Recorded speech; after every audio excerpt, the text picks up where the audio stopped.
We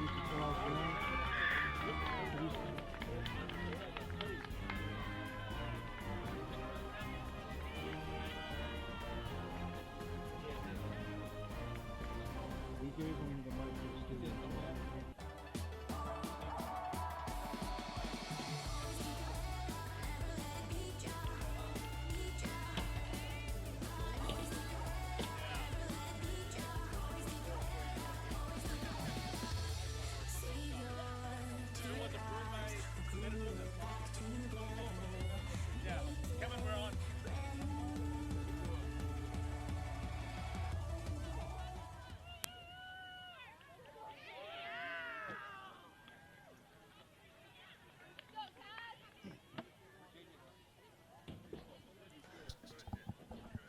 Yeah, yo. You just showed up? Oh, okay. It's puzzle 12. What were you looking for? Good morning, rugby fans, and welcome into the Collegiate Rugby Championships here live from Washington, D.C. We are just about ready to start day 3 here at the NCR College Rugby Championships. Tim Wilkes alongside Lance Kavanaugh here on field 12. And today, Lance, we shift our attention over to the D2 side of the bracket for the women. And right now, we've got New Hampshire taking on South Florida in our first match of the day. Both teams 0-3 on the day yesterday, but looking to come home with some hardware here in the Shield. And Lance, what an incredible tournament we've had on our hands. This knockout competition has provided us, at least on field 12 over here, with about 4 to 5 overtimes and another handful of comeback victories. It's been a lot of fun this weekend. It's been an exciting weekend. Some of the most high-pressured, high-temper moments we've seen on field 12. And even better now, we get to see these ladies go out here and compete, fight for a little bit of glory, fight for a little bit of respect. And I'm especially excited because University of South Florida is close to me, so it's good to see these ladies go out here and represent the state of Florida versus New Hampshire, which has a rich history itself. This ought to be a fun one. Again, so many comebacks yesterday. I think just the fact that the knockout element of this, so many times in pool play, a team starts getting blown out early and kind of gives up. We'll wait till the next one. There is none of that here. Everybody is getting their best punch thrown back at them, and it's been an exciting weekend here at the NCR Collegiate Rugby Championships.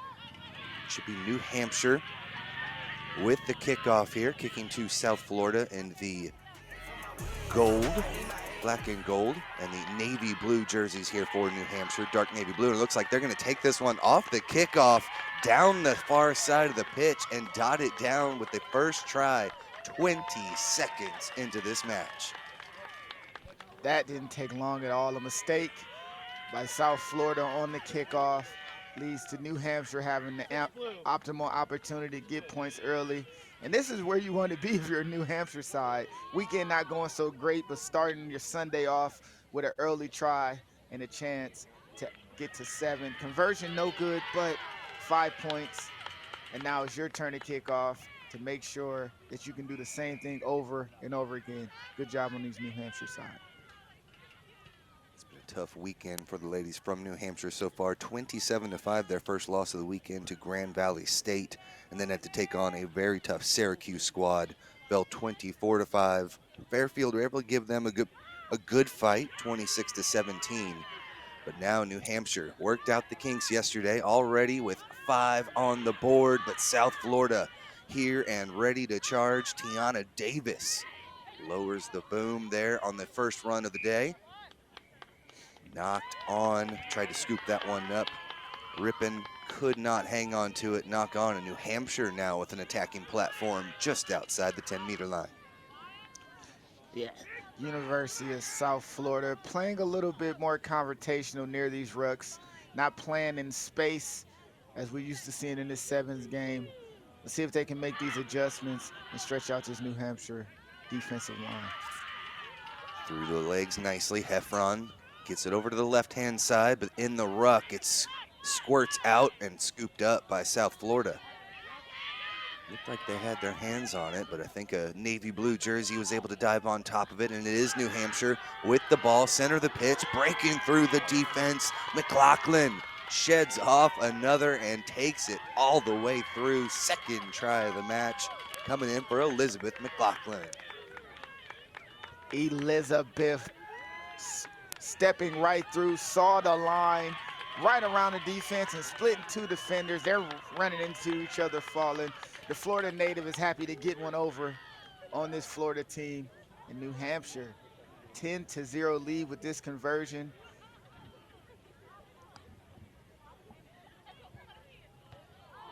Off of the upright, just absolute bad luck on that kick, but a 10-0 lead is a great place to be. And New Hampshire gets to roll in 2 tries early in this Shield matchup. South Florida looked like they were getting the engines cranking. They had that good run to start things off, but have just not been able to find their footing so far. Be able to keep possession and a couple of quick tries on the board for New Hampshire. Just got to make sure South Florida's fringing out on defense, and yet again, a deep kick causing trouble. South Florida's able to get there. Inside their own 22 still, now breaking the line. As you mentioned, a lot of straight north and south rugby, not a lot of width. Just gonna have to make sure they retain possession in order to march their way down the pitch. Strong run. Still inside the 22, and a little bit of miscommunication on the pass as 4 players fighting for it. New Hampshire almost got their hands on it. Into contact.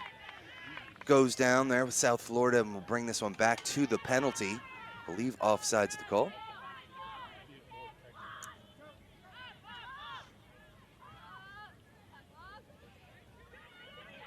For some space on the right-hand side, but none to be had. Scooped up. Udinas takes it into contact, but South Florida right there to rip it out and get possession back, but not releasing the call. Just not quick enough to the ball there, Lance, and another penalty for New Hampshire. Yeah, University of South Florida just a tad too slow on some of these tackle contests. They had a steal earlier, in less than 20 seconds before. New Hampshire's right over the ball, getting these clean poaches. Gave the ball away, but South Florida unable to spread the ball out, and again, another poach from New Hampshire. And they're set up inside of 22, ready to attack. This New Hampshire side could extend this lead even further. This is dangerous times for South Florida. Through the legs they come, out to the back. McLaughlin keeps things moving. Nice hard line there from Erica Chase, and she smashes one over, and the senior 6 foot takes it home. Erica Chase with the 3rd try for New Hampshire. And I believe that's her 2nd try today. Formerly a gymnast, spinning and twisting and turning on her way down to score the try. Got one earlier for her squad, and this seems to be, well, the beginnings of what could be a lopsided matchup.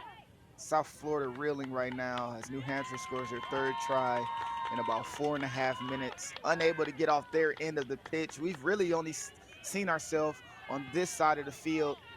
The maximum space on this Maryland pitch is not being utilized.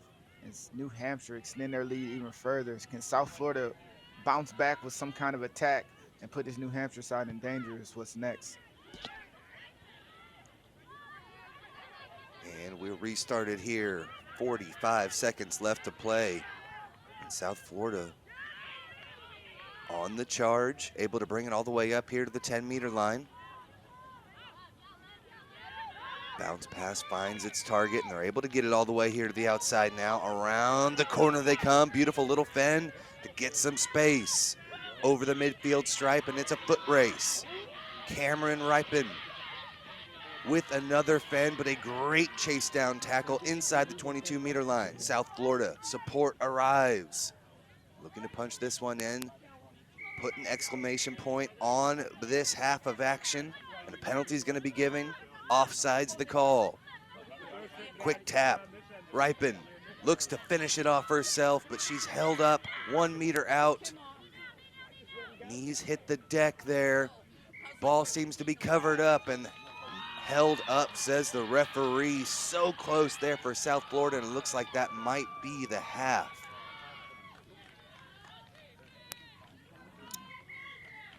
And it is. That is heartbreaking of South Florida, showing strong offensive attack.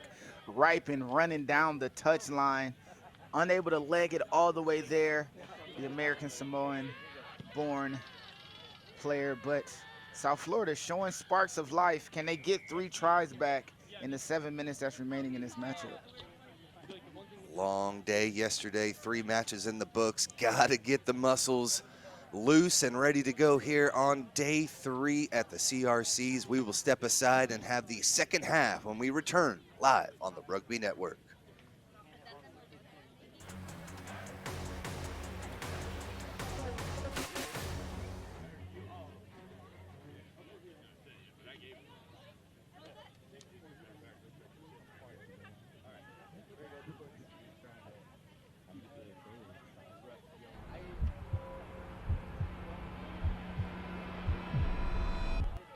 The moment you have all been waiting for has finally arrived.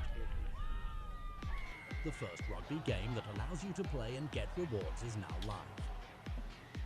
Step into tournaments, be the ultimate manager, earn free jerseys and match tickets.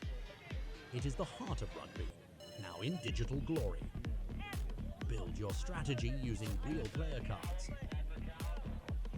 It's your game, your moves.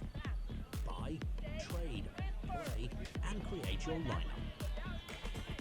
The cards, your legacy. Experience rugby like never before. Take your fantasy rugby experience to the next level. Join Overlay.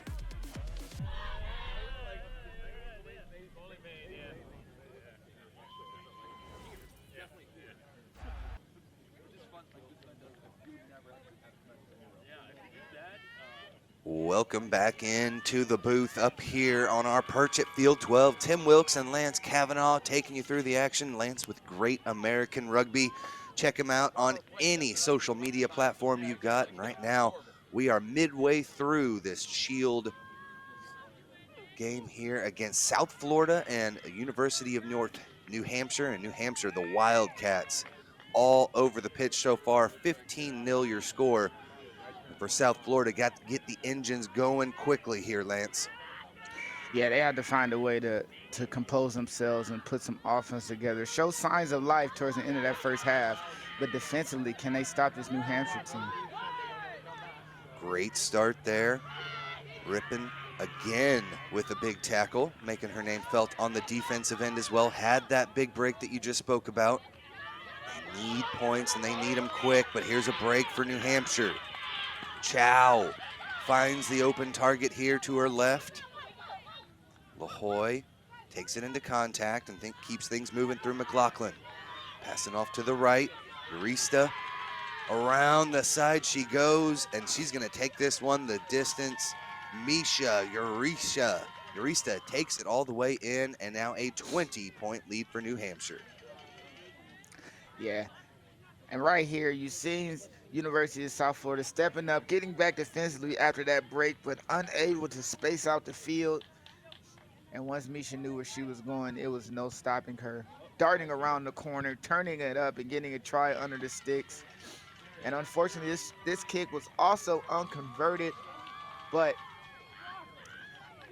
New Hampshire showing that they're here to win, they're here to play. They do not want to get blanked for the entirety of this tournament. Good job by them. South Florida showing signs defensively, but this game might just be out of reach. Needs some offensive potential. There's a strong run. We've seen a couple there on the day already from Davis. Tiana Davis takes it in, and now some hard running coming in from Desney Joseph.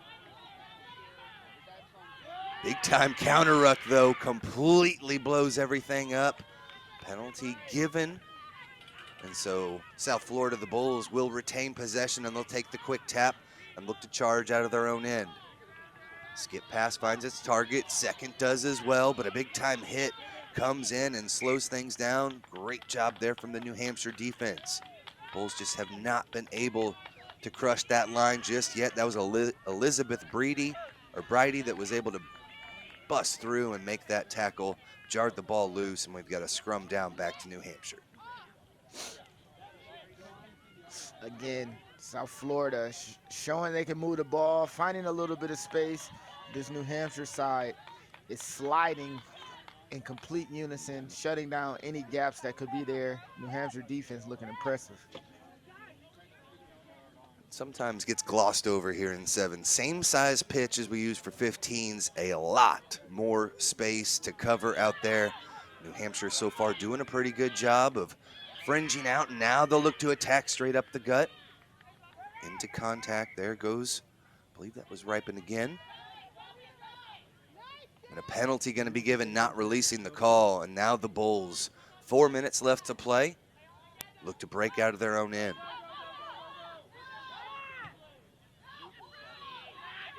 Right into the teeth of the defense they come. Some space in numbers here on the right-hand side. Trying to quickly move it out. Here to the corner. Tiana Davis, the senior, drags a couple with her. Cycles this one back. Good job holding that one up and cleaning things in the ruck. There's a run through the defense, dragging them again. Now we're seeing the tenacity coming from the Bulls. But a big time tackle again from Bridie. Second in a row we've seen from her. Not rolling away, hands in the call. And we'll come back here for a penalty, off their feet, says our referee. And the Bulls slowly progressing their way down the pitch.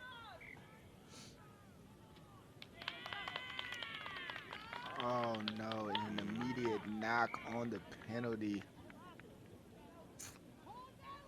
This team has shown signs in moments. They're definitely being aggressive, more aggressive than the first half. But right when they start to get a little bit momentum, a knock on right in front of the sir. She is gonna call that every time, and now New Hampshire again on attack right around midfield. Another put into the scrum for New Hampshire. Great effort here for South Florida, the Bulls, but it's been a tough weekend. 2 tries over the entire weekend so far. Nice hands here, beautiful play movement from New Hampshire. Into contact they go, and the offload's there to keep things moving. Knocked on in that offload though, so a strong tackle brings things back here for South Florida.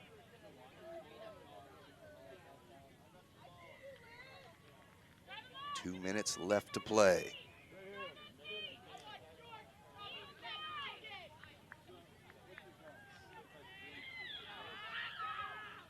And thank you so much for joining us. If you're trying to focus in on one team, make sure you downloaded the NCR app, the National Collegiate Rugby, all of the stats, brackets, and schedules you can handle here from NCR, and a break through the defense. Megan Heffron will take it all the way in and give New Hampshire another try, and just about seals the deal in this one. 1:20 left to play. Bulls need to come up and fight for this, but another big time try. And Megan just slicing and running right down the middle of the pitch. Took her time to put the ball down. Referee and her just hanging out in the try zone until the defense approaches to get those 5 points.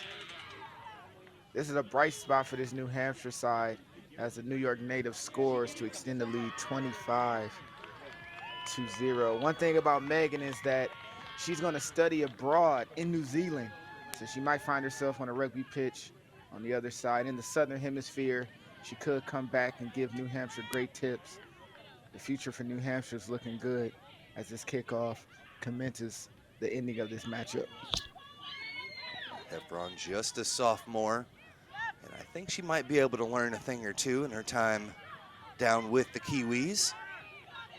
And right now, the Bulls still fighting with great aggression. And a high tackle will send New Hampshire back 10. Great run that time coming in from Desney Joseph. She looks to charge again. Right there to meet her. LaHoy makes the tackle. Now South Florida trying to get wide.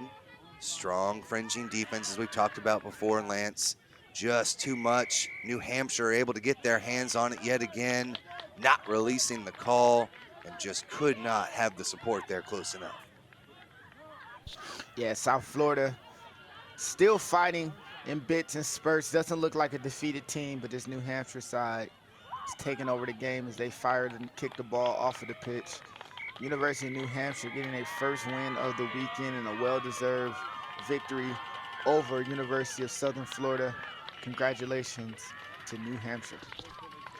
And we saw New Hampshire get 3 tries in their last match yesterday. Was a loss, but found something there and definitely were able to build on that here today.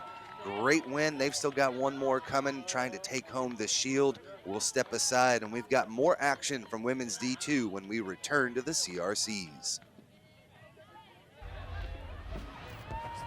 Rugby is all about feeling.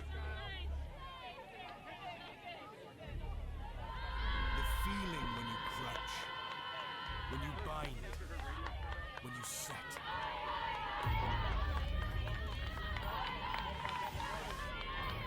The feeling when you go into that first defender. The feeling when you make that first tackle. The feeling when you take that first hit.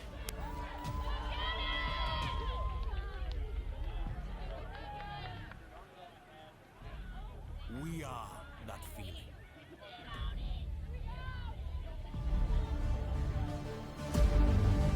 We are contact.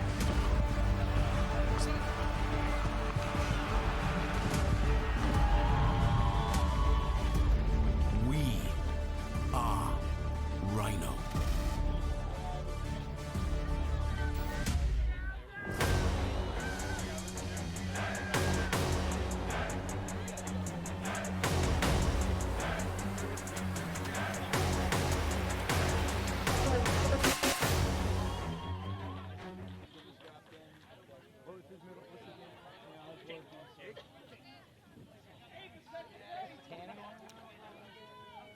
Good morning. We welcome you back here to Field 12, Fairfield, taking on the Colorado School of Mines here in this 13th place Shield final.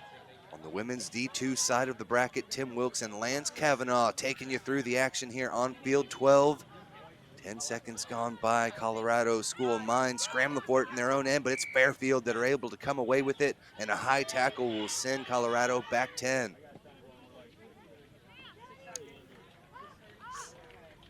Fairfield with the quick tap, looking to charge through Maggie Kelly over to the right-hand side. Still using the hands to get all the way to the wing, and now they'll cut it back in. Back and forth they come. Back to the near side, Garofalo finds the open target. Quinn, the sophomore, will take it the distance, and right off the bat, over to the right they come, quickly over to the left, and Katie Quinn will dot it down for the first try for Fairfield. Yeah, and this Colorado team just condensed and followed the ball as a massive group, leaving optimum space over on the left side. And Fairfield goes in to score after playing a little ball back and forth. And once Quinn had an opportunity, she didn't look any other direction but right to the try line. The Surfer finds herself putting 5 points on the board for this Fairfield team. Great start for Fairfield in this 13th place match. Looking to take home some hardware here, the Shield final. They were able to take down New Hampshire yesterday. Again, that was a tough match, but Fairfield was able to hold strong, take down the New Hampshire Wildcats, who were able to get the 15th place here on the women's D2. Scooped up here by Colorado School of Mines. They're able to retain possession here in their own end. Off to the left-hand side, looking for some space, but Emma Barta not able to find any. Ball squirts backwards. And Fairfield come up and make the tackle through Stanton. Off to the left-hand side. Not a lot of width here for Colorado. Now trying to find some space on the near side. Great defense coming up and making contact right on the dot. Katie Quinn, the try scorer, getting it done on defense also. They're gonna have a penalty, so Colorado School of Mines sent back 10 again. Second time they've been pinned in their own end. Last time they made them pay through the hands of Kelly again, off to the right-hand side. We saw this before, Lance, off to the right, but now Colorado School of Mines with the steal. Fairfield's able to get their hands back on it. Nicely done, off to the left, and there's a split in the defense. Maggie Kelly, the junior, takes it home and doubles the lead for Fairfield. Yeah, Maggie, after the steal, a giant split in the center of the pitch, and you can see her try. She's excited to get that try for her side. Ran right through the heart of this Colorado defense. And another 5 points for this Fairfield team, who seem to be the aggressor. As we see, the ball has only found their offensive side of the field. Kickoff after kickoff, pinning this Colorado team deep, and the defense turning into offense, turning into points. Good job by this Fairfield team. The Stags take a 10-point lead just over midway through the first half of action. We get the ball back in play. Again, not exactly the tournament that the Stags were looking for, but a strong win last night has them in great position to take home some hardware today. Sun peeking out behind the DC clouds here, and a beautiful day on tap for us. A little bit rainy and wet yesterday, but a fantastic day of rugby to be had here on Field 12. Thank you so much for joining us. Tim Wilkes and Lance Kavanaugh pitch side here with you throughout the day.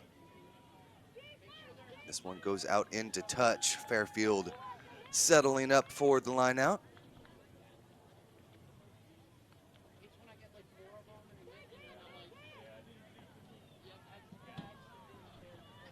Here we go. White jerseys with red shorts for Fairfield. Colorado School of Mines in the navy blue and silver.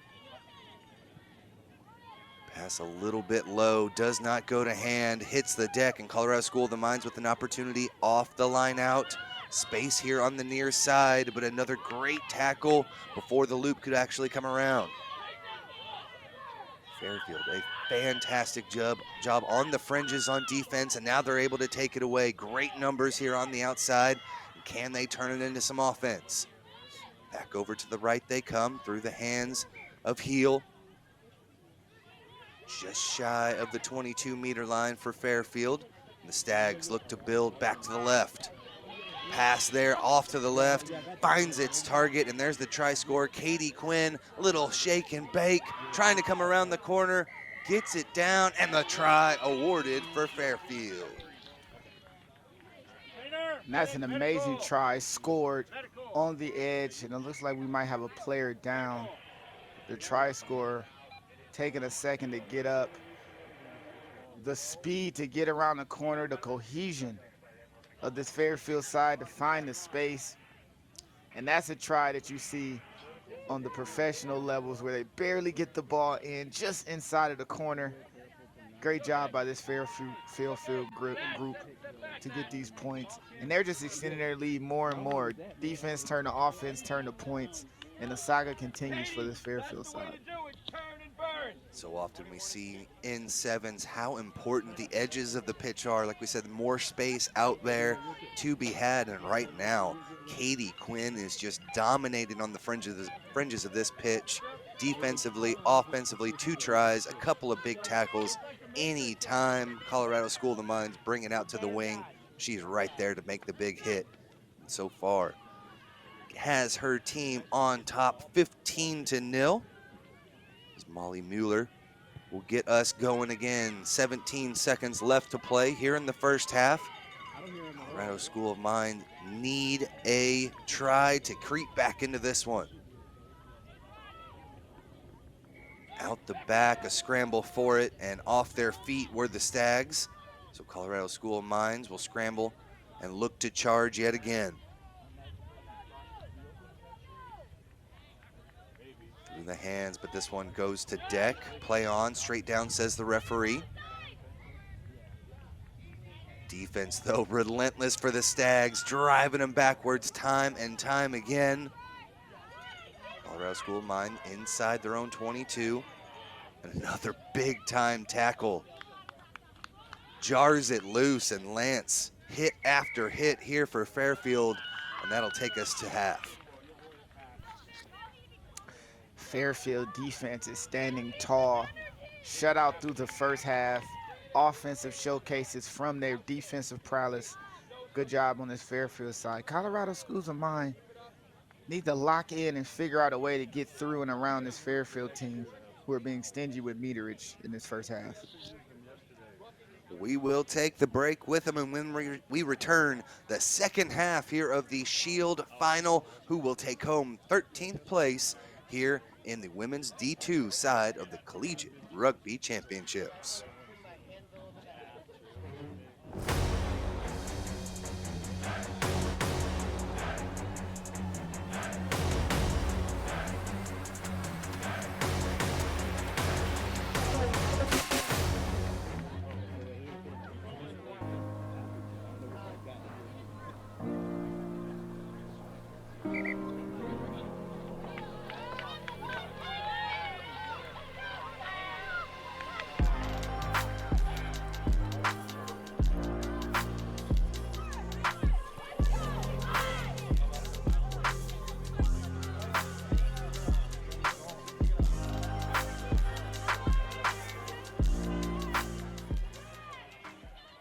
I chose to take Thorne supplements over another brand because they're sports backed. The products are also top of the line and they also taste great. It's important that the substances athletes take are tested for banned substances. One, because you want to make it. South Florida 29-0.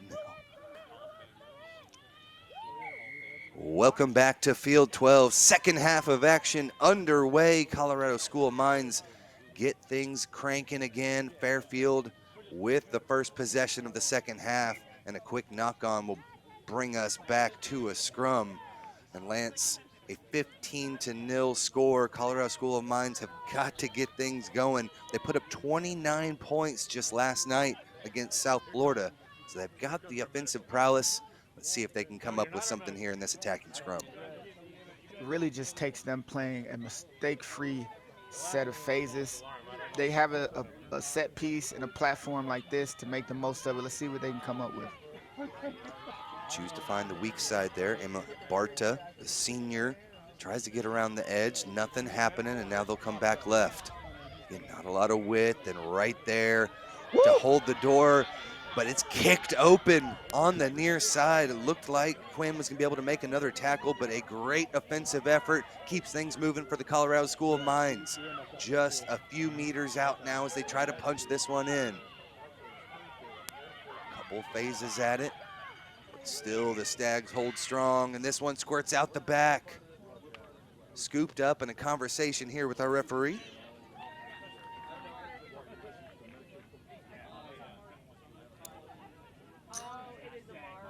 I have to say, what a move by Mariana Morrow. She did an inside-out right foot step with the fin, getting around the corner and getting Colorado down the field. Unfortunately, the ball was knocked on in the try, it looks like. Well, actually, I'm not sure. Yeah, I believe that's what it was. It was knocked on, and they were able to dot it down. And here in sevens, we will come out, not the goal line drop, the old school 22-meter. This kick, I don't think it hit the deck and was a clean drop there, Lance. Yeah, So a scrum will be given to Colorado School of Mines. Haven't seen that many 22-meter drops in the sevens game. It's a nice. I think we've seen it all now. After seeing a 22-meter drop throughout this weekend, we've seen comebacks. We've seen all kind of scenarios that play out. 0-0 ties going into extra time, and now we've seen a 22-meter drop here at the CRCs. Colorado School of Mines looking to get some points up on the board. They've been stifled so far, but we're starting to see that offense get going a bit. Again, trying to come around the outside, not enough width and too much speed on the side. Katie Quinn again slams the door shut, and another big time tackle. Maggie Kelly getting into the action. On the wings, Fairfield playing terrific defensive rugby. Colorado School of Mines still ball in hand, though. Good continuity to keep it. Now they've just got to pound through this defensive line. Over the top. Nice little pass. Keeping the loops coming down the left-hand side. Strong counter ruck. Punches through the defense, but I believe she did touch the ball, so they'll call hands in the ruck. And that is Kaneen that gets dinged for it for Fairfield. Scooped up. And again, another counter ruck. This time, Kaneen gets it back for her squad. Big skip pass up over the top, looking to find some space on the left-hand side, but Colorado School of the Mines fringed out nicely to close it down. I believe that was Acker, Emma Acker with the tackle on the far side. Now Fairfield just inside their own 22-meter line. Back and forth they go on the wing, and there's a drop kick in play up over the top of the defense. Scooped up, and Fairfield looking to charge, trying to break free. Finally does. Molly Mueller takes it through. The freshman fights her way in. Chip kick over the top and dots it down. Molly, the kick, the chase, the fight. Look at the arm swipe to get off of me, please. And she didn't act so nicely and has the speed to finish down the center of the pitch. Molly Mueller going in to score, extending this Fairfield lead. It's good to see the freshman raising her hand and putting input on the team. The former soccer player with the kick. And now Fairfield with a 20-0 lead over Colorado School of Mines. We're talking about seeing everything out here, and a drop kick and chase in the field of play is not one that I had on the board, but great job. She's able to, as you said, show the fight and tenacity to rip it out and break free and keep things moving for Fairfield. And just, I believe that's supposed to be called a knock on. I could be wrong, but in a drop goal situation, I believe you can't get the ball back, but she figured out a way. No, I agree with you. At that point, it hits the deck and goes forward off the hand. So definitely something to discuss there later on. Referees doing a pretty good job this weekend. We've seen referees from all over the country coming into DC to test their skills. Special thanks to NCR. They actually increased the wages to bring in some of the top referees from across America, and it has definitely come to fruition here in this tournament. All the way to the outside, come Fairfield, and then a beautiful swim back in. Kaneen getting it done on the offensive now as well. Beautiful little switch, more space on the right.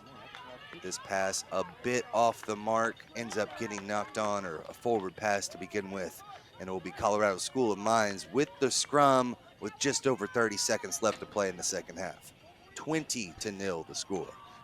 Yeah, this matchup has been a back and forth game between Fairfield and the Colorado School of Mines, with Fairfield getting the advantage multiple times. Now with this scrum down, can Colorado get down the field and have points before the game is over? 20-0 the score. Colorado with a little bit of space here on the near side. Just looping offloads has been the best tactic so far.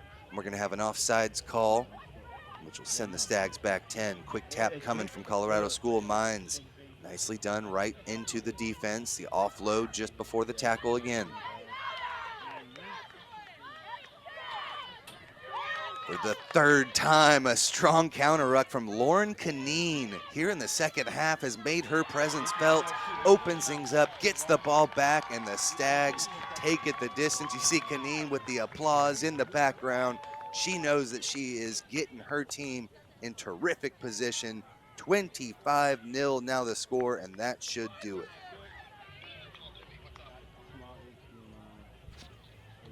And that does it. It's Fairfield side getting more points as the time dwindles and this matchup ends. Good job on Fairfield. And great job for Colorado School of Mines competing and fighting to the bitter end. CRC's weekend is over for both teams. but way to end it with a strong rugby fight. We love to see it. We'll step aside. We've still got plenty more action here at the CRC's Day 3, so stay tuned to the Rugby Network. We'll be right back. A fair, even game, especially with the other players. And you want to make sure what you're putting into your body as an athlete is clean, researched, science-based, and it's healthy for you. So you want to put good in and get good out. Yeah, Thorn has helped me a lot, especially in the last couple of months. I've had to pack on some weight to be able to play in this league, and I think taking creatine and protein every day and adding in a couple other things has made me a better athlete, a bigger athlete, stronger athlete, and just overall prepared me well. So I take creatine every morning when I first wake up. It's kind of like my checklist or part of my routine. I usually have a protein shake, a Thorn whey as well, so I usually just throw it in there or throw it in with some BCAAs. Whey protein definitely makes my life easier because I can come straight off the gym, straight off the pitch, and it takes 30 seconds to mix up a protein shake and get down some extra protein. Moving fast, already gone, yeah, but you bringing me back. Try to double cross me, dog, just let me relax. Stop assuming what we doing. Keep it moving, what we doing. Cause it can get bigger.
Welcome you back to Field 12 here at the NCR Collegiate Rugby Championships.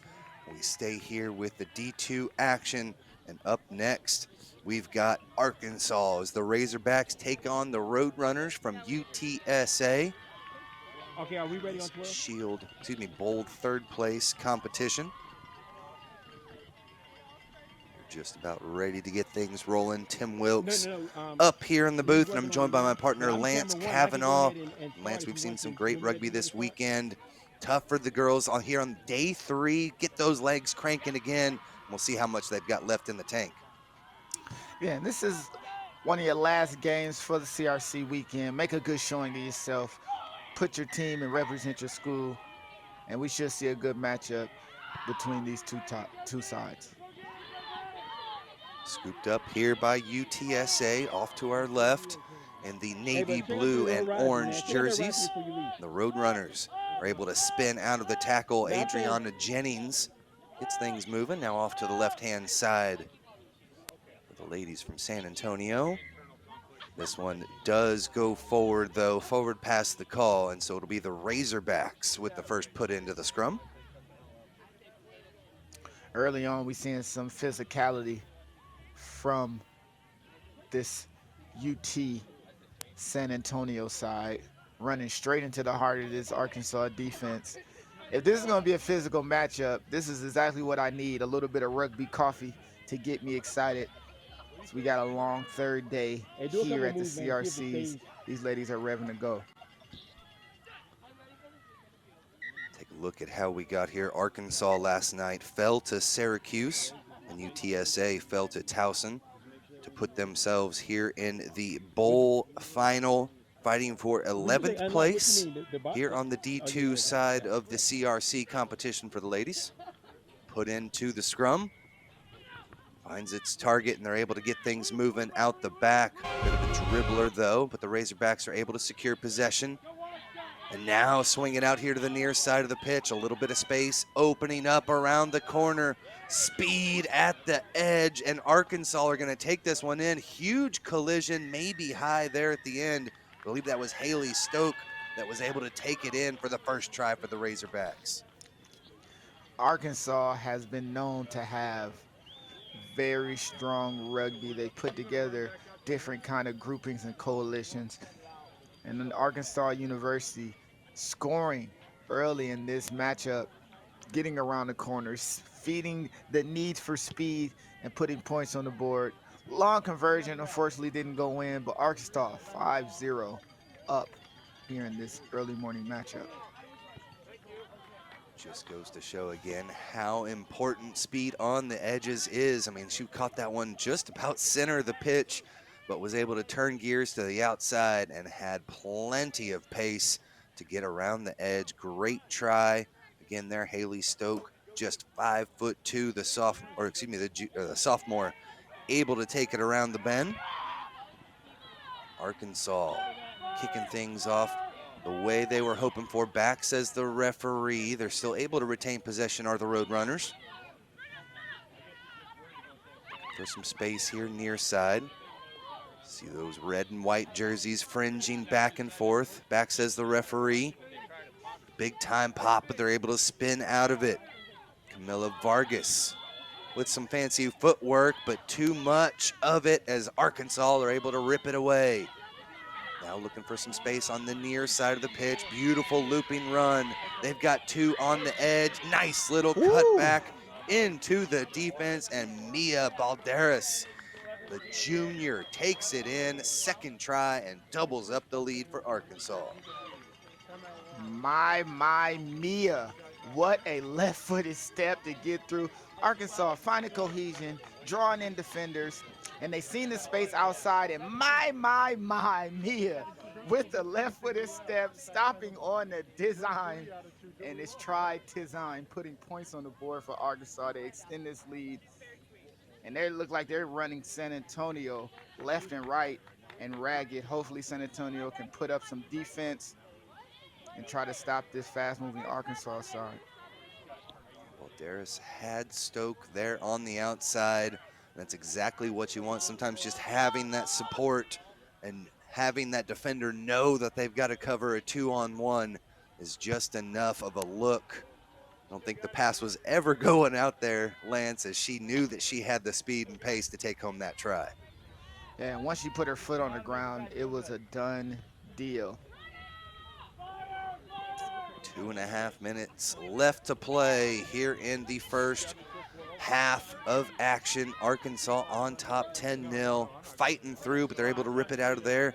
Are the Roadrunners. Jennings off to the left-hand side. Just need to see a little bit more phase play out of these Roadrunners, but tough to do when you're getting driven back time and time again here by the Razorbacks.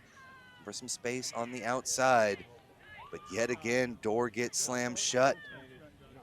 Avery Shelley with the defense on the outside. Roadrunners retain possession, but a penalty is going to be given. And Arkansas looking for try number 3. Have to take it back from the mark.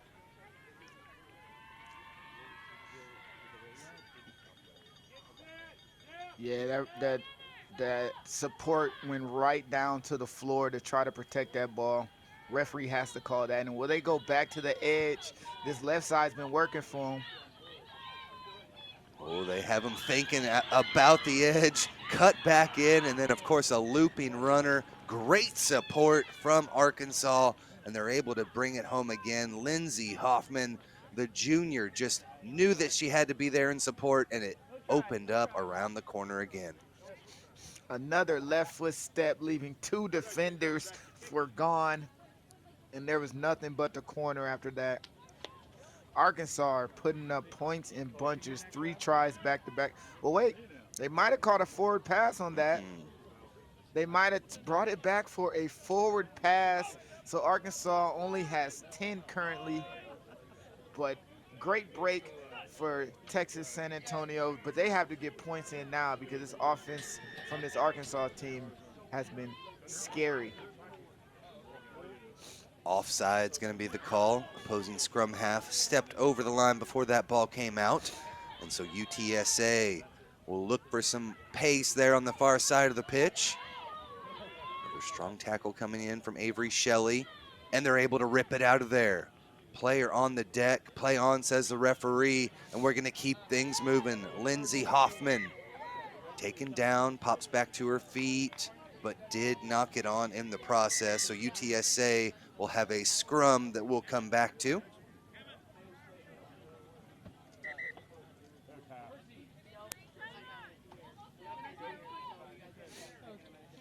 I believe we'll have time off here as injured player gets tended to on the far side. And Arkansas and both teams look like they're very happy to have a small break. They have been running left and right frantically. Defense, defense, defense has been the name of the game for this Arkansas side, and stretching the length and width of this field. University of Texas San Antonio have to use that physicality that they have been shown earlier in this matchup to try to get some points on the board. That is halftime for us. We'll take the break with them, and when we return, we'll come back and see who can secure the 11th place match here for the bowl final. We'll take a quick break, and we'll come back with more action here live from the CRCs.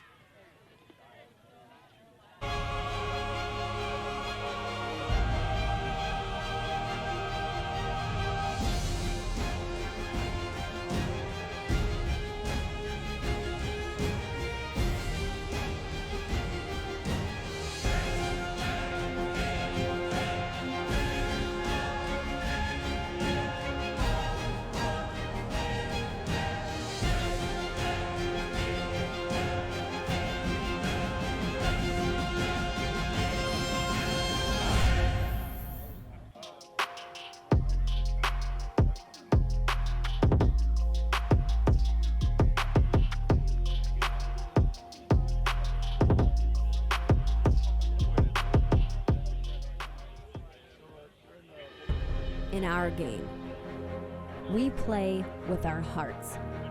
We don't play with sticks, bats, or gloves. We don't wear shoulder pads or helmets.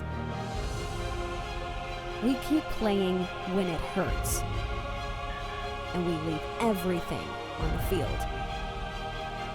What we wear must be built for our game.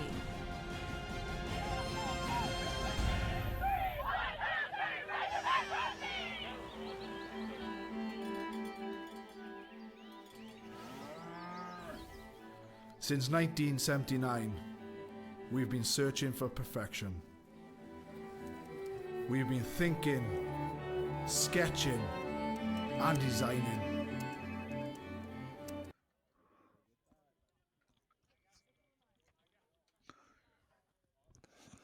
We welcome you back here to Field 12. Tim Wilkes and Lance Kavanaugh watching the action here from our perch field side. Great to have you alongside with us. UTSA and Arkansas taking the pitch, and we are just about ready for the second half of action. And Lance, as we analyze things there from the first half, Arkansas too much speed on the edges, but a quick knock on right here could be just what the Roadrunners need. Is the exact thing that the Roadrunners need. Arkansas, anytime you can keep them from having ball in hand, it makes it way easier for you, especially since this University of Texas San Antonio team condenses so much defensively, leaving them stretched out when this Arkansas team tries to go around the corner. It's created issues for them in the first half. Hopefully they can straighten out their defense and add some points and get this game closer to knotted up as we progress to the second half. UTSA 1-2 on the weekends. They were able to take down South Florida and the Bulls yesterday. This one straight out the side, so we will have it again. Scrum number 2. As we see Adriana Jennings getting ready for the put-in for UTSA. Awesome. So many schools from around the country getting it done, having to find money from wherever they can to make their way and have hopes at a national championship. UTSA looking for their first points on the board. So about a minute into the second half of action, able to retain possession nicely, and a good little line break coming from Natasha Hins. And a penalty is going to be given, though. Unfortunate stuff, not rolling away the call against the Roadrunners. Around the corner, Arkansas looking for some space out there. Nice little bump. Mia Balderas with a try to her name already. And a big time break on the edge. Nobody home covering the corner. And the offload creates even more space. Over the 22-meter line come the Razorbacks, and they're going to take it the distance for their third try of the match.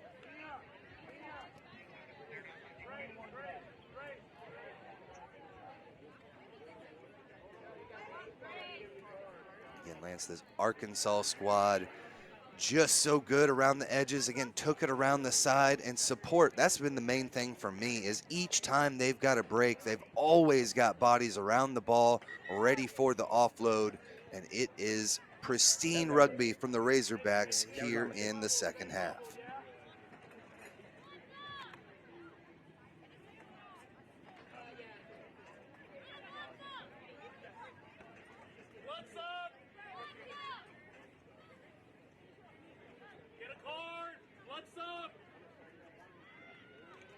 New ball back, and we are just about ready to keep things moving.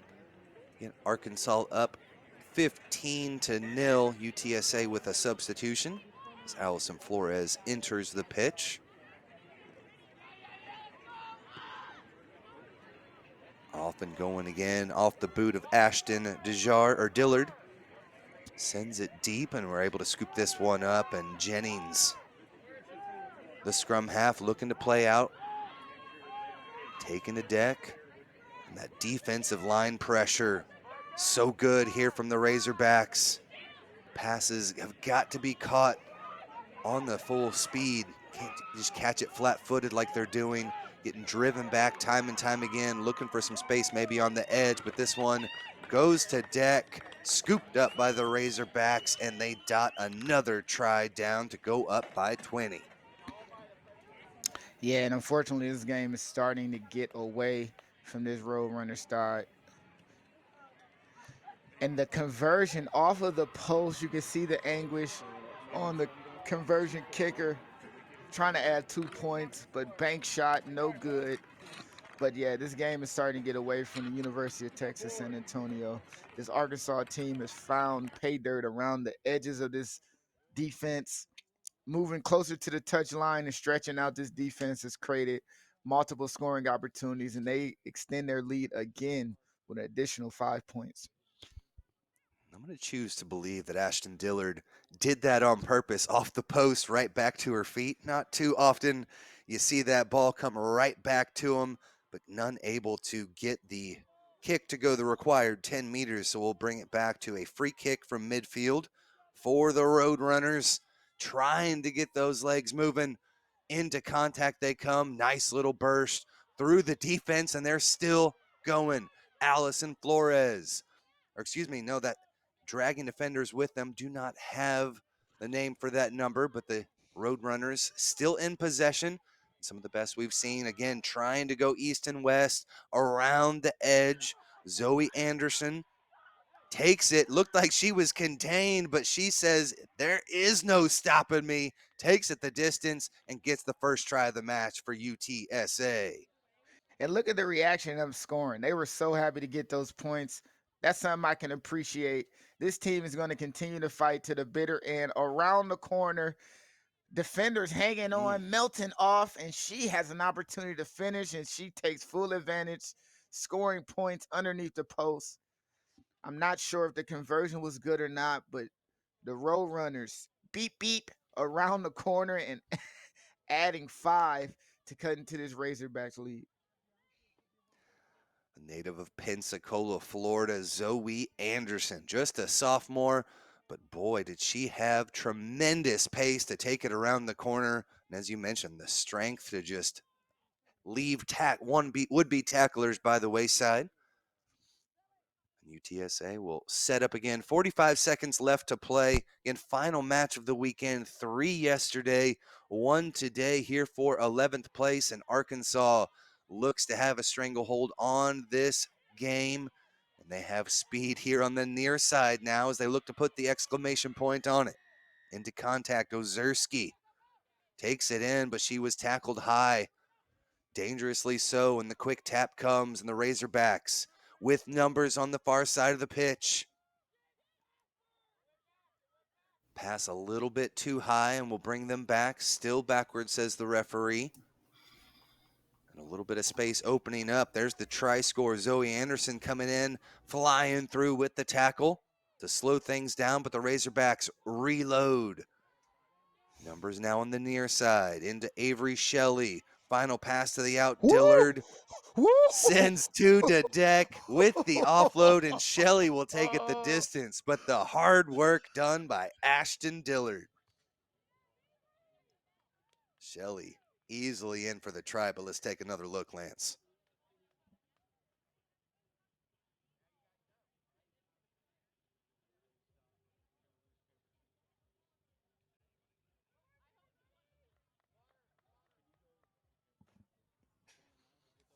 So the Razorbacks get ahead a little further. There's one between the posts, and that will do it. The Arkansas Razorbacks are your D2 11th place bowl champions. Hardware coming home to Arkansas for the Razorbacks.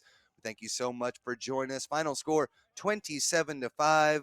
We'll step aside, and we've got more action live from Field 12 when we return.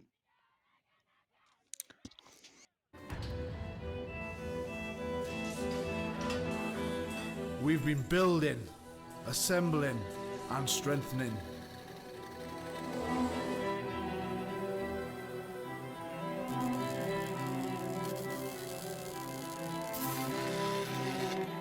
We've been cutting, shaping, and painting.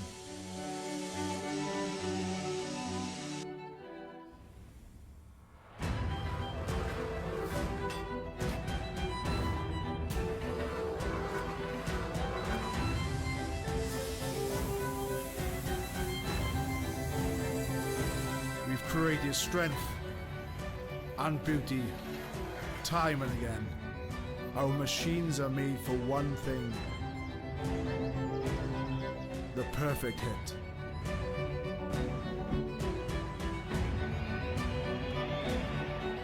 We are the crouch, we are the bind, we are the set, we are the squeeze, we are the hit.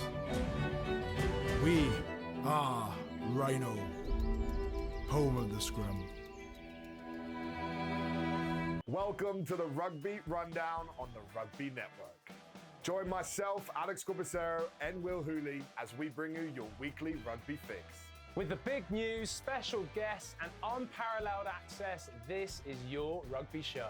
From college rugby, premiership rugby, premiership... Jake, you're good? Rugby, Tom, you're good? and more. Becca, thank you. Sheila, is that right? Yep. Sheila. All right, let's play rugby, ladies. Welcome back to Field 12. We are ready for action. Towson taking on Syracuse in this women's D2 matchup on the bowl side of things. Good use of hands here to the near side. Syracuse on the right, Towson on the left in the black, gold, and white jerseys.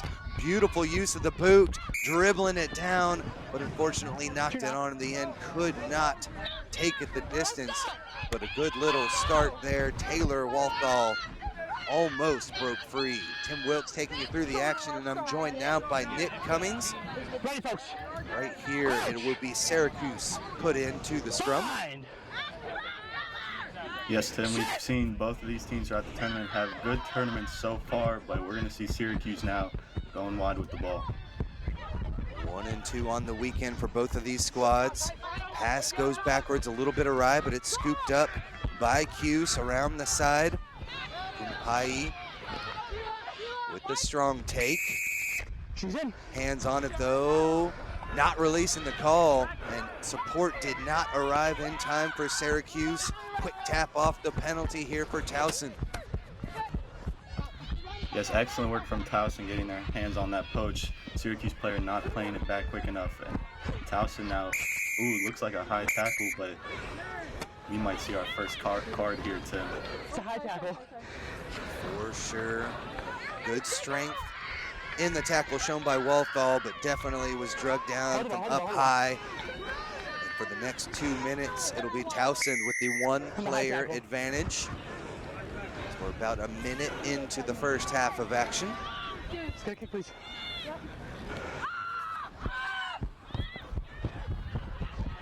Henrich with the chip kick. Space to be had there, but a strong take there by Syracuse to get it back.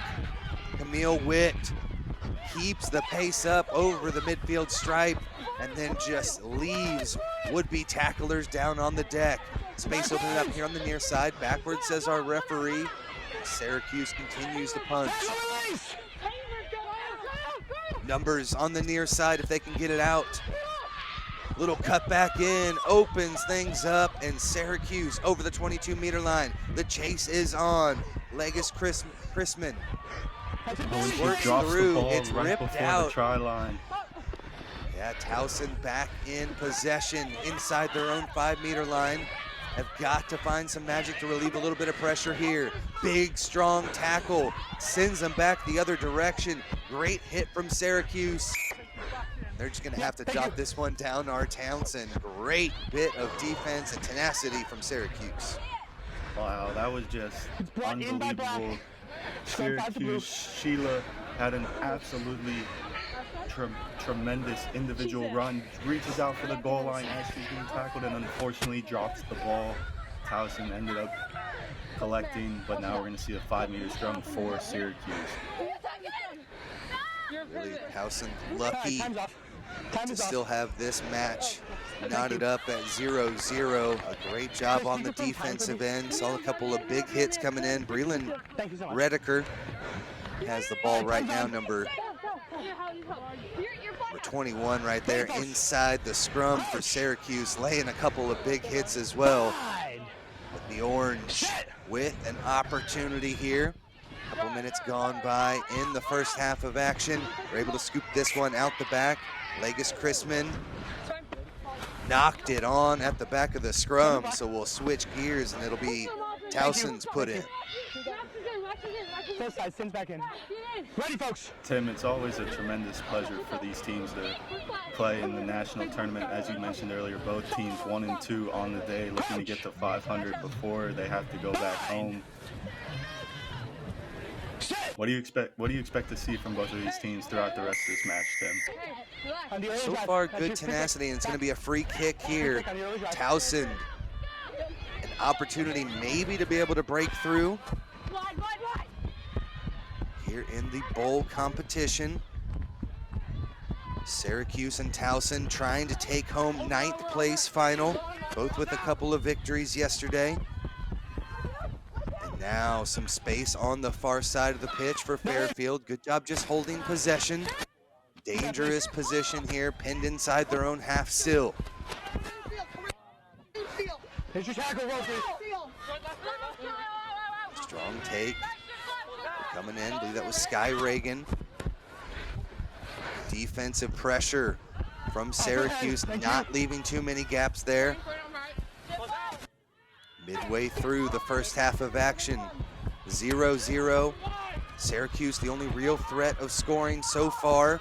Space on the outside, but the tackle does well to wrap him up and knocks the ball loose. Scrum down back to Syracuse.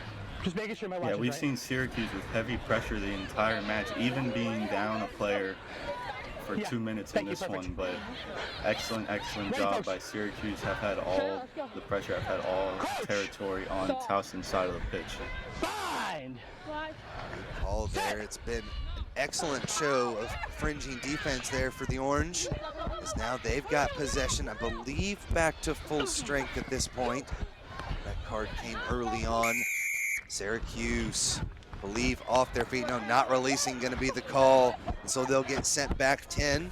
And Towson, again, have been playing defense throughout, but now an opportunity to hopefully progress down the pitch. Have not been able to break over that midfield stripe just yet. All the way to the outside, out to the wing. Nice little stiff arm, opens things up around the edge, tiptoeing down the sideline. Ball was free, and it's Syracuse, after a strong counter ruck, able to get possession back. Good work on that counter ruck that time by Maxima Herbert. On the near side, and Herbert almost takes this one, but it's a forward pass as things started to open up on the far side of the pitch. Just come to black. Yes, Syracuse with an opportunity there to swing it wide and use their speed. They've shown they are faster than this Towson team so far, and unfortunately just a forward pass is going to slow them down. Ready. Coach! Minute 45 left to play here in the first half. Set! Both these squads losses in their first match, but have able to come away with a couple of victories to progress their way through this bowl tournament. Remember, if you're looking for a particular squad, you gotta download the NCR app. National Collegiate Rugby, brand new to the tournament this year. All of the stats, brackets, and schedules you can handle. This one's gonna be knocked on, and Towson will take this one to the break. 0-0 your score. We'll step aside and take the break with them. When we return, we'll find out. The last 7 minutes remain here in this bowl final to see who will take home 9th place in the D2 side of the Collegiate Rugby Championships. Thank you. Watch exclusively on the Rugby Network. Come along for the ride as we bring you the Rugby Rundown. Welcome to the Rugby Rundown on the Rugby Network, as we bring you your weekly rugby fix. With the big news, special guests, and unparalleled access, this is your rugby show. Watch exclusively on the Rugby Network. It's here and it's right for you, the rugby fans. It is the Fantasy League game for Major League Rugby, the only exclusive Fantasy League game for Major League Rugby globally. Getting started is easy. Just log into the platform, head to the play section, and you're in the game. But there's an important step, connecting your wallet. That's right. To collect player cards, you need to fund your wallet. Oval E offers various options like Ramp, Taurus, MetaMask, each with its own advantages. This process is just a straightforward way to buy in-game tokens, enhancing your gaming experience by allowing you to access different features and player cards within the game. Once you're set up, explore the play section. To see available tournaments, it's where all the action happens. Looking for new cards? Head to the primary marketplace. And if you're into trading, the secondary marketplace is your playground to sell and swap cards. Ooh, Overly is not just a game, Corbs, it's a rugby community and an experience. Whether you're competing in tournaments or trading cards, there's something.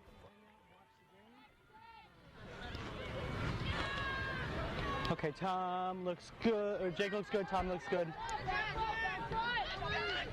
Sheila, you good? Thank you. Mo, you good? Welcome back to Field 12. We are just about ready here in the Women's D2 Bowl Final. Looking to take home some hardware, but in the first half, no scoring at all. Tim Wilkes taking you through the action, and Nick Cummings alongside me up in the booth. And Nick, a strong first half, but neither side able to break through the tough defensive lines. Yeah, Syracuse had possession in Towson territory probably 90% of that first half, and just unable to find the try zone. They had a couple of opportunities, but now Towson finally having the ball in Syracuse territory. Let's see if either of these teams can put some points on the board. It has been an exciting game thus far, just no tries. To the near side, Taylor Walthall takes it into contact and a little bit of space around the corner. The door gets slammed shut, and they're able to rip it out of there, are Syracuse.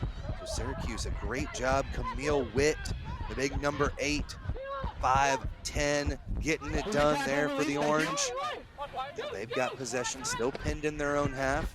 As you mentioned, Nick, we've seen almost all of the action here on the left side of the pitch. The Orange looking to change that now. Through the defense they come. Into contact goes Redeker. Ripped away though, and a burst through. Greenleaf gonna take it the distance, and Towson stifled throughout the match, but they break through for the first try. Yeah, 1 second. Wow, excellent work from Kelly Greenleaf. What number you wearing? Just picking that ball up off the turf after it comes out of Syracuse players' hands, and just uses her speed to find the try zone, the first points of this game after Towson's been on the back foot all day. Conversion is good as well, and Kelly Greenleaf, the sophomore, dots it down, and a great start to the second half. Once again, the Silver Springs, Maryland native gets Townsend on the board first here in this 9th place bowl final. And that's where they need to limit the mistakes. Syracuse has dropped the ball a couple times. We saw it cost them a try in the first half, and now it gives Towson a try. So Syracuse just need to do a better job of holding on to the ball. There's a break on the near side. Around the side they go, over the midfield stripe, and it's a foot race. Kumpaya trying to take it the distance. Almost caught from behind, but it's a try. Seyo Kumpaya, the freshman, takes it a good 60-plus meters to score the first try of the match for the Orange. Yeah, Seyo just checked into the game for Syracuse and showing her speed early, burns everyone around the outside, and then is able to avoid Kelly from Townsend to dot it down right in the middle.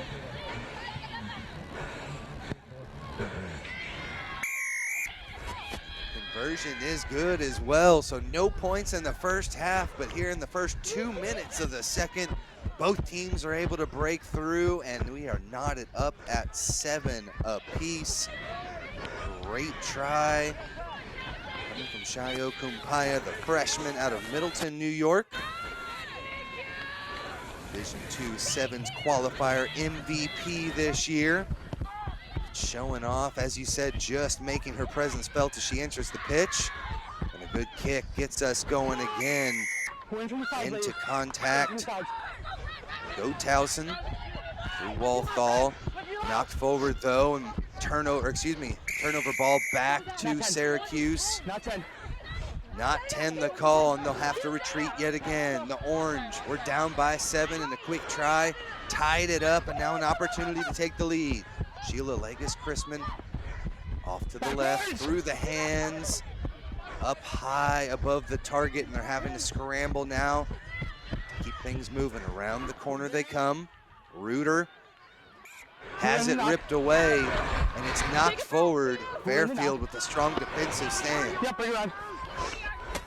Yeah, Syracuse was knocking the ball in the tackle there. She was trying to go for an offload, it appears, as she was getting hit, so ball just spills forward, and we're going to see a Towson scrum. But after a scoreless first half, we see 2 blazing tries from both teams, and now it seems like speed's going to win this game for one of these teams because both tries were with the speed. Incredible weekend so far. The competition knockout style of this tournament has provided us with a good 4 or 5 overtimes, some comeback victories, had a 0-0 overtime. Right now 7-7, midway through the second half. A strong tackle there from the try scorer, Kumpai. Jars it loose, advantage being played, but it's over now as Camille Wilt takes it the distance, gets in, but knocks it on. No try given. A turnover back to Towson. That is the second try from Syracuse, 1 in each half now that has been knocked on going into the try zone. That is very unfortunate. Syracuse could have a dominant 2-score lead on this game, but we still see it tied up. Towson playing excellent defense by their try line.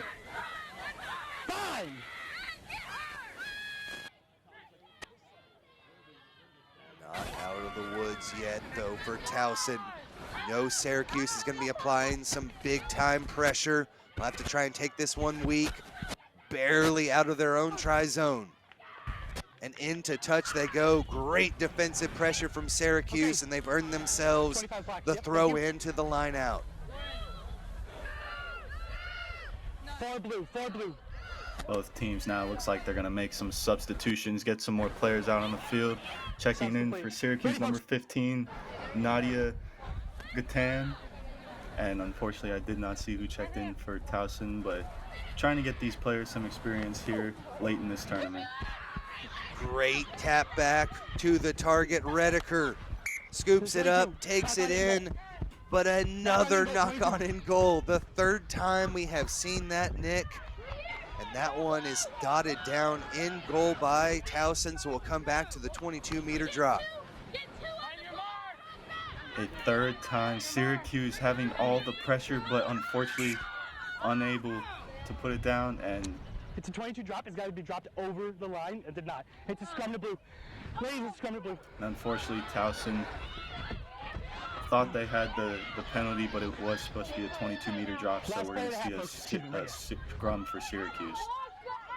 Ready. Second time in 2 games we've seen the 22-meter drop, but unfortunately not taken correctly.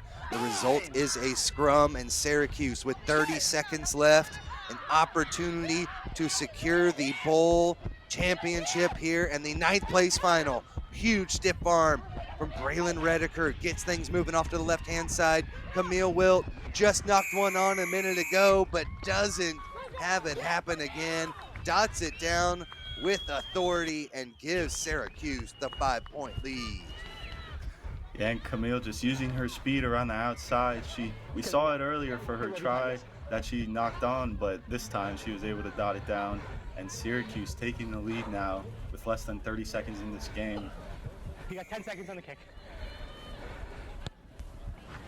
About 30, 45 seconds to take the kick and bring it back, and that will do it. No time left on the referee's watch, and you see just how much it means.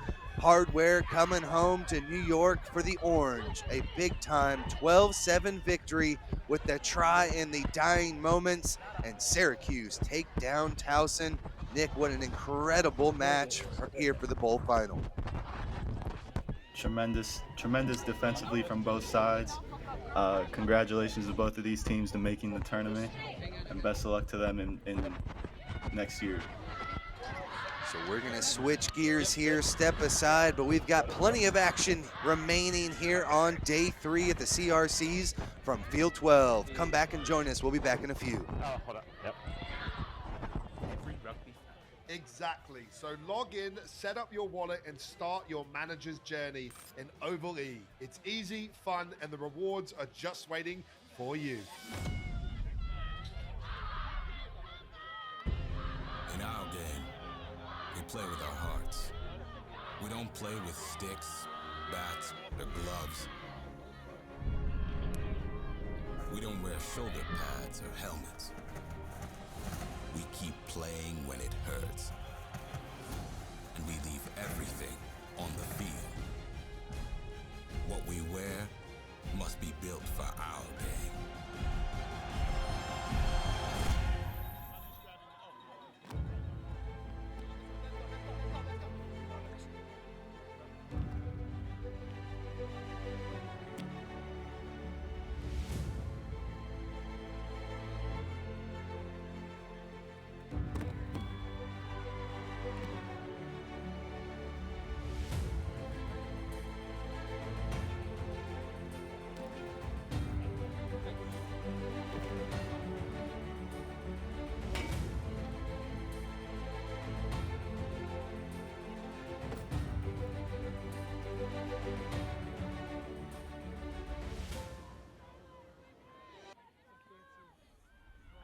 If you talk close to me, it's live mic, so be aware.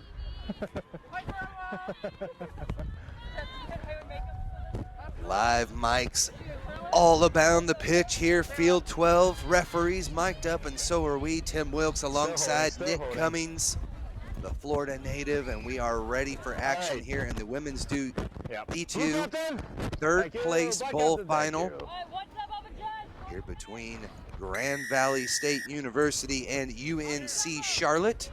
UNC Charlotte here in the green and black jerseys, taking on Grand Valley State in the blue kit. Deep kick sends Grand Valley State all the way back inside their own 22-meter line, having to play out of their own end. Good use of hands to find some space here on the near side. Looping runner has this one. Go to deck though. Around the corner they come. Finally some space here on the near side.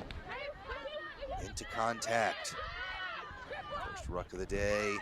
Around the corner they come again. Grand Valley State about to say some good pass. This one dribbling through, but they're still able to retain possession. Out to the far side of the pitch. Avery Klein takes it in, and we've got a dangerous tackle. No wrap there, and so that'll send UNC Charlotte back 10. Give a little bit of breathing room for the ladies from Grand Valley State to possibly relieve some pressure. Yeah, UNC, we've seen them keep good possession even though the ball's hit the deck a couple of times. They've had some space outside. I wonder if they'll try to use their speed to go around the corner. They've cut back inside the 2 times they've had that available to them. So let's see what they can put together the rest of this match. They need to get out of their own side first. Strong work, into contact they come. Around the side now, Hamilton with it on the far side of the pitch. 3 black and green jerseys, 4 trying to take her to deck and finally do so. That means there's numbers here near side. We've seen them swing it to the outside pretty quick so far. Backward says the referee, but second one was not knocked on there by Loye. We'll bring this one back for our first scrum of the match here for UNC Charlotte. Box right there. Make sure about your feet, proper.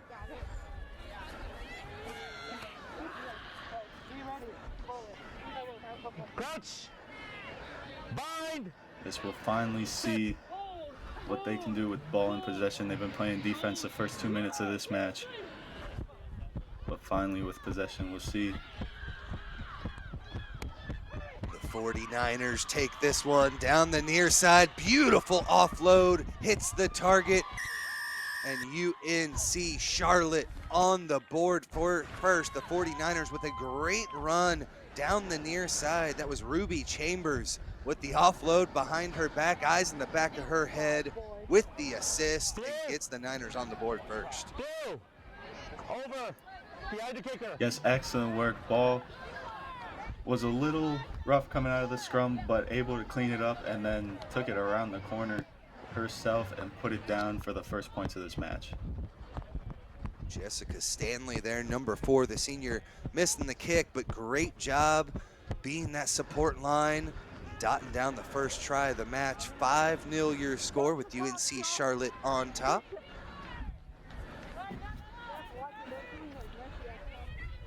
Nick, we saw some good passes back and forth there from Grand Valley State, just not enough to break the line here in the first half. Just need a little bit more continuity, I think.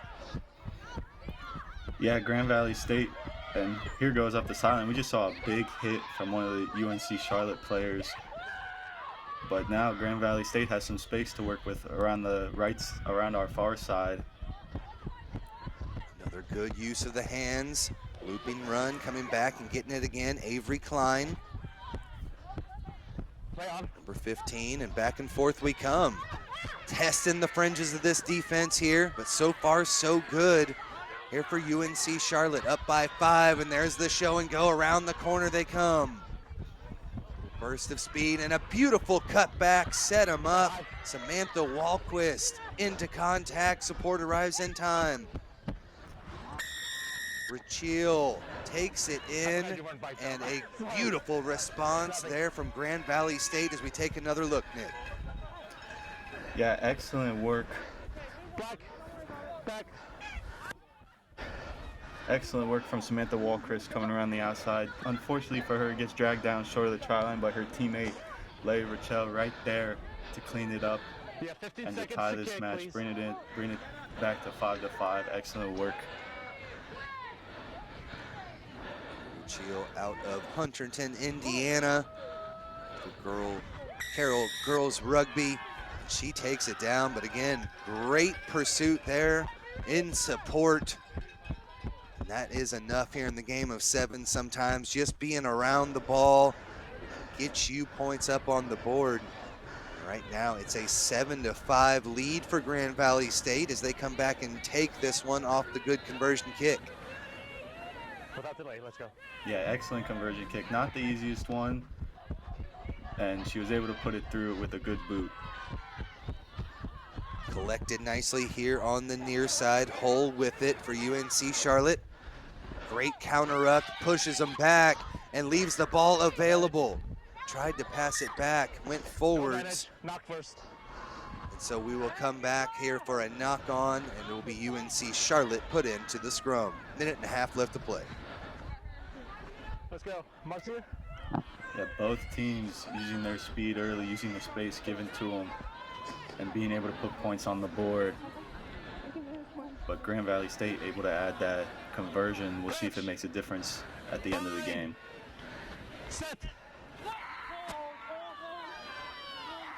UNC Charlotte with the put into the scrum, but it's taken away. Great hook there from Grand Valley State University, and they are looking for more with under a minute left to play in the first half. Off to the right-hand side they come. And back near. Space opening up, or over the top pass to Klein. Finds its target, but she is driven out into touch. It was knocked into touch. Do you want the scrum here or line out? Line out. Line out. Line out. So as you can hear the referee, it was knocked into touch. And we're going to see UNC Charlotte elect for the line out as they just lost that last scrum. Bring it in. Blue. I need a 2-channel right here. Great run there. Elena Loyette, number 7, took it in. Avery Klein always around the ball there as well for Grand Valley State. And a free kick given off the line out. At GVSU just jumping into the center a little early. So we're going to see UNC Charlotte coming around the outside, but ball hits the deck, kicked forward. And now UNC Charlotte able to retain. Good use of the boot there to apply the pressure and pin them in inside their own 22. Into touch it goes, and that will do it for the first half of action. UNC Charlotte down 5-7 at the half, a try apiece, but it's Grand Valley State with the 2-point lead. We'll step aside. We'll have the second half of action back here on Field 12 when we return.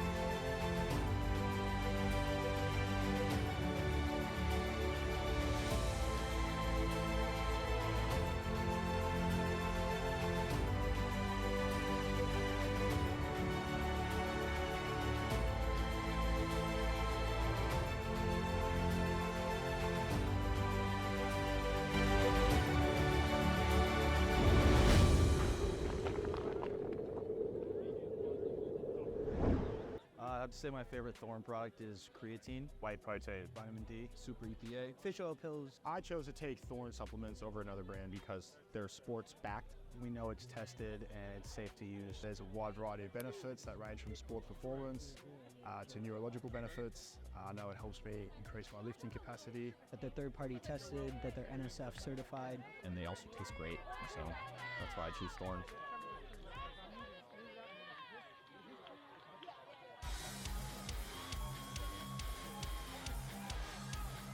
And out on the maul. Paula CK, hot. Captain, good. Blue captains, good. Excellent. That makes it easy. Welcome back to Field 12, where it's the Lakers from Grand Valley State University with the 2-point lead, and the blue jerseys taking on UNC Charlotte, who struck first in the first half. The late try and conversion for Grand Valley State give them the 2-point lead. Taken out into touch. Tim Wilkes alongside Nick Cummings. And Nick, it was a good first half. Both teams showed a little bit of burst on the offensive end. Straight up. Do not encroach the channel, please. Black, they did, and unfortunately just a couple mistakes, a couple errant passes from both sides. Probably prevented some more points being scored, but we do have a great game. Both teams playing solid defense, putting on that pressure, causing those errant passes. But now we're going to see there. In the back of the line out, Emily Dunn went up high and snagged it down, and now some speed on the near side. Around the corner they come. Final tackler brings him out into touch. Thought she had the corner there for Grand Valley State. Leah Rachil almost had it, but fantastic defensive effort on the other side for UNC Charlotte. Yeah, Leah going for her second of the match. Unfortunately gets driven into touch about 5 meters out from that try line. GVSU trying to extend their lead, but we're going to see UNC Charlotte with the line out throw here. able to secure possession. Nicely done up high there from Ruby Chambers. Chambers gets it back now and a nice little offload to keep things moving. The 49ers looking to charge, but a big time collision, a little bit too high though, says our referee. That'll send Grand Valley State back 10. Quick tap and we are ready to roll again off the left-hand side. A couple of blue jerseys to bring her down, and finally the great tackle jars that one loose. Scooped up though. Grand Valley State on the defensive end. Here come UNC Charlotte. Back into the hands of Ruby Chambers. She made the defensive stand on the other end and dots it down on the offensive side. Pure exhaustion, a little bit of contact at the end, but the lead given now to UNC Charlotte. Yeah, excellent work from Jessica Stanley to get that offload to her, to Jaya, and then Ruby Chambers just gonna take it all the way, using her speed, had no one in front of her, and she's gonna dot it down to give the lead back to UNC Charlotte. Good work there, number 7, Ruby Chambers, the sophomore political science major out of Raleigh, North Carolina. Gets it down. 10-7 the score though, conversion no good. Grand Valley State with 4 minutes left to play in striking distance to come back and take the lead just like they did in the first half.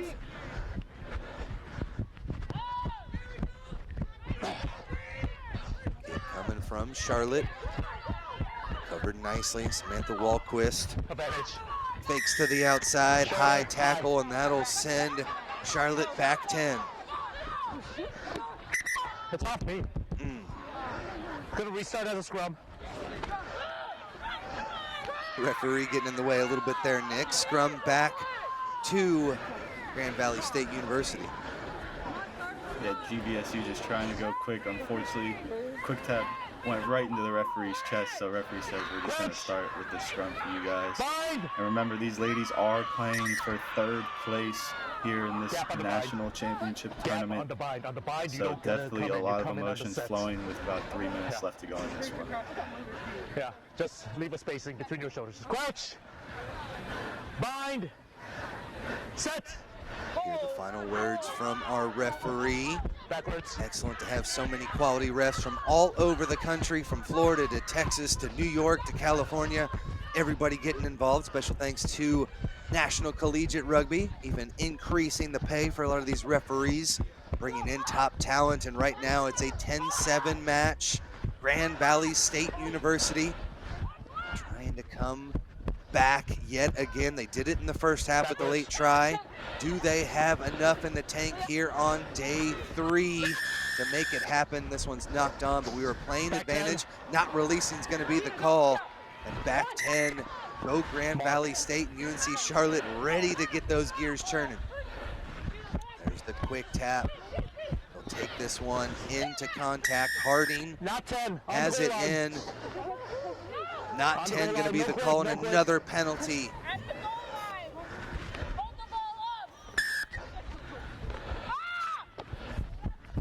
Quick tap again. Here comes Ruby Chambers all the way to the outside, swinging it with good hands. McClure has to take it into contact. Chambers gets in to seal things off. And back to McClure around the side. Great work. And there's another try, 3rd of the day for UNC Charlotte. With a minute and a half remaining, an 8-point lead could just about seal the deal. Yeah, Jaya McClure, who assisted the last try to Ruby, finding herself in the try zone on this one. Excellent work from her, just seeing the field and using her space and taking it around the GVSU defender. And with the conversion added and only a few minutes left in this game, that might just be the icing on the cake. Great job to take 2 runs at it. Was taken down, popped right back up to her feet, and was right there to be the receiver to take it home. And with a minute left to play, it's now a 10-point lead after the conversion was good. As we sit here on the women's D2 side, this is the plate final. This is for 7th place on the women's D2 side of the bracket. Both these teams with losses yesterday to put them here into the 7th place match. Advantage being played as a knock on. Grand Valley State University almost able to take it around the corner, but we need an injury break here. Strong run, but again, good defense from UNC Charlotte. Yeah, unfortunately, we have a Grand Valley State player down. It looks like she got up, which is good to see, but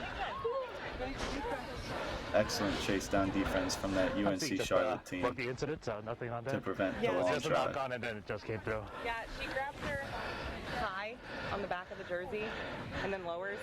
So. Was she? Okay, so green player had that caused the. Yeah. Was it in the top of the back? Was it in the knee, or was it in the middle of the back? Like in that area? Yeah, I'm okay with that.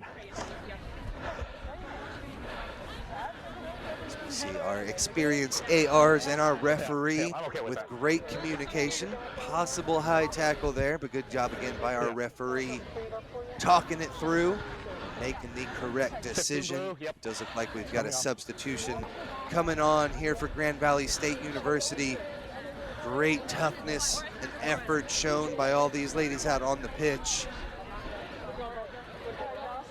That works. Restart will be scrum to you. Scrum How to black. about that, Nick? Talk about carrying your team. Great show of support here for the ladies from Grand Valley State. Mark's here. On the 5. She wants to walk it off herself. She wants to show her toughness. Loves her teammate for helping her out, but she says, I want to walk off the field on my own.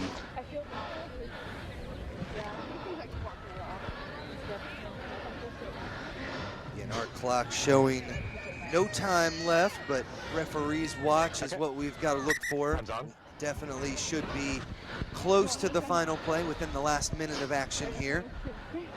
Thank you for joining us live on Field 12. This plate consolation here on the loser's side of the plate. 7th place on the line here for UNC Charlotte and Grand Valley State University. UNC Charlotte with 2 tries in the second half and have boosted their lead. Around the side they come again, already with 1 try to her name. Ruby Chambers tests the defense, but a strong tackle there from Leah Richel. Takes it home, but a victory here for UNC Charlotte. They are your D2 Bowl champions here on the 7th place. A great tournament for these ladies. A fantastic final, but just too much coming there from UNC Charlotte in the second half, Nick. Yeah, excellent work from UNC and Charlotte in that second half. We're down 2 at halftime and able to put 2 tries up on the board to not only get the lead but extend it as well and just put it out of reach for GVSU. Excellent match here. 7th place in the books. UNC Charlotte secure the victory. We'll step aside, but as you can see, more rugby on deck, so don't go anywhere. We're live here from Field 12 of the College Rugby Championships. You got me? Got you.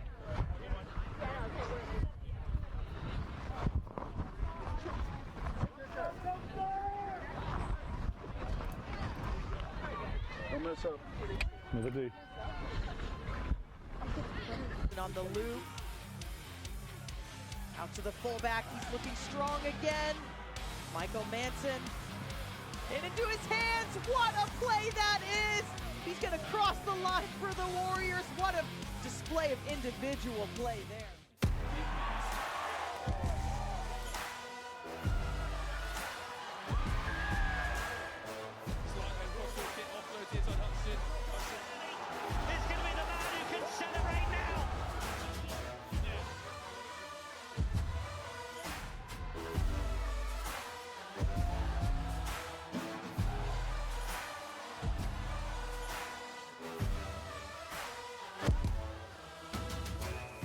Whey protein is my favorite product. Best part about it is I can have it straight after.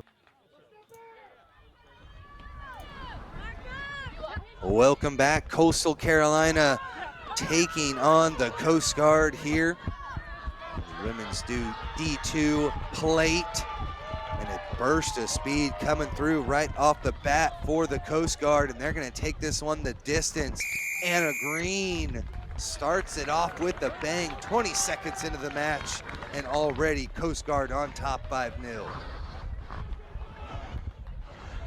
Yes, excellent work. Just right off the bat, Coast Guard showing their speed and able to put 5 on early. Let's see if she can add the conversion. Number 22, Anna Green for Coast Guard here, taking the kick. Just pushed it right a little bit, but Coast Guard able to take a 5-0 lead here, 30 seconds into this match. Green, the junior civil engineering major out of Annapolis, Maryland, gets them on the board first, and Coast Guard looking strong here, taking on Coastal Carolina University in the teal jerseys, Coast Guard in the navy blue and orange. Tim Wilkes alongside Nick Cummings here live from Field 12. We thank you for joining us. Day 3 action here in the women's plate final. Bit of a break on the left-hand side and more space opening up for the Coast Guard. Into contact they come. Isabel Ortez takes it in, but Coastal Carolina are able to snag possession out the back of the ruck. Over to the right-hand side, pass a little bit too high. Could not hang on to it there with Stoudemire. And it's scooped up by the Coast Guard, and they make them pay again. Second try of the match for the Coast Guard. Number 8. Yeah, a couple early mistakes from Coastal Carolina, and they now find themselves down 10-0, only 2 minutes into this match. They need to clean it up. This Coast Guard team will not make many mistakes. Kick off the mark, no good. Coast Guard were able to take down Grand Valley State in their previous match last night. Punched their ticket here into the 5th place final, the plate final here, the National Collegiate Rugby CRCs in 2024. Quickly, please. Special thanks to all of you joining us here in this beautiful complex, the Maryland Soccerplex in Boyds, Maryland, just on the outskirts of Washington, D.C. Thank you for joining us. Here, a beautiful day. Yesterday, a good bit of rain, a slick ball throughout the matches. Here, a fantastic day of rugby on day 3. A little over 4 minutes left to play. And a knock-on coming there from Coastal Carolina. And Nick, we just have not seen them been able to get things going on the offensive end yet. We have not, and these mistakes have been turning into points for Coast Guard. And Coast Guard looking to put on as many points as they can early because they know this Coastal Carolina team is dangerous. This Coastal Carolina team led by their number 9, Lily Hess, who's a senior, has played tremendously in these sevens tournaments for Coastal in previous years. You called it. She's able to steal this one out the back of the scrum against the head for Coastal Carolina, and now we see the offensive prowess starting to open up on the far side. Into contact they come. Sorella. And not rolling away the call, so back 10. Go the Coast Guard, and an opportunity here. Almost a forward pass. Play on, says our referee. Number 14, high. Strong take, slam down. Tackle high as well, and we'll get things going again. Back 10 again. Delgado with the final pass here to the near side. Great stuff now from Coastal Carolina. Coastal Carolina was able to take down UNC Charlotte in their last match last night, but the Coast Guard here make them pay again. Isabella Ortez has it, side entry. Yeah, penalty there coming from Coastal Carolina, and the quick tap gets us going again. Offload and Coastal coming. Carolina looking good until they had that turnover deep in Coast Guard territory, and now Coast Guard bringing it back out to around midfield, making them pay for that mistake. 2:20 left to play in the first half, and a breakthrough yet again. Looking for try number 3. Around the side they come. Caitlin Boggs gonna take it the distance and give them a 15-point lead for Coast Guard. Take her time, let the seconds tick off the clock before she dots it down for 5. Yeah, we've seen Coast Guard strike very quickly after the mistakes from Coastal Carolina. Coastal Carolina showing when they have possession of the ball, though, they can take it the length of the field, getting close to that Coast Guard try-zone, but unfortunately turning it over, and now Coast Guard adding more points to their already big lead. Got a minute on my watch. Coast Guard put up 34 points against Arkansas to win 34-0 in their first match.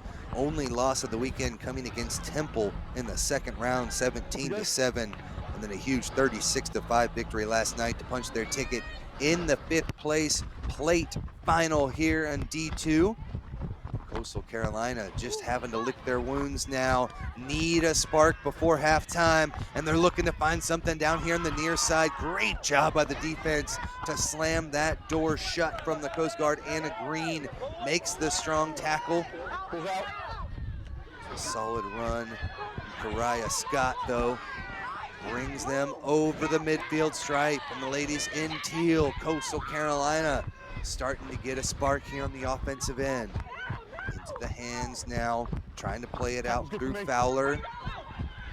To the right-hand side, a little bit of space there on the far side of the pitch, and it's a foot race, but she's dragged down from behind. Inside the 22-meter line now for Coastal Carolina.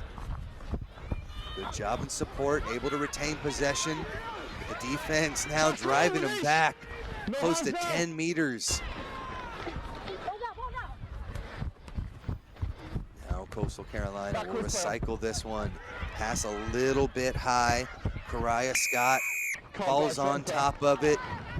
Off their feet were the Coast Guard, so a bit of a break in the action will slow this one down as we're within a minute here in the first half. Yeah, unfortunately, Kariah Scott just diving on that ball. Looks like she might have taken a knee to the head. I think she just told the referee, but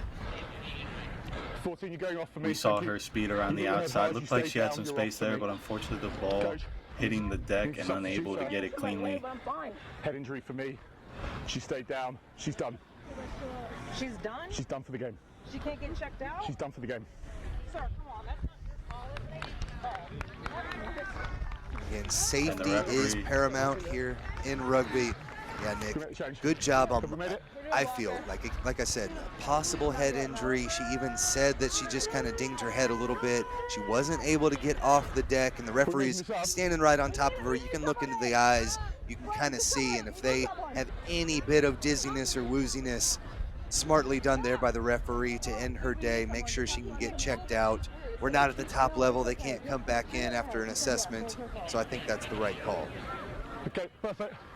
Yeah, and Coastal Carolina coach didn't like it, said she wants to get checked out first, but at the end of the day, it is the referee's decision whether or not she can come back into this match, and referee decided no, she's done. Yeah, maybe at a premier level, we get to the professional level, you might be able to come back in, but again, safety paramount there in the roll, hands in, and a penalty given as Coast Guard will get sent back 10. Quick tap coming, and Cassandra Sorella takes it in. Still 5 meters out. It's Coastal Carolina looking to get their first points up on the board before the break. Not held, says the referee. Lets her pop back to her feet. There's the dive over, gotta dot it down and gets it in. Coastal Carolina shows the fight and tenacity they need to get back into this match close enough and might be able to get even an extra 2 up on the board. Yeah, excellent work from Hannah Fleming there. Just with the pick and go close to the try line, could smell it, could see it from how close she was, just diving over. Coast Guard unable to stop her before she went there, but a big bruising run from Cassandra Sorella right before that, getting them close, and Coastal Carolina able to put some points up on the board before this first half ended. Conversion no good, so at the break we stand 15-5 with the Coast Guard in control. We'll step aside and we'll have the second half of action coming up here live from Field 12 when we return. Right as you were kicking off, I didn't realize Workout or a training session. My favorite product is vitamin D. Back in DC, we practice a lot indoors, especially in winter, don't get a lot of sunlight, so having some vitamin D is important. We select Thorn because we know it's tested and it's safe to use. Rugby is a sport where teamwork truly makes the difference. In alignment with the values of rugby, Globant and Major League Rugby join forces in a powerful innovation scrum that aims to elevate the sport using the latest technologies. We are already co-creating digital solutions to impact the game, the fans, and the global community in a sustainable way. When technology meets passion, the unthinkable happens. Globant, technology that dares to delight. It's time to hit. It's time to pass. It's time to train, step, and tackle. It's time for tradition. And time for brotherhood. It's rugby time, America. It's rugby time, America. It's time to hit. It's time to pass.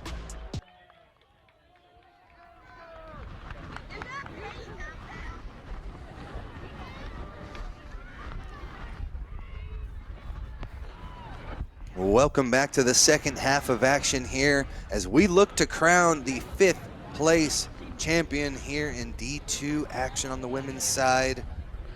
Coast Guard have fought hard throughout, only one loss on the weekend, and they are looking to secure the plate final here. And 5th place in the competition. We'll have this one restarted. 15-5 your score.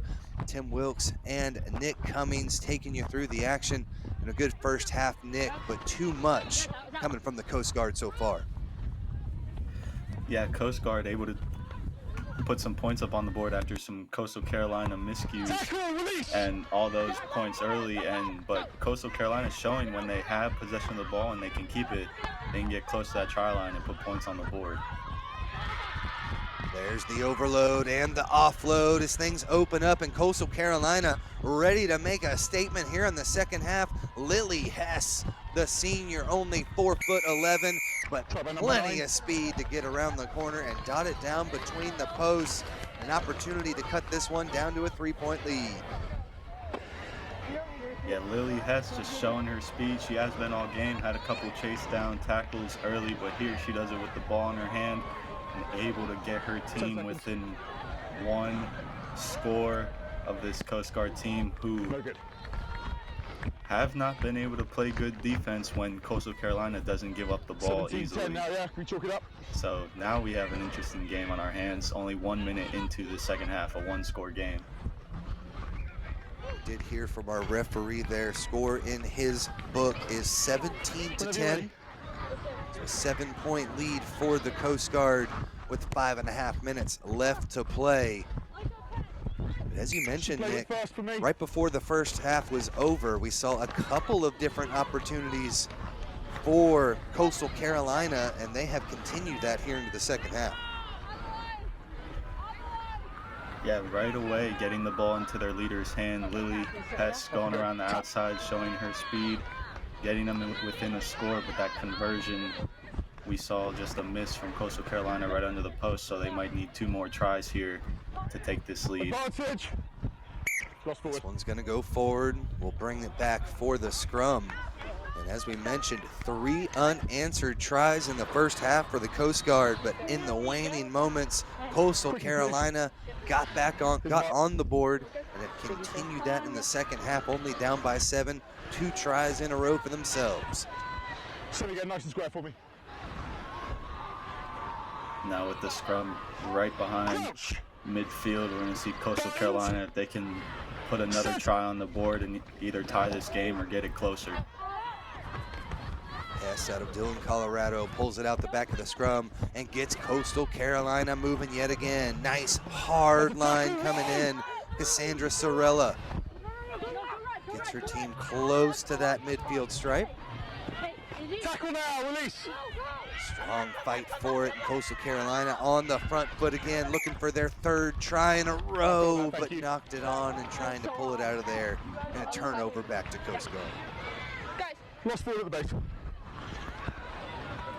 Coast Guard seems like they're finally going to have possession of this ball after the last few minutes of that first half, not seeing it. And then the first few minutes of this half, not seeing much of the ball either, so we'll see what they can do offensively, as we've seen them on defense a lot lately. Chanticleers with the push, and they've earned themselves the penalty. Coastal Carolina get the ball back, down by 7 with 3.5 minutes left to play. 5th place in D2 on the line here. Go now. Quick tap coming in from Fowler. Sends it off to the left-hand side. There's the danger. Hess around the corner and a high tackle on the 4'11", number 9. Round the side they come. Coastal Carolina looking for 3 in a row still for the Chanticleers. Good use of hands, but this one goes to deck. Knocked forward. No advantage gained by by the Coast Guard. And so an opportunity for the scrum inside their own half. Just gotta bleed the clock. 2:45 left to play.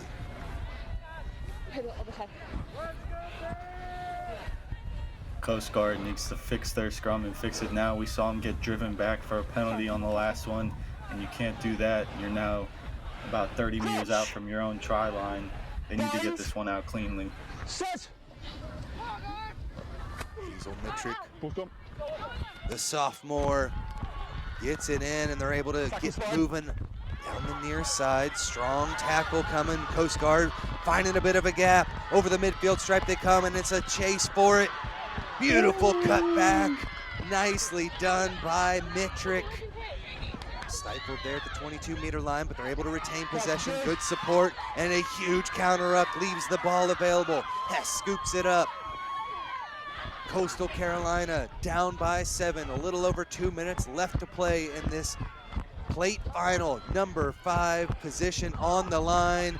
15-on-15 action. The stiff arm gets Coastal Carolina around the corner. Sorella taken down, pops back to her feet, releases, and snags it again. Great awareness. And Coast Guard are dinged for the penalty. Leave hands in, and a yellow card coming. Coastal Carolina with the 1-player advantage for the last 2 minutes. Wow, wow, wow. We just saw a lot happen in that last minute. Hazel Mitrick for the Coast Guard, having a blazing run, put a tremendous move on, but Coastal Carolina able to take it away with the counteract and now find themselves deep in Coast Guard territory again, and after a yellow card. Chanticleers knock this one on. Advantage was being played, and things starting to open up for the Coast Guard. The Chanticleers shut it down, and the Coast Guard surge back again. Caitlin Boggs, Johnny on the spot, scoops it up, takes it the distance. Number 8. And that could do it. That gets the lead to 12 points for the Coast Guard with only a minute 12 left to play. Yeah, Coastal Carolina only down 7 with and have the yellow card advantage. Unfortunately, on the penalty, they knocked the ball on, and Coast Guard able to clean it up. And we see Caitlin Boggs take it the distance Conversion is good by number 15. to put her team up by 14. Caitlin Boggs, the sophomore management major out of St. Augustine, Florida, gets her team over. A couple of huge broken tackles that she was able to push through, and then took it another 50 meters with the speed to nudge this lead up to 14 points. Doubled it up, and a quick knock on coming off, and we're close enough to the break. That will do it. Final in the books, and it's the Coast Guard, your 2024 D2 Plate champions. They secure 5th place and bring hardware home after a 24-8 victory. We'll step aside because we've got more rugby left to go live here at the NCR Collegiate Rugby Championships. We'll be right back. It's time for tradition. It's rugby time, America. It's rugby time, America. We are here to make the fast food business faster. With just one generous lick. Nope, sorry. There we go. Taste ID will create exactly the combo you would like to eat. How do you know our customers will like it? Like it? They're gonna lick it. Nice. Get a technology partner that knows your business and your consumers. Globant, technology that really dares to delight.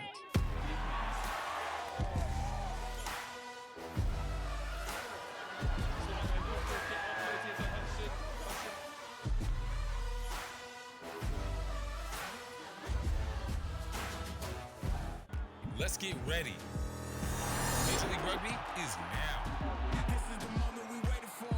Everything you want is right here. We gon' give them what they came for. We gon' take it up from last year. The Rugby Network is giving you all the free MLR content you want, live and on demand. Never miss a hit, never miss a try, never miss your team. MLR on TRN. Never miss a match.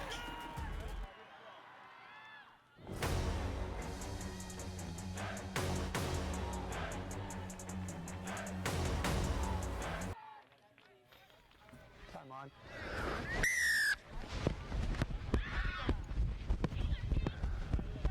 Welcome back to Field 12. We are underway here in the women's premier Shield third place matchup. As we sit here with Lander taking on Minnesota. Lander in the gold and blue jerseys taking on the Golden Gophers in the black jerseys with maroon and gold trim up on the shoulders. Tim Wilkes here alongside Nick Cummings taking you through the action, and a knock on early here in the first minute. We'll see Minnesota with the first scrum of the match. Yeah, both of these teams able to find themselves in a good spot to end this tournament. Both having good enough day ones to find themselves here. As you said, Minnesota versus Lander. Minnesota finds himself with the scrum early in the 22 of Lander. Coming around the right-hand side, beautiful little scissor there into the teeth of the defense. Off the switch, into contact they come. 1 meter out, over to the left-hand side now. Leaning forward are the Golden Gophers, but we'll bring this one back to the penalty. No try awarded. Good job by Lander holding that ball up at the try line, but unfortunately they gave up a penalty at the 5 meter line, so Minnesota's going to have another opportunity here close. They'll choose the scrum. Choose to pack it down. Marks here, ladies. Marks here. Have the advantage there in the forwards, but at the same time it does allow a little bit extra space on the edges. If you've got speed out there, let's see which way they decide to take it. Offside advantage. Another advantage being played as the Gophers are able to take it in. Look at the AR, he's talking to you. And the try awarded for Minnesota.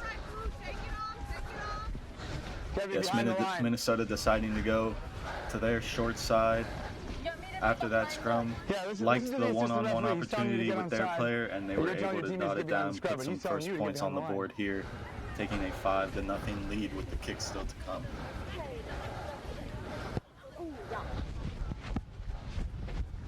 So a good start for the Golden Gophers as they are now up 5-0 in this match.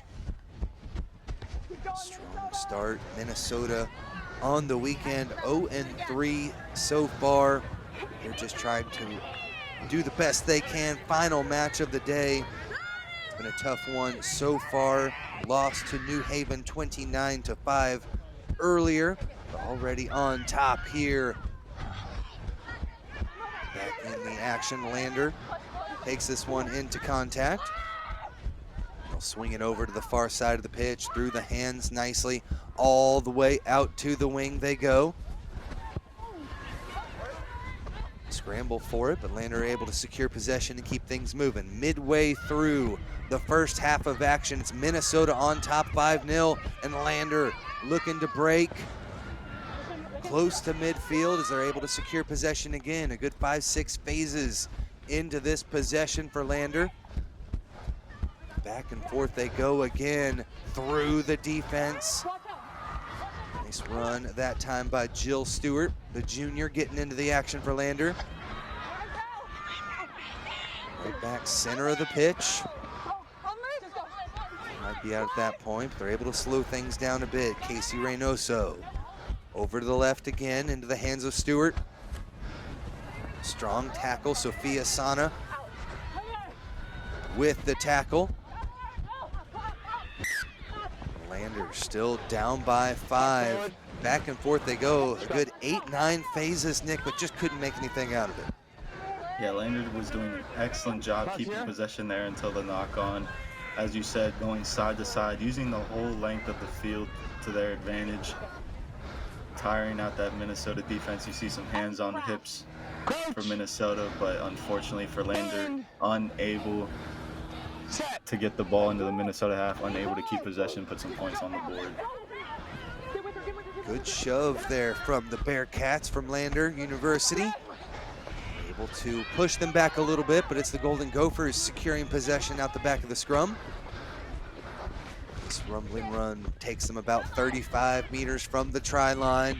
Looking for their second of the day, swimming through the defense, and around the corner they come.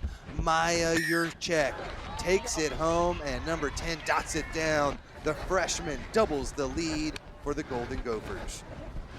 Excellent work from Maya here. She saw she had some space on the outside. Good stiff arm on 2 of the Lander defenders and just says, I'm faster than you are, and puts it down in the try zone to extend her team's lead. Excellent work from the freshman. Yurchek getting it done, the criminology major out of Royalton, Minnesota. Sets it up close enough for their team to bang this one through as well. Conversion is good. I'll get your number. Haven't thought about it. I believe 14-0 the score, 1 minute left to play. Landers has the majority of possession, but too much defense from the Golden Gophers as they have strung out the attack from the Bearcats throughout the match. Off the restart. Landers back, says the referee, but going the wrong direction here. Golden Gophers, good job bringing the tackle down, but started it off high and will come all the way back. Maybe advantage could have been played there too, Nick.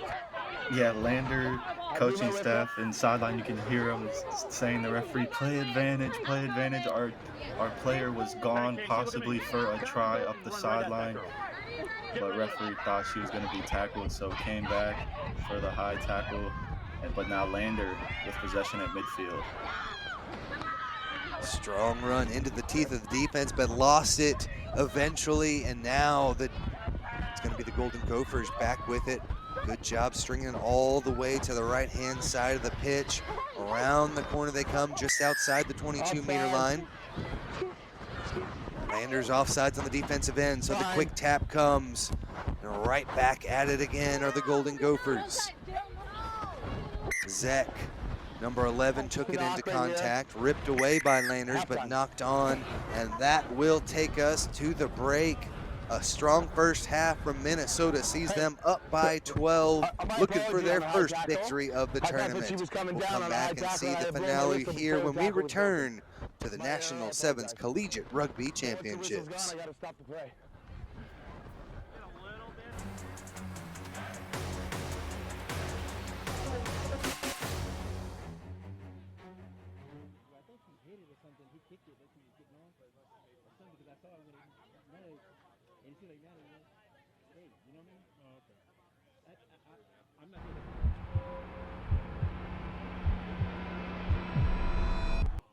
The moment you have all been waiting for has finally arrived.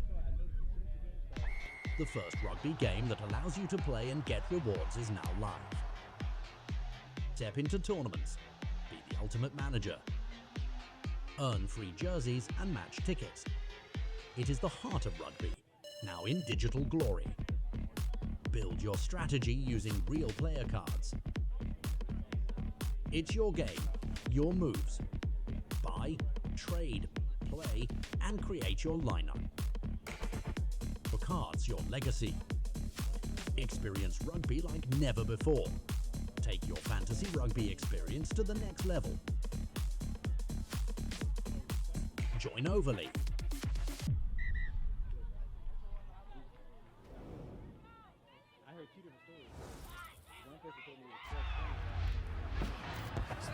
Rugby is all about feeling. The feeling when you crouch. when you bind, when you set.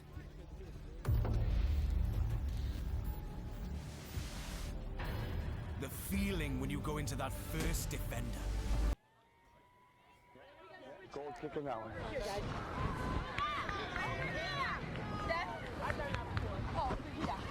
And we welcome you back here to Field 12 as we are knee-deep in the Women's Premier Division, the Shield competition.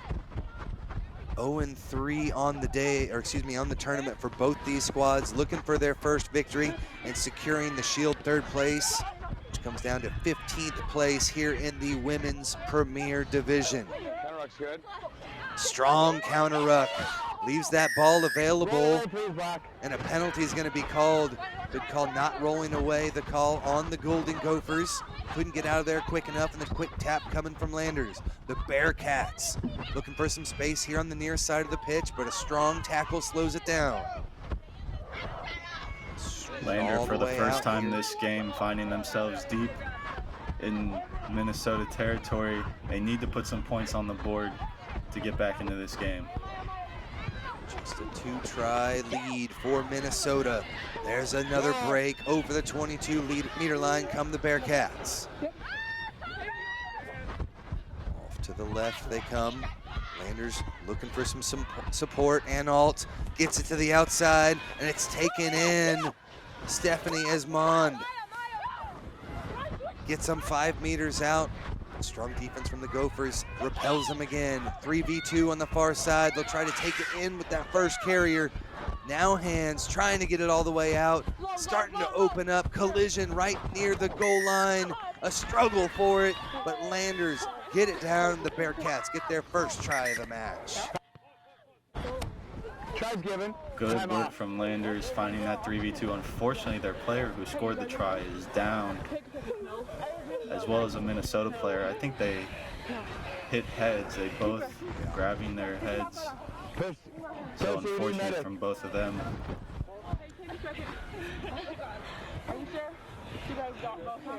I'll get you the number of the try scorer. I just locate my jaw. Special thanks to all of our medical staff here at the NCR College Rugby Championship. Thank you. Taking care of these athletes as safety at a premium here in DC this weekend. We thank you so much for joining us here live on Field 12.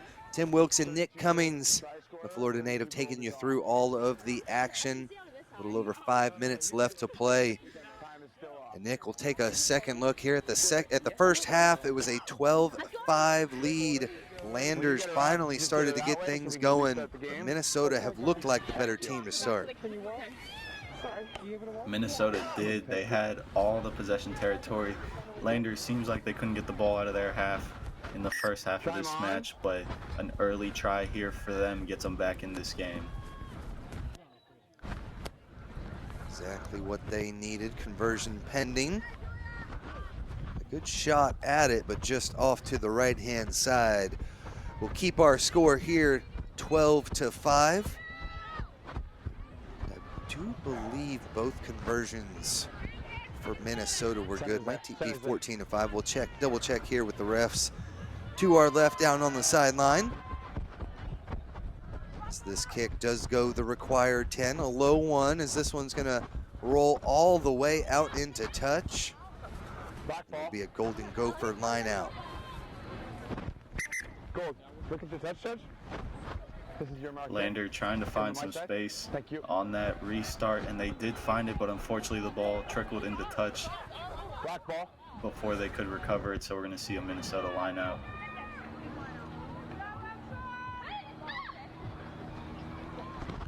Able to take this one up high, hits the hands of Jingle.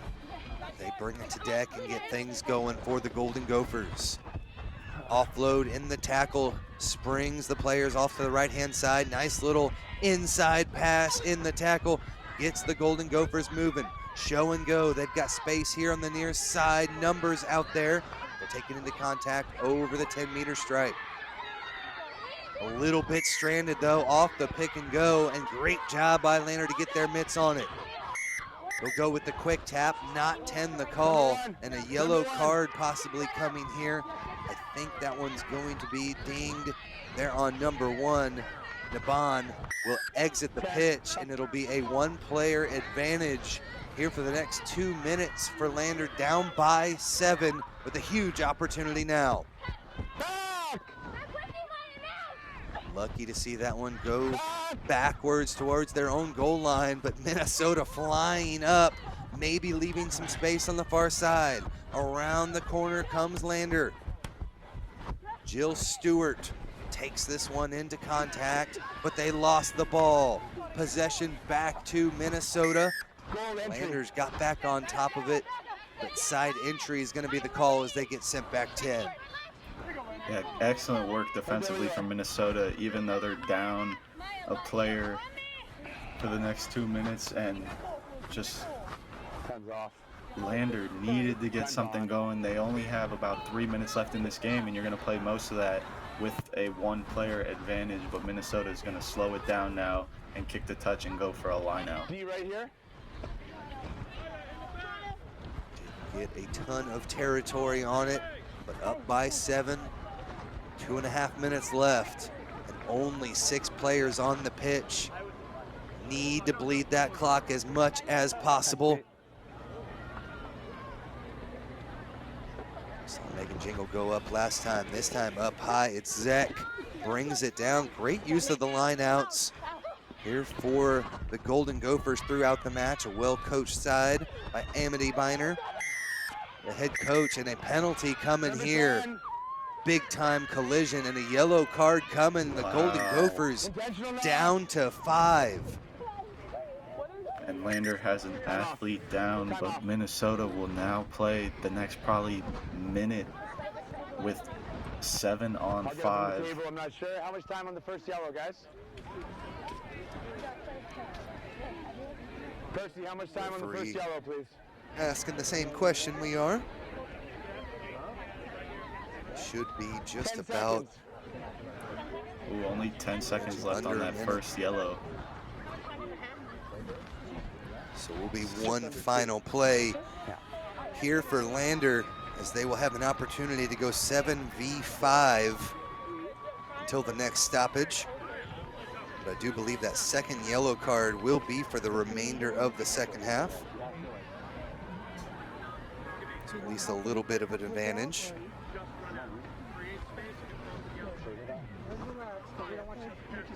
Unfortunately for Lander, they have their freshman Tokara Nelson down. This Lander team, a very young squad, a lot of freshmen and sophomores on this team. Definitely a team to look out for in years to come, but unfortunately what they're worried about right now, and unfortunately for them, they have one of their athletes on the ground, but they will have, as you said, a 7 on 5 for one play and then 7 on 6 for the rest of this match. Get some fresh legs on the pitch coming up. Just a quick reminder, make sure you are downloading the National Collegiate Rugby app, new to the CRCs this year, and it's your home for all of the brackets, scores, schedules, and stats, all in one place on the NCR app, so highly recommend you check that one out as you follow your team throughout the tournament. Fortunate to see an injury here in the final match of the game. So much rugby on the weekend, 4 matches in the books. You got tired legs. Lander just hoping for one final punch. Down by 7 is what we're showing here. Here from Lander, if we score, we need to center it, need that conversion kick.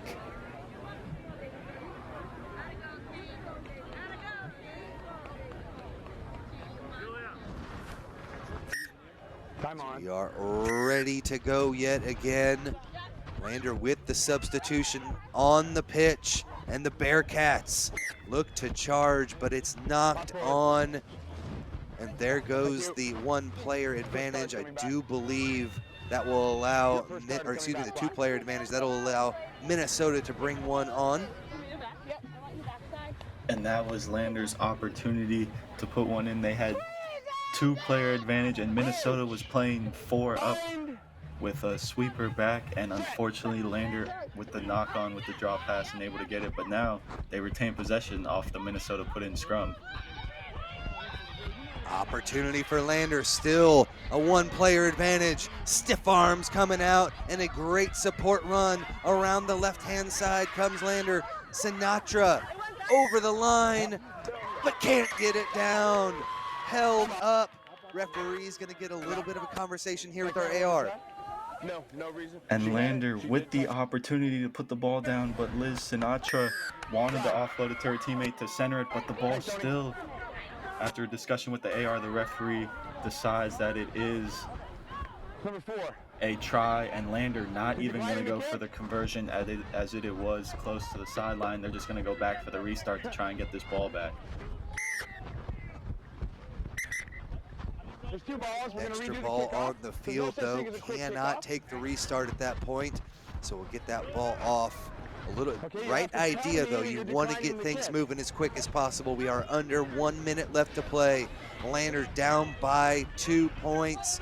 Golden Gophers with the 1-player disadvantage. They're going to hope to just retain possession out of this, keep things nice and tight, and let that clock tick down to 0.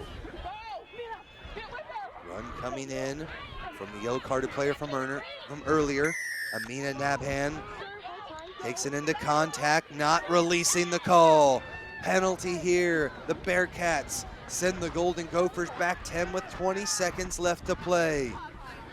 Quick tap coming, and Lander University down by 2, looking for their first victory on the weekend. Big opportunity, huge tackle though from the Gophers. They'll swing this one back, tries to open things up. Another couple strong tackles from Minnesota. Slow things down, and the Bearcats are going to be able to retain possession. Good job holding that one in. Esmond gets it out and sends the ladies in gold and blue back again over the 22-meter line. Tackles getting shed left and right. Space on the near side, through the hands they come, all the way to the corner. Step through, over 1, over 2, and Lander take it the distance. Big time try as the score is flipped again. 3rd in a row for Lander, and they have taken the lead. Wow. Lander taking advantage of Minnesota being down a player, using the ball wide on both sides of the field, making Minnesota tired, and just dotting it down to take the lead. And we show no time left on our clock, but it's up to the referee. But Lander might come away with this one off the Minnesota yellow cards. Injured player down. We'll make sure attention gets paid to that. But what an epic victory for Lander. The Bearcats come from behind. It was 12-0 at the half. 3 consecutive tries for the Lander University Bearcats. Give them the victory. They win the Shield 3rd place. 15th place title is theirs in the the premier competition for the women. We'll step aside, and we've got more action coming your way live from Field 12 when we return. The feeling when you make that first tackle. The feeling when you take that first hit.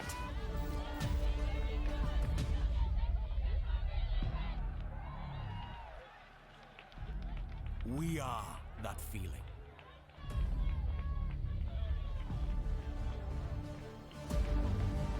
We are contact.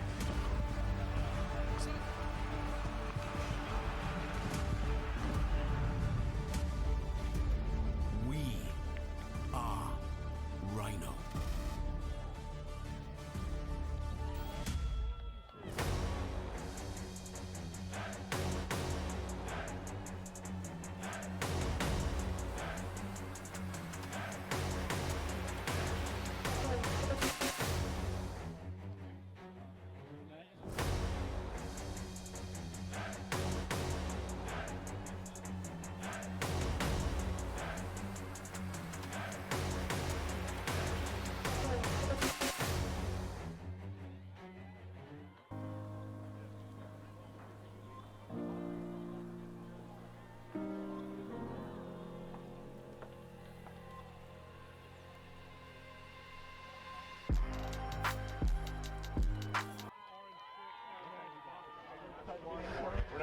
But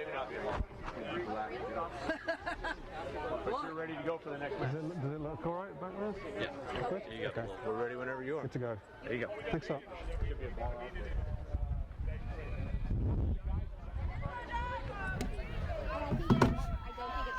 Sorry to keep you waiting.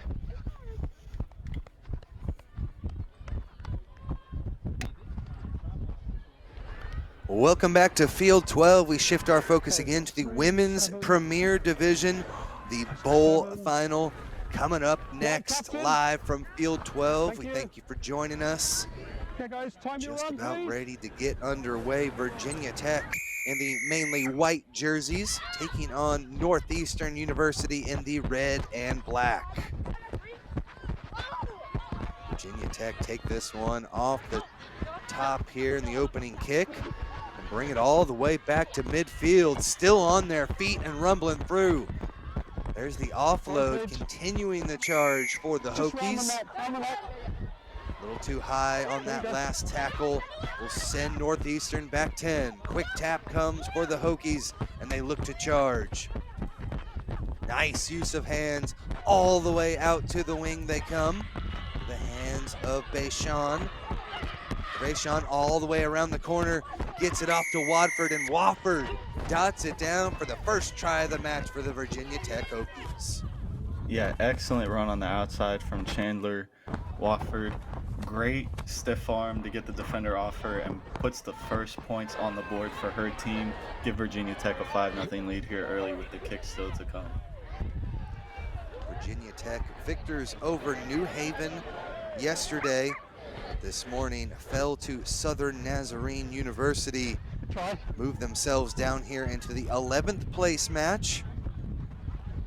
Already we see them clicking on all cylinders as the beautiful looping pass all the way to the outside and plenty of stiff arms available for whoever wants them. Chandler Watford, the senior, takes it the distance for the first 5. Good to go, yeah, whenever you're ready.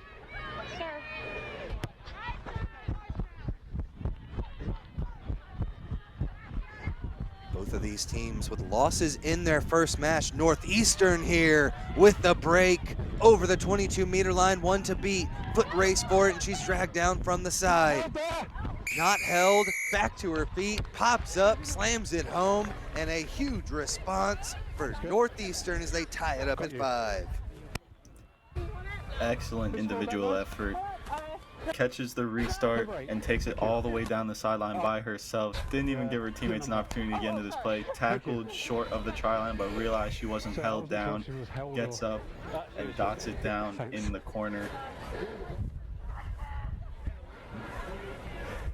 Great work there from the ladies from Northeastern. Kick way in the corner. Unable to be brought through, so 5-5 your score here already. Both these teams showing that they've got pace on the outsides. Good passing, getting into the corners, and things starting to open up.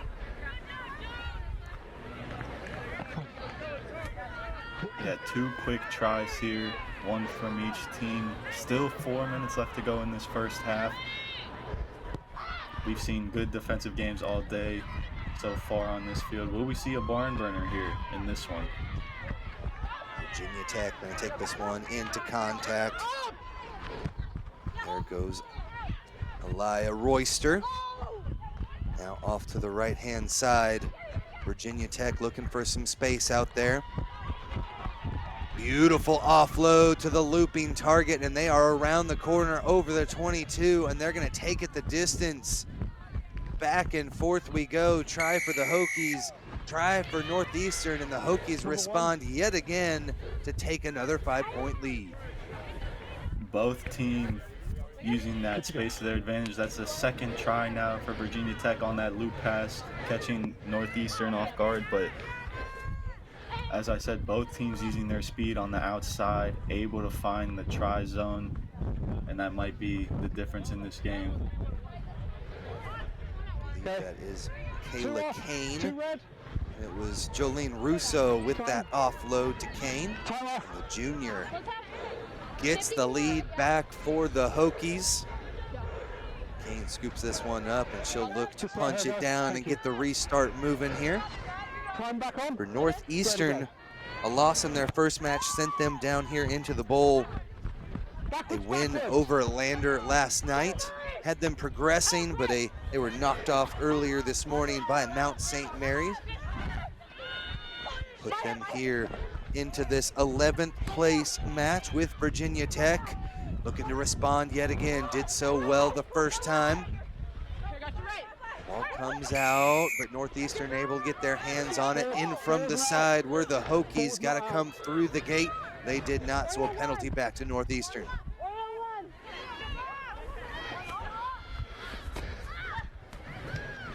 Northeastern a quick tap, Hannah Wilker. Brad Sr. gets things moving. Nice hands here to the near side of the pitch. Hokies are able to string this one out, and a strong tackle there from Balfour. Slows it down for Northeastern. Out the back through Fiona Williams, and a space there in the center of the pitch. Nice little run coming there from Chandler Watford. Gets it off to the right-hand side. Excuse me, over to the right, and now that is Emma McNeil taking it the distance. And McNeil with the response that Northeastern needed.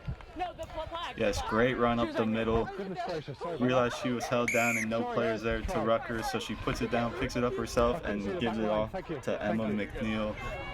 She's going to take it the rest of the way and tie this game up. We've had 2 tries now from each team, both long runs, but excellent work from both of these teams thus far on the offensive side of the ball. Okay, one red is off. McNeil, the junior nursing major out of Portland, Oregon. That's it down a couple of players coming across the country from Portland. And a 10-10 matchup with 48 seconds left to play. The kick from the side is good and gives Northeastern the 2-point lead as we get close to the halftime whistle. And unfortunately, Northeastern had a player down during that sequence. Looks like a shoulder injury as they brought her off the field. Hope she is okay. Guys, who kicked your conversion? Did you kick the conversion? Number 10? Number 10. Conversion was good. Alexandra Patterson, the sophomore, scoops this one up and will get us restarted again with 45 seconds left to play in the first half. Back and forth we go. A try for Tech and a response each time for Northeastern. Hokies inside their own 22 here. Trying to play out of it. Nice looping run again. We've seen them make plenty of space on the outsides with that, but the pass goes awry and they're going to have to scramble to come around the edge. Nicely done. Good little tackle for Northeastern to slow it down. I believe that was Grimes that tapped the foot and brought him to deck. And Northeastern got their hands on the ball and they're looking to rip it out. Fiona Galvin is able to retain possession for Virginia Tech. That ball is there, got to be played. We're going to have hands in the ruck. Like both players kind of going for it there.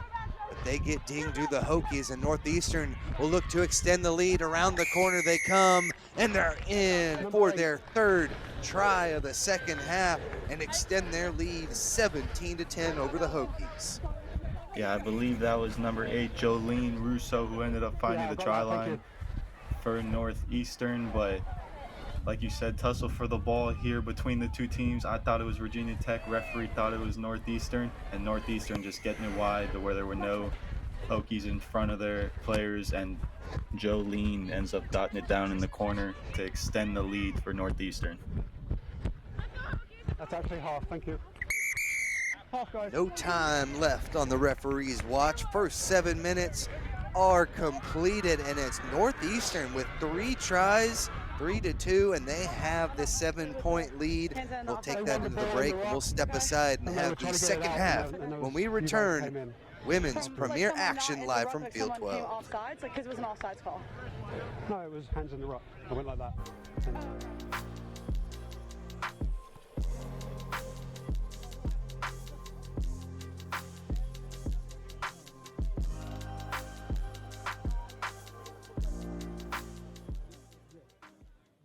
I chose to take Thorne supplements over another brand because they're sports backed. The products are also top of the line and they also taste great. It's important that the substances athletes take are tested for banned substances. One, because you want to make it a fair, even game, especially with the other players. And you want to make sure what you're putting into your body as an athlete is clean, researched, science-based, and it's healthy for you. So you want to put good in and get good out. Yeah, Thorne has helped me a lot, especially in the last couple of months. I've had to pack on some weight to be able to play in this league, and I think taking creatine and protein every day and adding in a couple other things has made me a better athlete, a bigger athlete, stronger athlete, and just overall prepared me well. So I take creatine every morning when I first wake up. It's kind of like my checklist or part of my routine. I usually have a protein shake, a Thorne whey as well, so I usually just throw it in there or throw it in with some BCAAs. Whey protein definitely makes my life easier because I can come straight off the gym, straight off the pitch, and it takes 30 seconds to mix up a protein shake and get down some extra protein. Moving fast, already gone, yeah, but you bringing me back. Try to double cross me, dog, just let me relax. Stop assuming what we doing. Keep it moving, what we doing. 'Cause it can get right.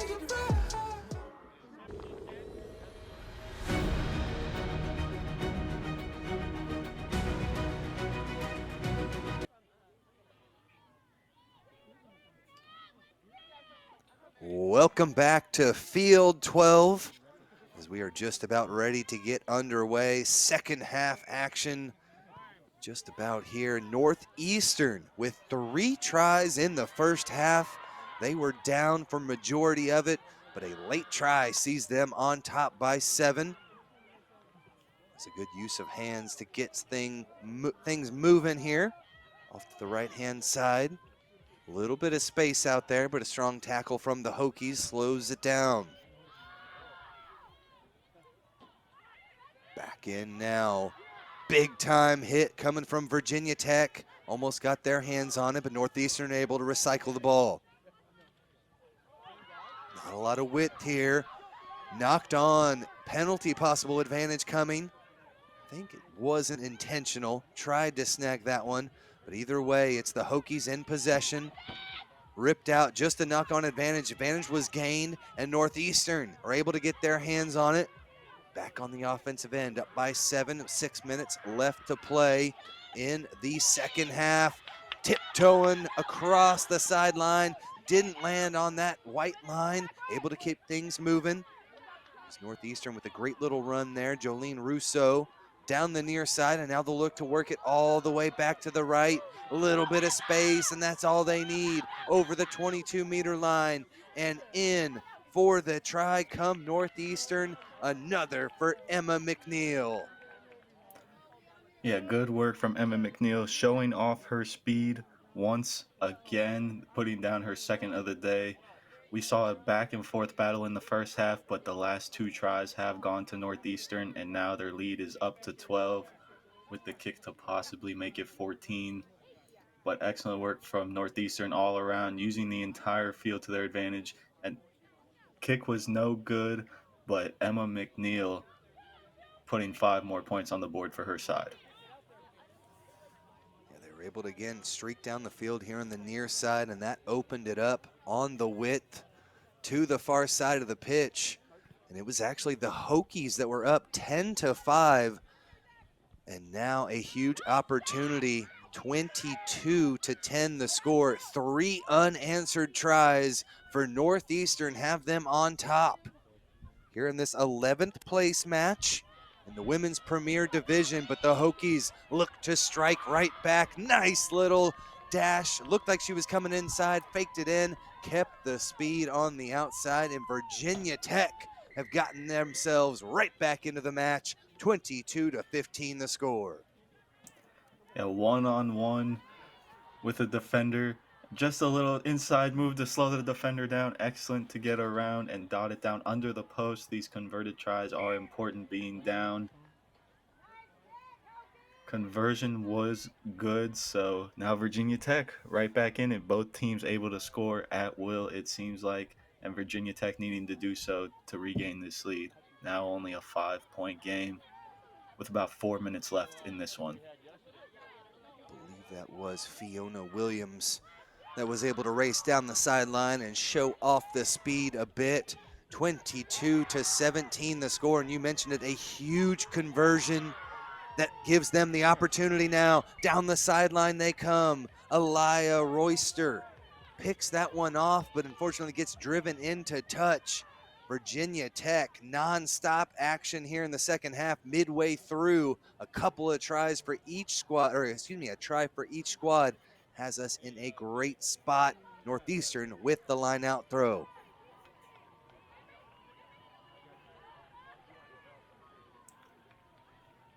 Yeah, Northeastern turning it over there, and Elia with the interception but dragged into touch, and Northeastern now losing their own line out. Fiona Williams with it on the near side.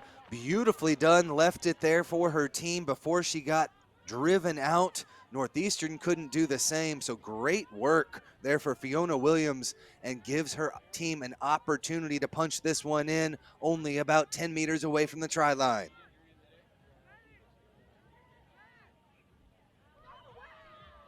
Find their target, nicely taken off the line out, and they're able to get it out to the backs. Right back inside, though, comes Houston, but still short of the line. 10 meters out, and they'll look to recycle it now back to the left. Good use of hands all the way through Royster. Out to the far side, Royster's looping there, but they couldn't get the pop pass. And good job by Royster to secure possession out the back of the ruck. Over to the left-hand side, Callie Houston using the fend to try and swim across. Maybe not releasing there, but the penalty's going to be given to Northeastern. Not releasing the ball, and a quick tap into touch. Looking for touch, but not found. A lot of space retained, though, as Virginia Tech creeps all the way back to their own 10-meter line to get possession. Allison Deering scoops it up, but gets driven out into touch. Line out back to Northeastern. Now we've got some substitutions coming in. Had number 4 for Virginia Tech, Mackenzie Locklear, and number 6 for Northeastern, Ray Dobby, checking into the game with this one. Give their team a little spark with just over a minute left in the game. Virginia Tech looking to put some more points on the board, maybe send it to overtime or take the win here. And Northeastern just trying to get away with this one. We've seen the Hokies with the ability to slot kicks there from Callie Houston. So anybody's game still, not releasing the call, and now is the Hokies' chance. Virginia Tech with the ball, 45 seconds left. Stiff arm after stiff arm, but finally they're able to jar it loose. Big time tackle from Northeastern, and what a defensive stand. Yeah, another excellent run from Chandler Watford. She scored earlier in the game for Virginia Tech, but unfortunately she had the stiff arm out, but the reach around tackle and the ball just poked out from that Northeastern who just stepped on the field. Ray, excellent work from Ray there to strip the ball off of Chandler. Yeah, Ray Dobby, the grad senior,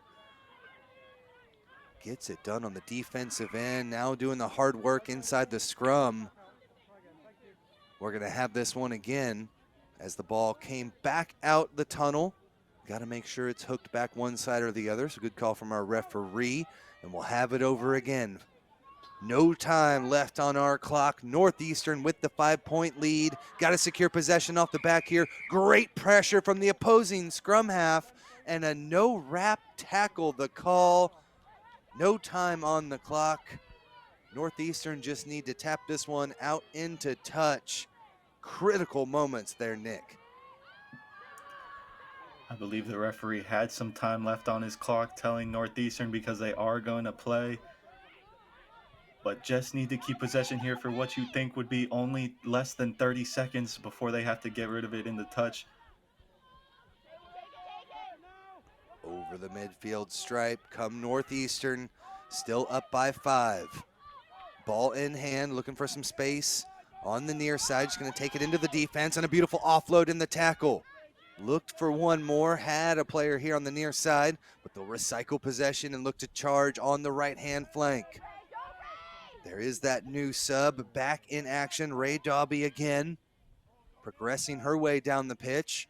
Northeastern looking good here in the waning moments. There's a broken tackle over the 22-meter line, and Northeastern will finish this match with an exclamation point between the posts, slams it home, and Northeastern double their lead and go up by 10. Yes, I believe that was Milia Chamas for Northeastern with a nice broken tackle, and then she's just going to run around and dot it down in the middle to secure this victory for her squad. Excellent work from this Northeastern team. The highest scoring game we've seen all day on this field, back and forth the entire match, but Northeastern able to pull away here in the second half. Extremely fun one here on the women's premier side. Not exactly what they were hoping for in the end, but a big-time comeback victory for Northeastern. They were down multiple times in this match, but they have defeated the Hokies to secure 11th place here at the CRCs. Great weekend for all of these women. You see the emotion on the faces. A fantastic opportunity to show the athleticism out there, and a great win for Northeastern. 27-7 your final. We'll step aside, and we've got more action coming to your way here live from Field 12 at the Collegiate Rugby Championships.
In our game, we play with our hearts. We don't play with sticks, bats, or gloves. We don't wear shoulder pads or helmets. We keep playing when it hurts. And we leave everything on the field. What we wear must be built for our game.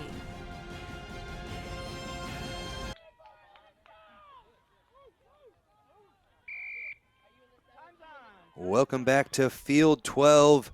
Women's premier action here, ready to rock and roll as we've got Westchester taking on Notre Dame College. Westchester in the purple and gold, taking on Notre Dame College right now. Here live on Field 12, Tim Wilkes alongside Lance Kavanaugh for this one. And Lance, we've seen some good effort coming from the ladies in the women's premier division so far this weekend. The knock-on is going to set up Notre Dame College with the first scrum of the match.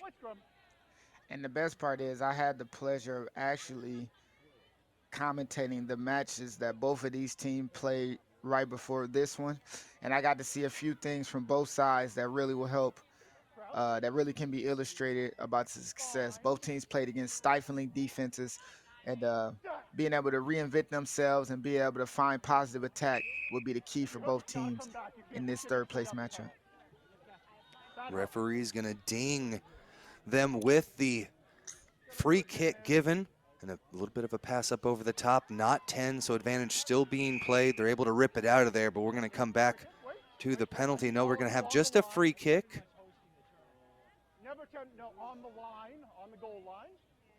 Never 10 from the previous free kick. Quick tap coming here. There it is from Treese. Lost it forward though, and an unfortunate error there will send this one back to Westchester. Yeah, both teams are poised to put up a strong, positive offensive performance after what happened to them in the match preceding this. But I expect Westchester, who is led by a few players who showcased themselves at 15s Nationals in the fall, to really show up, including a few players that we've seen before and a few players that we should really get to know. Lucy Leatherman, who wears the number 8 for Notre Dame College, whose sister plays for the United States, is someone you should definitely look out for as this game continues on. Westchester with a bit of a break here. Big time collision. They're able to get back to their feet and keep things moving. Trying to find some space here. There's a little bit of a switch. Opens things up. Over the midfield stripe they come, and it's a foot race. Westchester trying to test the speed. Book Crago all the way in for the try. What a huge individual effort. Great support line, and was able to take the pop pass almost 60 meters for the try. Crago just went cray. Did you see that dummy and the inside left foot step with the speed to finish? That's an exceptional bit of play from Brooke. And wow, what a burst from this Westchester side, getting points on early. The 5'8" junior special education major, showing that she has some special skills. And just right there, that dummy brings that defender out and able to outrun the inside help. Notre Dame College doing the best they can, but unfortunately, you can't catch cray. And she's already off to having herself a good day, scoring an early try for Westchester. Crago, the junior out of Pittsburgh, Pennsylvania, gets the scoring started here for us in this matchup to see who will take 7th place in the Premier Division. Again, both these teams with wins yesterday. Westchester was able to take down Southern Nazarene before losing to Brown, and then defeated earlier in the day, as you mentioned, Lance, putting themselves in position here for the Plate 3rd place match, aka 7th place in the Women's Premier Division. Notre Dame College, ball in hand, able to retain possession, a little bit of sloppiness. Eventually knocked on though, so unfortunate stuff for Notre Dame College, but a big time opportunity for Westchester to possibly extend the lead. Yeah, and that's just incidental situations. That offsides is unfortunate. But Westchester, again, a great opportunity. Bringing out the set piece play, something they brought from the schoolyard. Didn't go to hand, but a charge and gather. And Westchester is really putting pressure on this Notre Dame College team.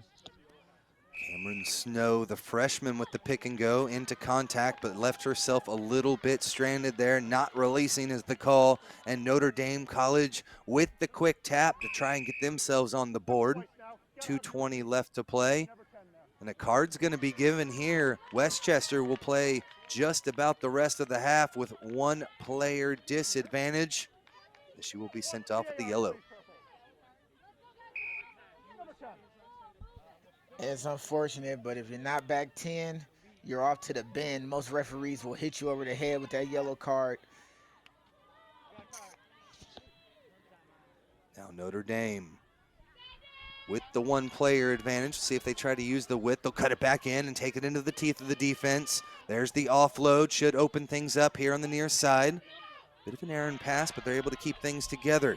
Around the corner, here goes Blazing. Blazing, living up to her name on the edges. A good counter ruck, though, from Westchester. Presents the ball, hands in, and a penalty given. Good job from the ladies in purple. Yeah, and Blazing got caught. Great tackle on her. She found herself playing the ball on the ground. And now, again, Westchester is bringing the action back to this Notre Dame College team. Crago with the big-time crunch at the middle of the field. Smashed there by Notre Dame College. Believe with the high tackle there, and Crago just unable to get back to her feet. We've seen her be the star of the show here in the first half, and that's unfortunate to see. Yeah, it looked like she got stood up just a bit. And on this replay, great counter ruck. Westchester taking the ball back, are doing what's necessary to get the ball back. And when Crago was back on attack after that penalty, got hit straight up and down. And unfortunately, looks like we're going to have to take a second for her. You know, this tournament over the weekend, we've seen a lot of great talent here in the U.S. We've seen a lot of these ladies playing with heart and determination. What we just seen showcased just a minute ago is more of the same as well. We will step aside. When we return, we'll have the rest of this match as it looks like she's able to get back to her feet.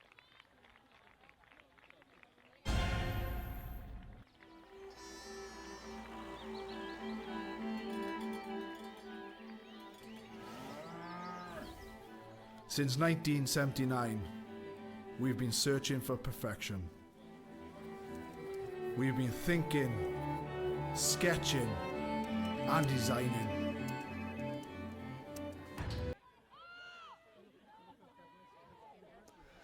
And we're back to the action. Westchester already on top, and they're looking to push through.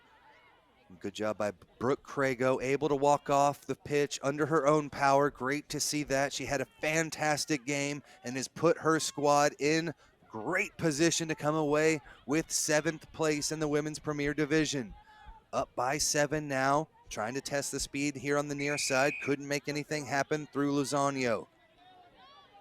A penalty is going to be given as Notre Dame College were off their feet. We'll take the quick tap, and Lily Road goes into contact over the 22-meter line. Now Road with it. Had the offload there, and it's ripped out. Notre Dame College back in possession. Lucy Leatherman, called her name earlier, one to watch for. The senior Away, purple. does a good job retaining possession there with the ruck, seals it off. And now back to the near side they come.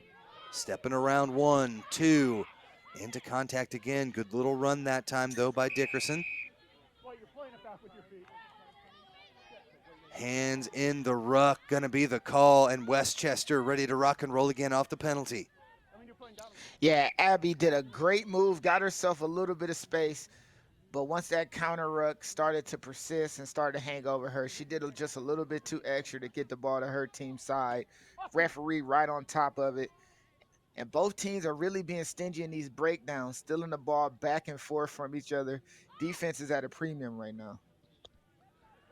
Again, we still had a yellow card here for Westchester. I don't think they've been able to get back to full strength just yet. We're within the last couple of minutes of this first half action. Westchester University on top 7-0, but they've got it ripped out. Great defense from Notre Dame College. Not rolling away, gonna be the call there as you see the lady in purple pinning that ball in.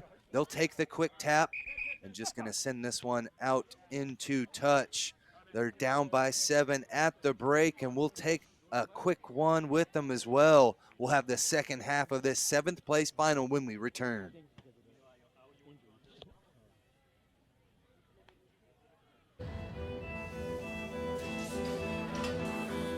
We've been building, assembling, and strengthening.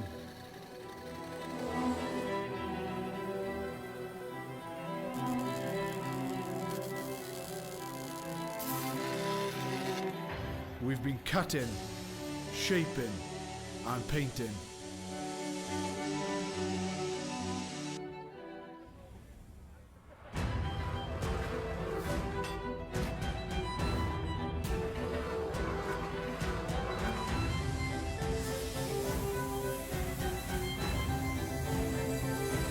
We've created strength and beauty time and again. Our machines are made for one thing: the perfect hit.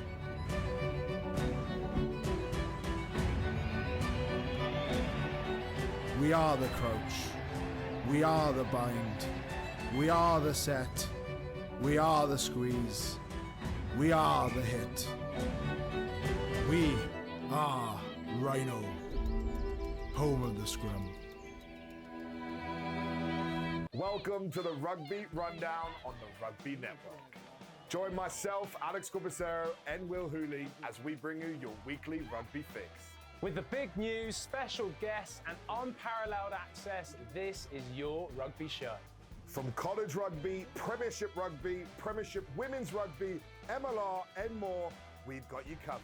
Watch exclusively on the Rugby Network. Come along for the ride as we bring you the Rugby Rundown. Welcome to the Rugby Rundown.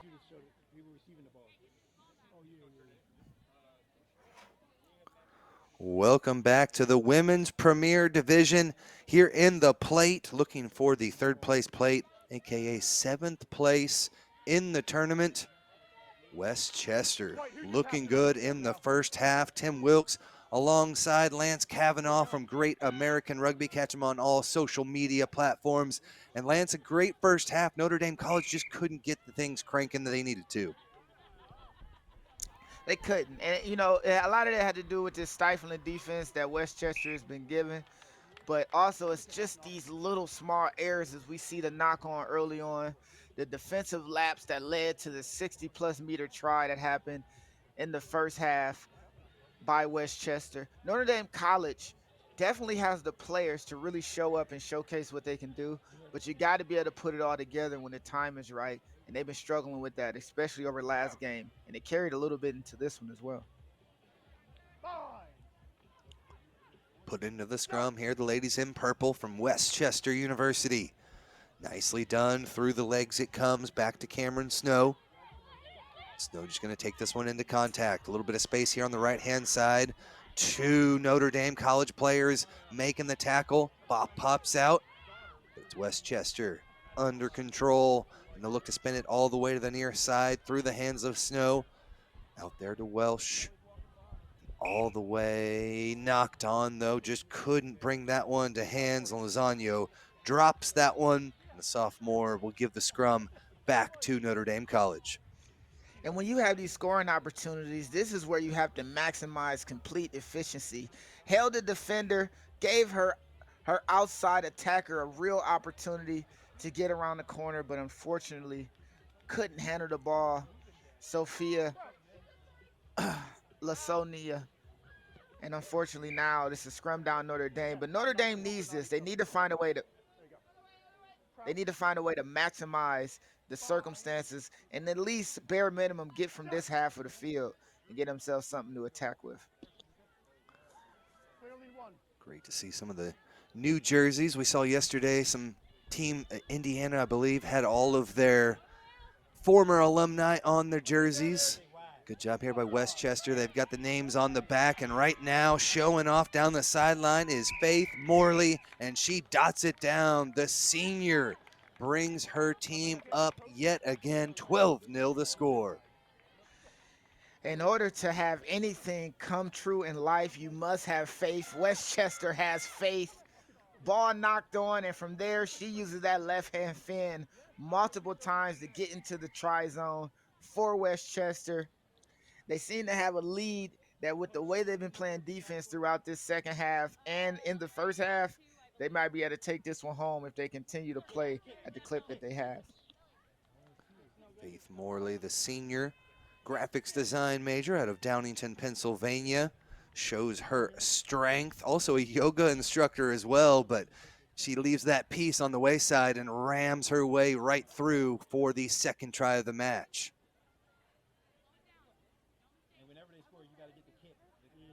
Off the restart here, Westchester looking like the stronger team here so far. Again, the 7th place match. Westchester fell to Penn State earlier in the day, and Bowdoin College taking down Notre Dame. And that's where we stand now. 7th place match, and Notre Dame College looks to get things moving now. Little pitch back. Leatherman's able to hang on to it.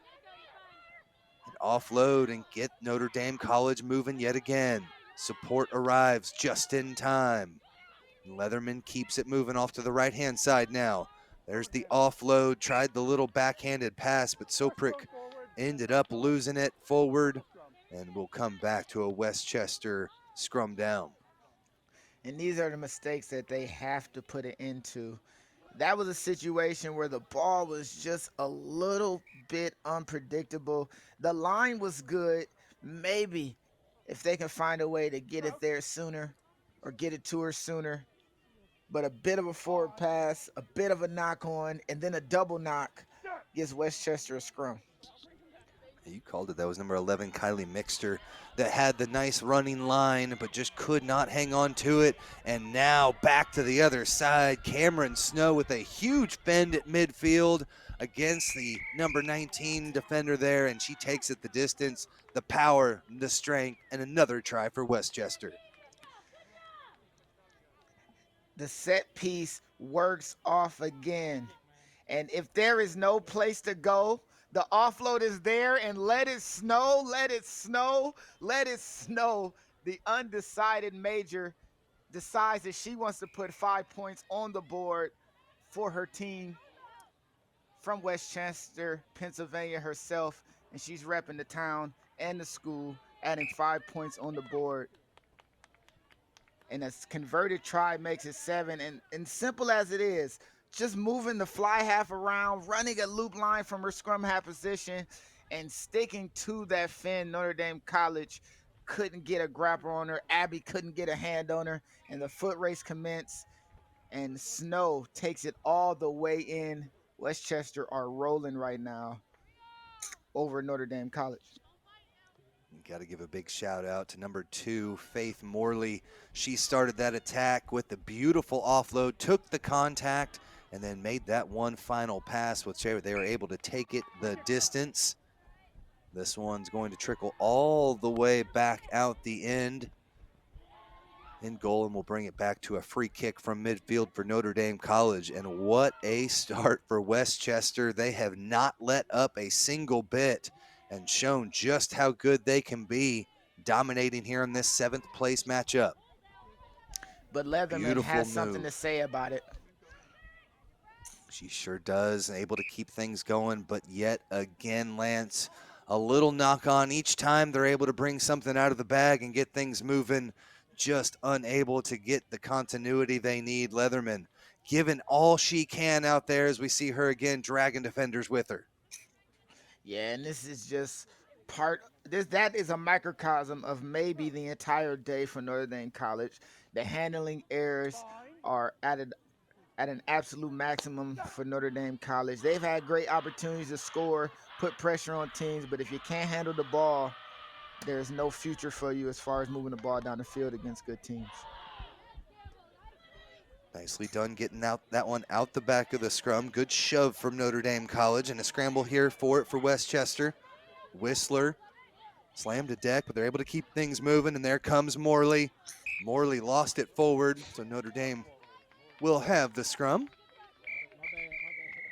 But that will do it. A dominant performance from Westchester.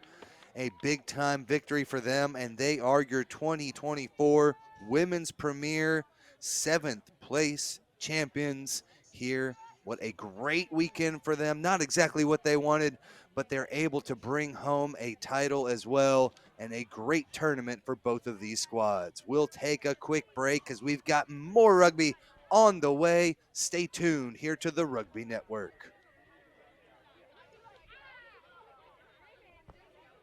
On the Rugby Network, as we bring you your weekly rugby fix. With the big news, special guests, and unparalleled access, this is your rugby show. Watch exclusively on the Rugby Network. It's here and it's right for you, the rugby fans. It is the Fantasy League game for Major League Rugby, the only exclusive Fantasy League game for Major League Rugby globally. Getting started is easy. Just log into the platform, head to the play section, and you're in the game. But there's an important step, connecting your wallet. That's right. To collect player cards, you need to fund your wallet. Oval E offers various options like Ramp, Taurus, MetaMask, each with its own advantages. This process is just a straightforward way to buy in-game tokens, enhancing your gaming experience by allowing you to access different features and player cards within the game. Once you're set up, explore the play section to see available tournaments. It's where all the action happens. Looking for new cards? Head to the primary marketplace.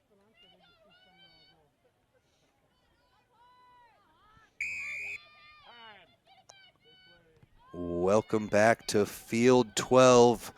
We switch gears now onto the women's D1 side of the competition here at the Collegiate Rugby Championships, and it's the Iowa Hawkeyes battling the interstate rival Northern Iowa, and it's the Hawkeyes with the first burst of speed down the sideline.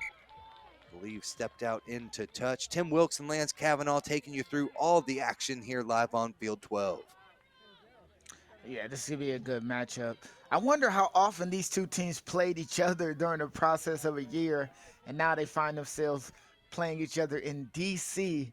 instead of maybe middle of America. This should be an interesting matchup. Actually, yesterday we were sitting here watching Iowa, and it was Northern Iowa was actually in the stands cheering on Iowa at one point in time, but now these rivals on the pitch together as we take a second look at the line out. And the line out almost perfect, almost stolen, but a knock-on card on Northern Iowa. It's a scrum down for Iowa, the Hawkeyes. Able to get possession here. Pass a little bit off the mark, and Northern Iowa was almost there, ready to take it the distance.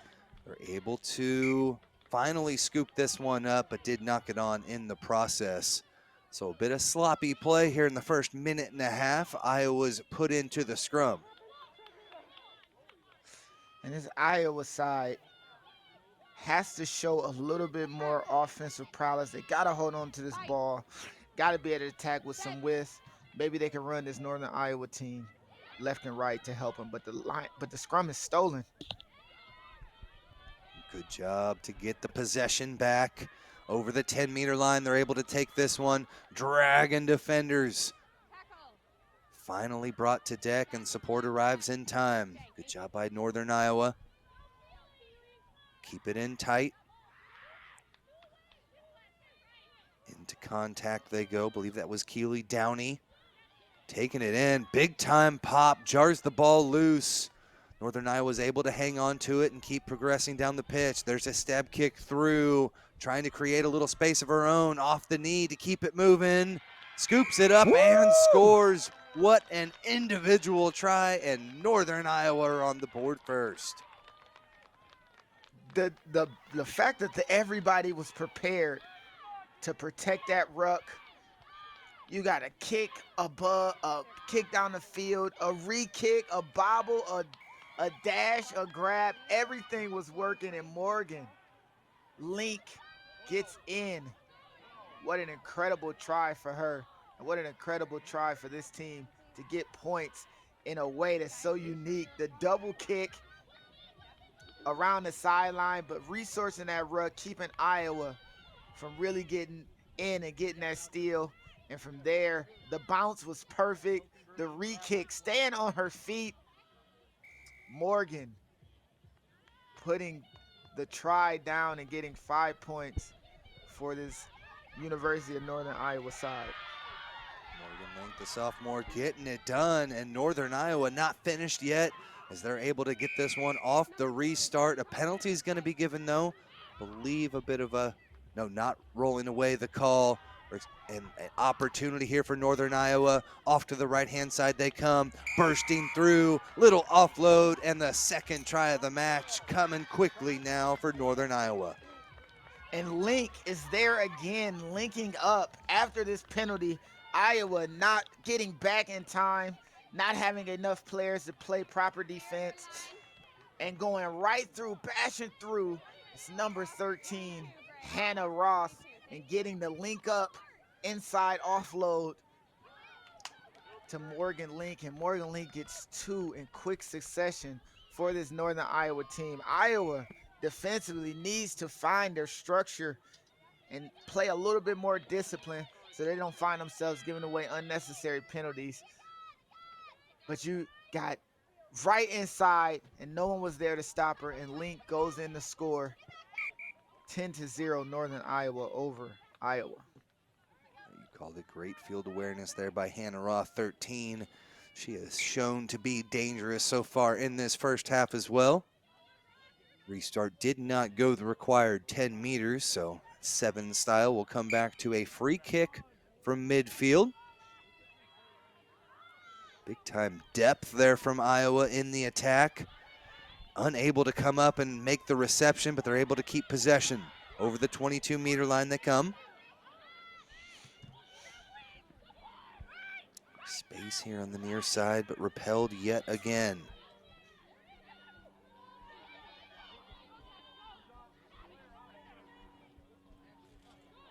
Around the corner they come. Iowa still looking for their first points of the match. 1.5 minutes left to play. Around the side they come. They're able to get it over the 22. Finally opening up here, and they're going to cut this lead in half. 10-5 your score, with Iowa finally getting their first one on the board. Aaliyah Springer putting a try in. You can see her passing the ball and looping around, finding some spaces. Zoe steps inside, and she links up with Springer and sprung her to the open space. And Iowa strikes back after giving 2 consecutive tries up. That's very important for the confidence of this Iowa team as this first half dwindles down. They shown up when it was necessary, getting points back after giving up 2 consecutive tries. And this can spell good for Iowa as young Squirrely steps up, the grad student, on the kickoff, as Iowa looks like they might find themselves a bit of resurgence here. That kick does not go the 10 meters, so we'll come right back to a free kick for Northern Iowa. Well-coached squad here for Iowa. The Hawkeyes coached by Kathleen O'Neill. We're going to have a scrum down here at the center of the pitch. Just enough time. Should be the final play of the first half.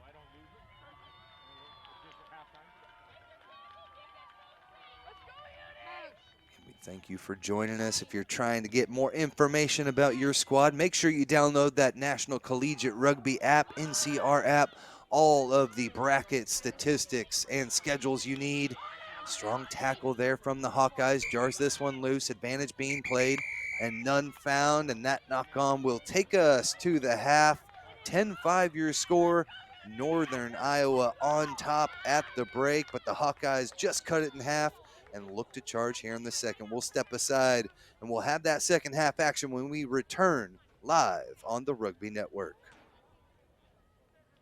And if you're into trading, the secondary marketplace is your playground to sell and swap cards. Ooh, Overly is not just a game, Corbs, it's a rugby community and an experience. Whether you're competing in tournaments or trading cards, there's something for every rugby fan. Exactly. So log in, set up your wallet, and start your manager's journey in Oval E. It's easy, fun, and the rewards are just waiting for you.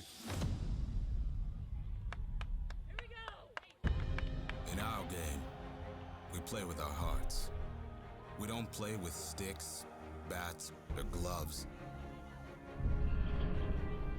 We don't wear shoulder pads or helmets. We keep playing when it hurts. And we leave everything on the field. What we wear must be built for our game.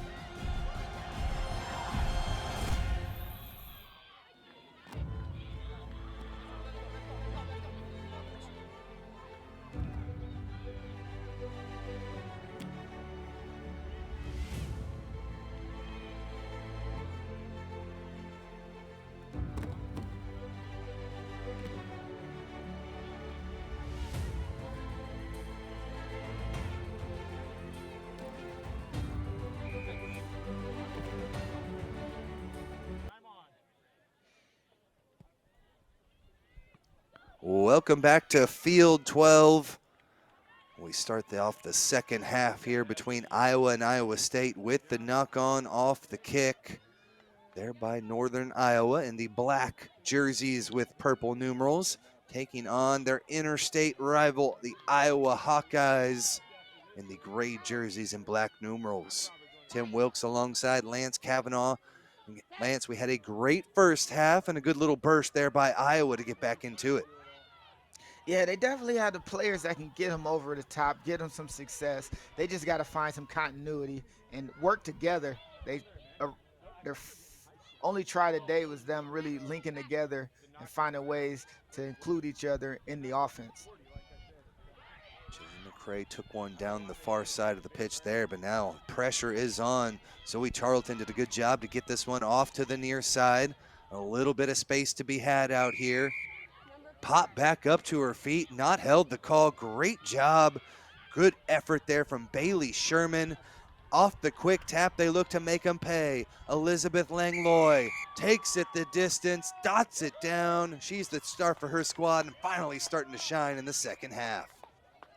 Elizabeth showing up. She is the grass student and one of the leaders of this side. Squirrely, as she's better known as, finding the space, and Iowa adding 5 and tying it up. This conversion gets them in the lead. It is up and it is good. And after a first half where Northern Iowa controlled the phase of play and how things are going, 2 tries back to back and a converted try to take this lead as Iowa showing who they are. And the try scored by the 2023 All-American and first team All-Conference Big Ten, Squirrely Elizabeth Langlois. Great job by Iowa to really get back in this fight. And the minute that one of these teams start playing perfection and minimizing their mistakes, this game can turn yet again. Tackle here on the near side, but more power and pace coming their way here from Northern Iowa. Emma Bacon over the midfield stripe, and now they'll swing it back to the near side. Good blitz defense, slows them down and makes the tackle behind the gain line. 3v2 here on the near side, but a strong tackle doesn't even allow him to get it out there. Good job there by Jillian McCray, slinging him to deck. Now Northern Iowa reloads off to the right-hand side, and there's space to be had out there. They're around the corner, and they're going to take it through the 22 and all the way home for the try. Just the response that Northern Iowa needed, and you see the emotion on their face.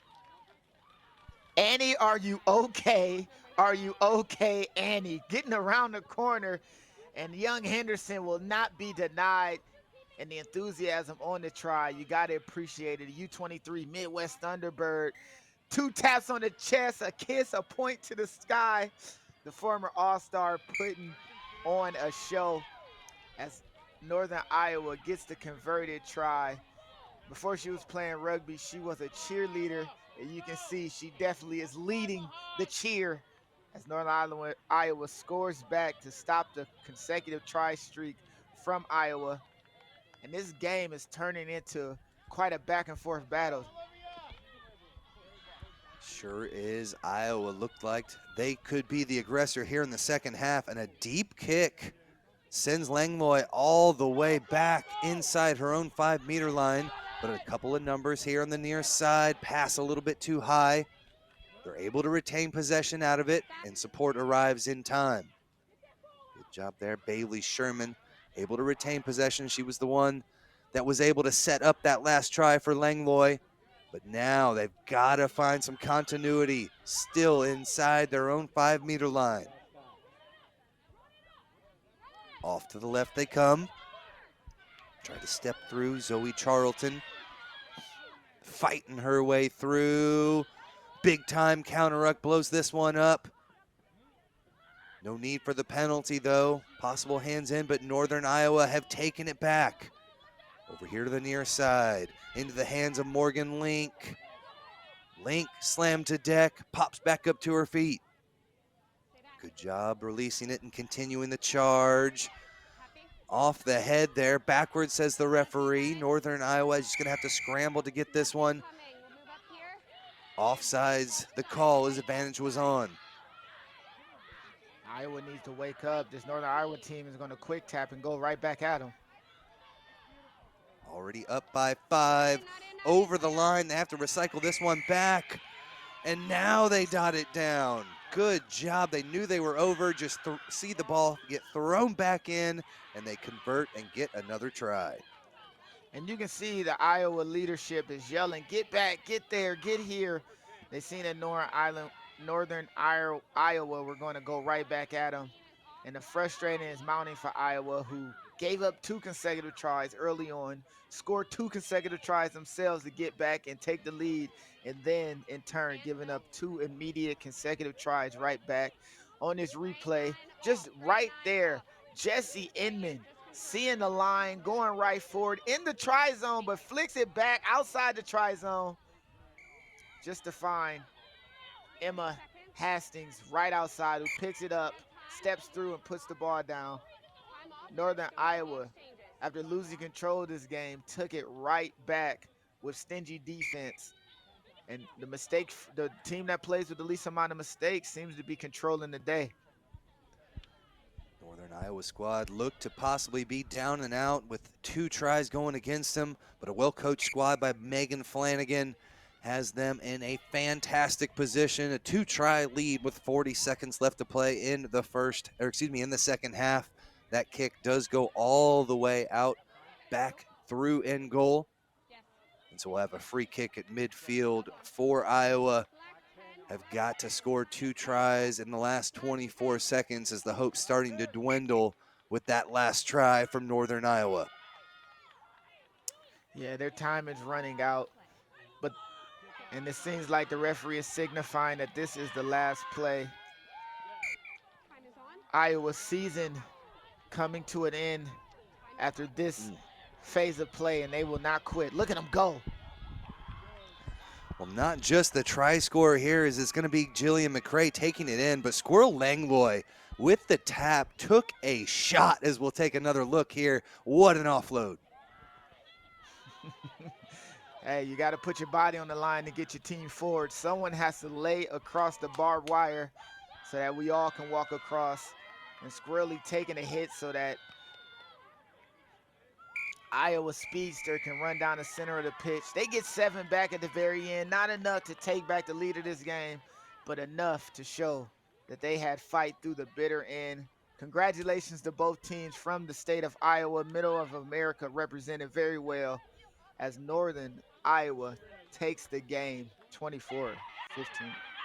24-17. Northern Iowa secure the 7th place championship here in the women's D1 Club Plate 3rd place final. We'll take a quick break. We've still got more action to come.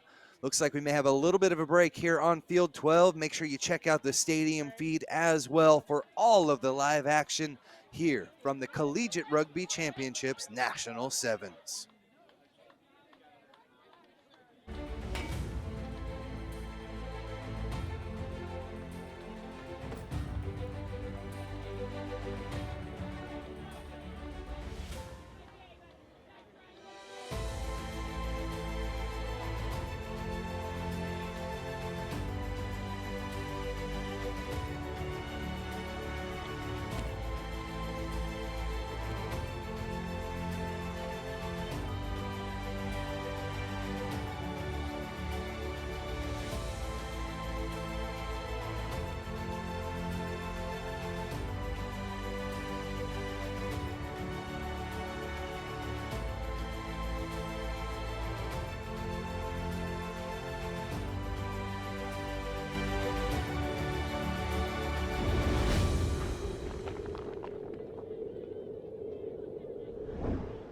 I'd say my favorite Thorne product is creatine, white protein, vitamin D, super EPA, fish oil pills. I chose to take Thorne supplements over another brand because they're sports backed. We know it's tested and it's safe to use. There's a wide variety of benefits that range from sports performance to neurological benefits. I know it helps me increase my lifting capacity. That they're third-party tested, that they're NSF certified. And they also taste great, so that's why I choose Thorne.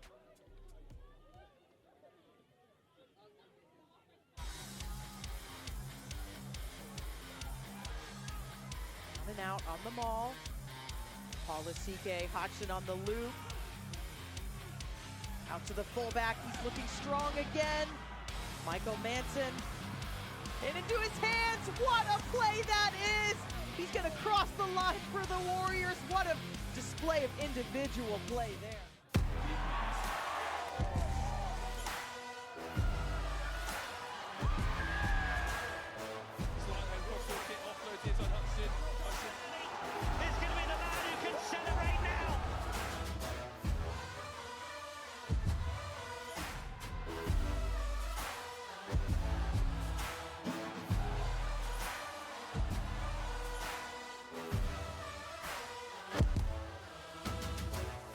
Whey protein is my favorite product. Best part about it is I can have this straight after a workout or a training session. My favorite product is vitamin D. Back in DC, we practice a lot indoors, especially in the winter, don't get a lot of sunlight, so having some vitamin D is important. We select Thorn because we know it's tested and it's safe to use. Rugby is a sport where teamwork truly makes the difference. In alignment with the values of rugby, Globant and Major League Rugby join forces in a powerful innovation scrum that aims to elevate the sport using the latest technologies. We are already co-creating digital solutions to impact the game, the fans, and the global community in a sustainable way. When technology meets passion, the unthinkable happens. Globant, technology that dares to delight. It's time to hit. It's time to pass. It's time to train, step, and tackle. It's time for tradition. And time for brotherhood. It's rugby time, America. It's rugby time, America. Yes, they do. Yes. It's time to hit. It's time to pass. It's time for tradition. It's rugby time, America. It's rugby time, America. We are here to make the fast food business faster with just one generous.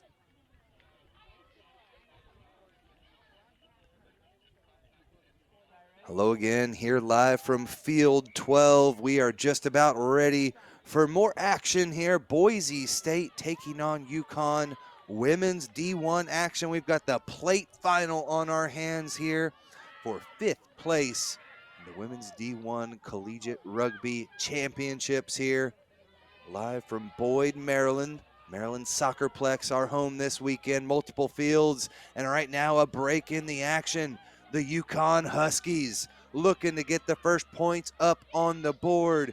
Keisha Durden takes this one 80 meters, slams it home for the first points. UConn didn't waste an absolute moment. From the very beginning, they found a space on the outside, and Keisha Durden is gone. No one can catch her. She has a smile on her face going into the try zone, took a knee in the back, but it doesn't matter. She gave her team a leg up with 5 points in the opening minute of this matchup. What a great try down the sideline, and UConn can have some confidence knowing they might have speed on the edge that can get them over. Durden there, the senior natural resource major out of Stoughton, Massachusetts. A great athlete there on the outside, and we've seen UConn a few times this weekend. The comeback kids, as they have had multiple huge second halves and have secured victories at the death a couple of times here. So a great start this time for the Huskies as they're up 5-0 and send Boise State down a try, and an opportunity now with it. Kick finally retained back there for Boise. Olivia Wood into contact, but the penalty is going to be given.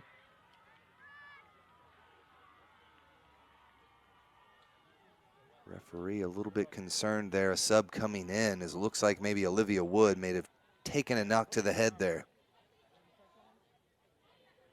Yeah, safety is first. Referee asked a simple question, it looked like got the answer he needed, and substitute is on the way. Boise State, prime opportunity with a penalty just outside their 22. They're spacing the field out, it looks like, and if they can play with a little bit of space, going left to right to stress out this Connecticut defense, they can have a good opportunity to score. As both teams wait for the substitute, and the tap is on. Wait, whoa, whoa, whoa, whoa, whoa, whoa, whoa, says the referee. Whoa, whoa, whoa, time is still off. Referee in control in the middle, and time on, and now we got the tap. Let's get it. Of hands and a nice break through the defense. Good angle to come right back at them over the midfield stripe they come. Now the Broncos down by 5. Opportunity here with 5 minutes left to go in the first half. Little pop pass out to the outside, finds Justice Rupp. There from Ali Fronczak. Fronczak, the captain, leads from the front from that number 4 jersey. Right now, they're going to work things back to the right. All of the white jerseys on that side of the pitch. They're able to retain possession. Ball squirts out. They're going to have a penalty here, hands in, causing it to pop out the side. Yeah, it looks like Boise State being a little confrontational on these, going right into the heart of this Connecticut defense. Now they're finding the space and getting it wide. Good use of hands all the way to the corner, but a strong tackle coming there from Shayla Barker for UConn, but they're not out of the woods yet as Boise State look to bring this one back. Fronczak lost it. Advantage being played, but none gained there, so we'll have a scrum down to UConn. You got to appreciate a team that's playing this space, going left and right. Unfortunately, and any team that wants to handle things and get a good showing of themselves, you got to handle the ball. If it's thrown to you, you got to be able to bring it in. You got to catch it. Work was done for Boise State to get to this side of the field. Let's see what they can come up with after this. Put in here for the Huskies. Coming in from Sydney Halsey, the sophomore. Gets it in and out. Actually, excuse me, that is not Halsey. UConn looking to take this one now. Barker fighting through. Inside the 22, still here for UConn. Off to the left they come. That Boise defense coming up, charging hard. Durden gets around them. She's the try scorer from earlier, but they found space on the far side. Great little move there. Vanessa Santana progresses them up the pitch. Nice job catching this one at pace. Into contact they come. Melanie DeFabio keeps things moving. Huskies looking for space there on the weak side. Not a lot to be had. Ball comes popping out. They're able to keep things moving. It's a little bit flat-footed, but Dearden can change that in an instant. Loses it forward, though, and Fronczak gets the ball back here for Boise State. Strong contest for it, maybe even from the side of that ruck, but we play on. Boise, good use of hands all the way to the outside, and a hard step opens things up back in. Great run coming through. Hewitt with the offload over the 22-meter line come the Broncos. Able to retain possession, center of the pitch.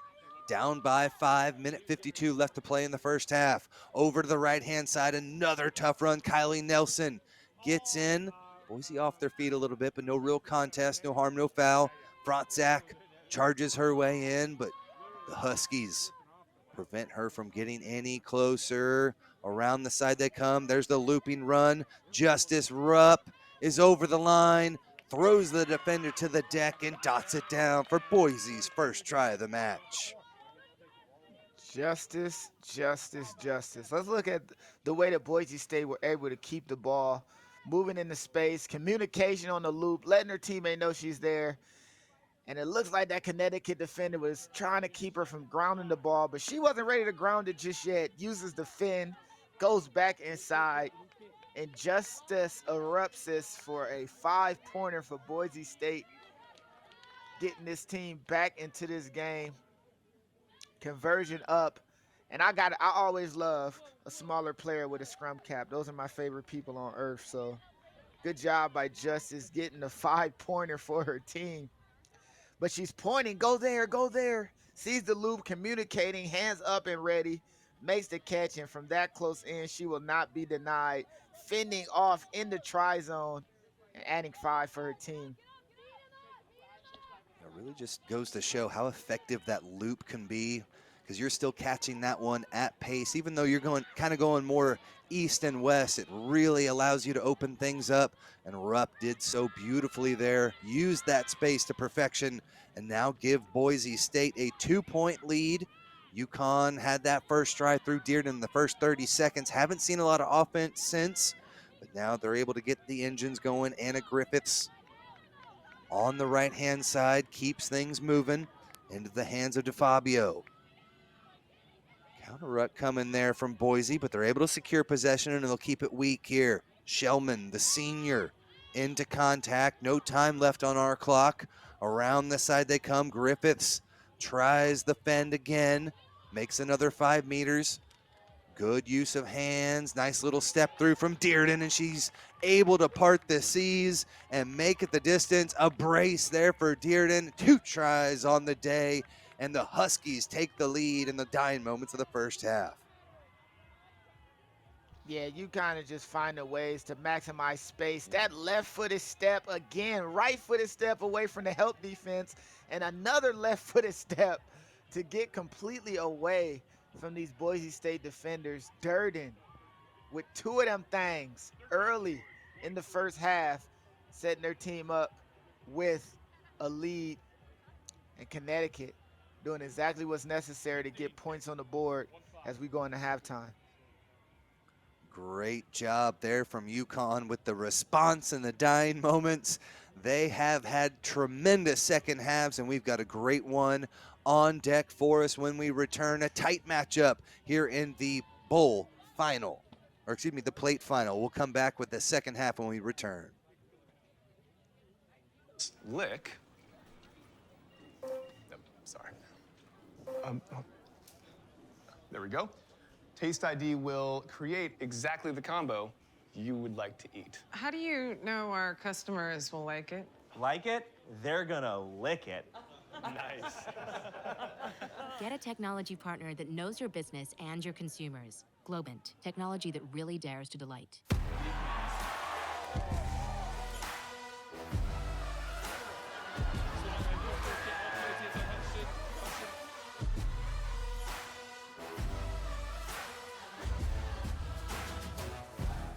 Let's get ready. Major League Rugby is now. This is the moment we waited for. Everything you want is right here. We gon' give them what they came for. We gon' take it up from last year. The Rugby Network is giving you all the free MLR content you want, live and on demand. Never miss a hit, never miss a try, never miss your team. MLR on TRN. Never miss a match.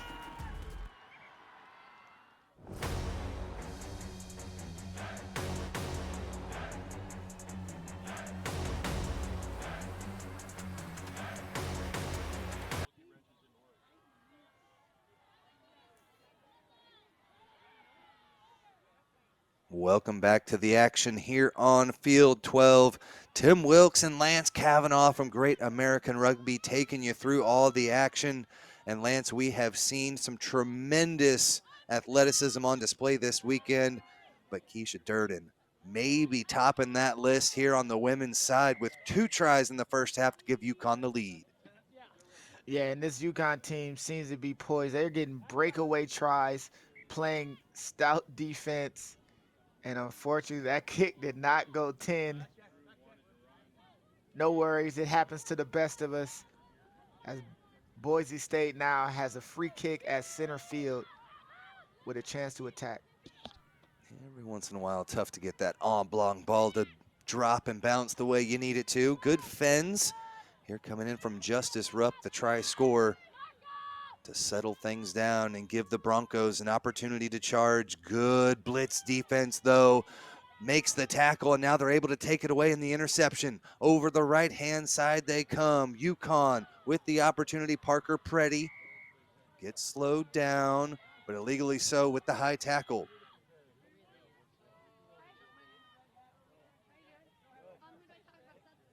Love to see a referee on top of any calls that have to do with safety. High tackle every time. And the quick tap for Connecticut. Use the hands, taking it through the center of the pitch. DeFabio has had some great runs so far. Dearden uses that width around the side. There's that loop coming again. Great action. Dearden's going to scoop this one up, but a big-time tackle. Back to her feet, lets the ball go, gets up, but may have knocked that one on in the process. Almost the hat trick there for Dearden. Yeah, not releasing on that tackle. She went from the ground, didn't put it down clean to stand up. It looked like she stood right back up, held enough for the referee to make that call. and we have a penalty. And Boise again are opting to use the space when setting up for a penalty. Let's see if they can make advantage of it. Last time they got a break down the center of the field. Let's see what it creates for them this time. Durden gonna need to make the tackle here, right on top of it, and drags him into touch. She says, give me another shot. I gotta get that hat trick.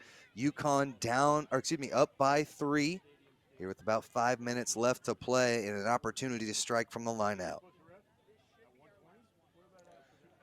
These are the platforms that really allow the speedsters on the edge to create mismatches and great opportunities. Let's see if Connecticut can get the ball all the way to the winger, or do they decide to attack in the middle of the field?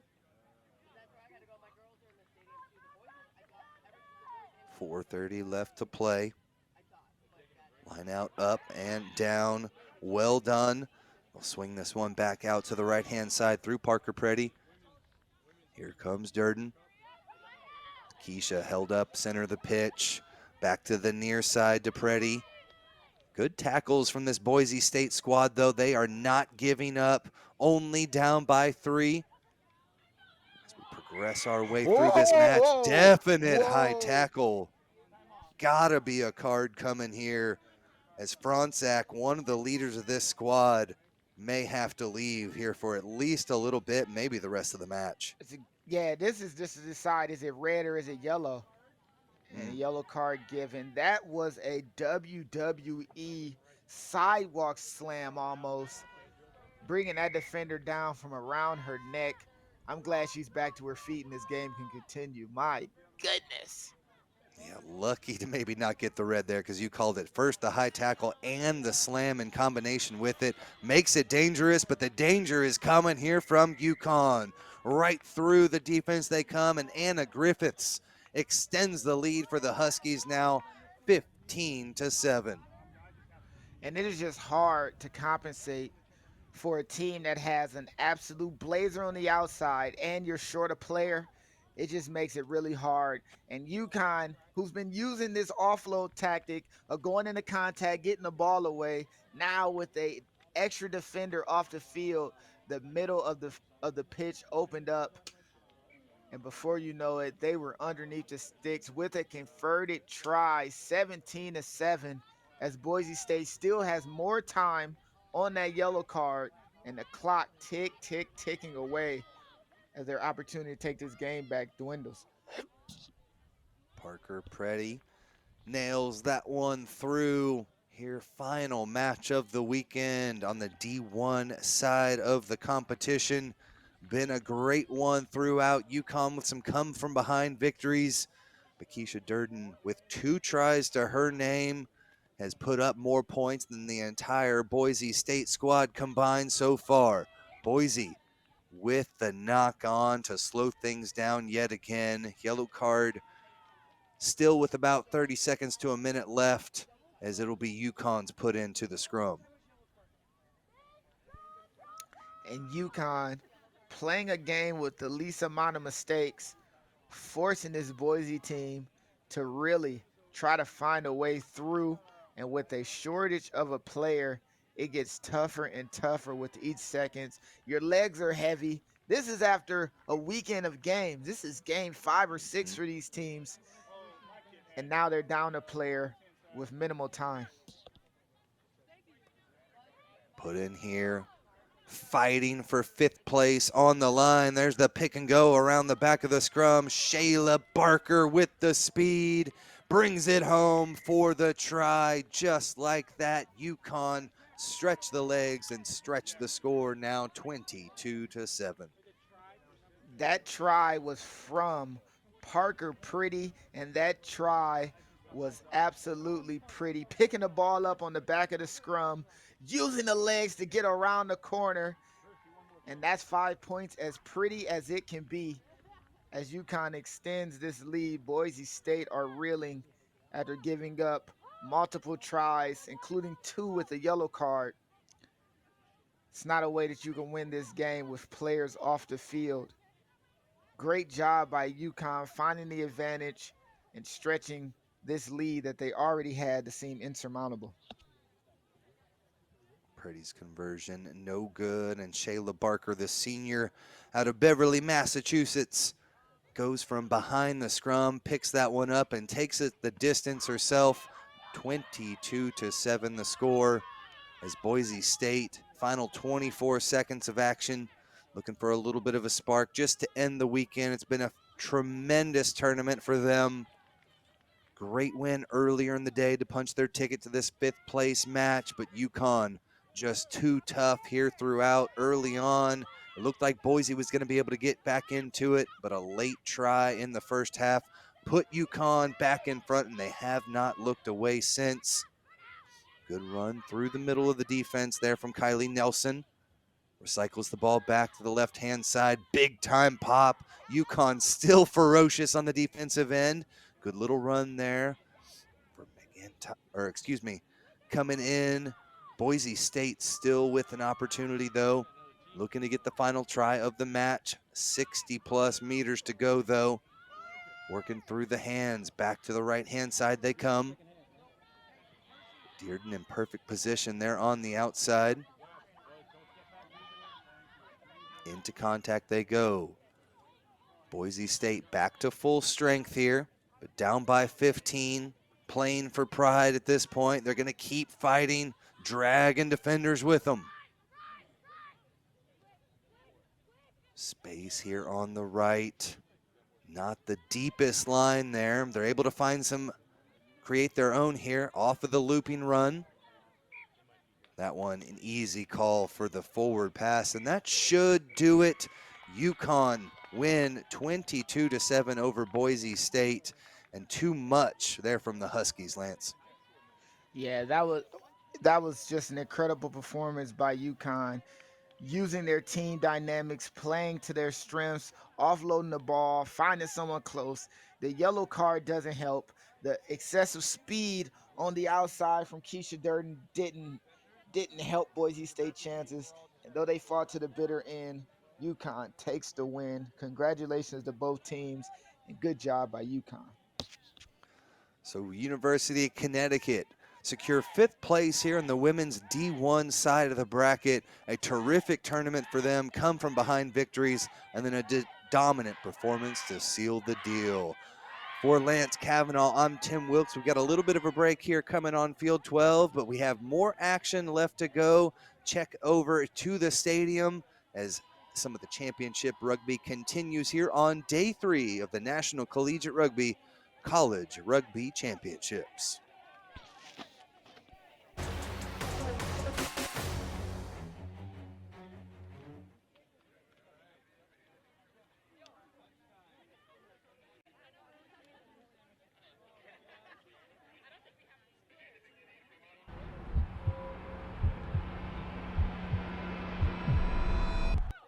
The moment you have all been waiting for has finally arrived.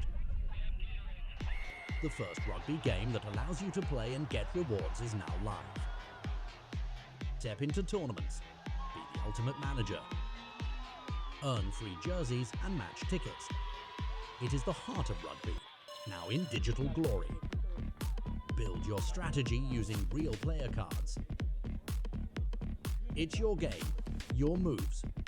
Buy, trade, play, and create your lineup. For cards, your legacy. Experience rugby like never before. Take your fantasy rugby experience to the next level. Join Overlay.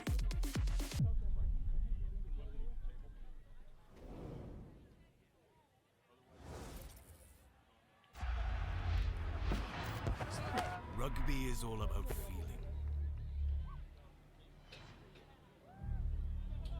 The feeling when you crouch, when you bind, when you set.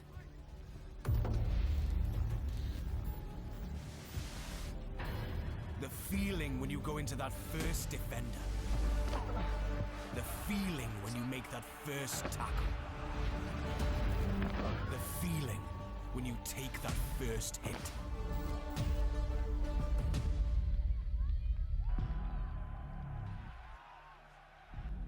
We are that feeling.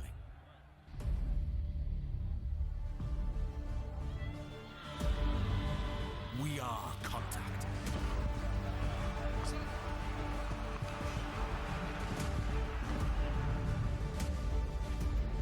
We are Rhino.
I chose to take Thorne supplements over another brand because they're sports backed. The products are also top of the line and they also taste great.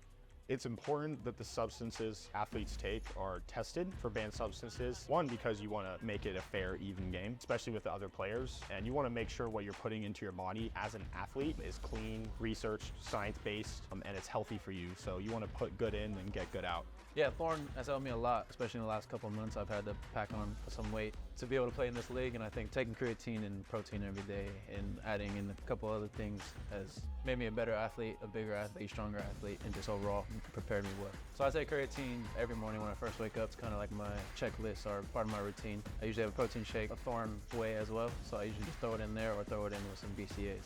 Whey protein definitely makes my life easier because I can come straight off the gym, straight off the pitch, and it takes 30 seconds to mix up a protein shake and get down to extra protein. Moving fast, already gone, yeah, but you bringing me back. Try to double cross me, dog, just let me relax. Stop assuming what we doing. Keep it moving, what we doing. 'Cause it can get dangerous.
In our game, we play with our hearts. We don't play with sticks, bats, or gloves. We don't wear shoulder pads or helmets. We keep playing when it hurts. And we leave everything on the field. What we wear must be built for our game.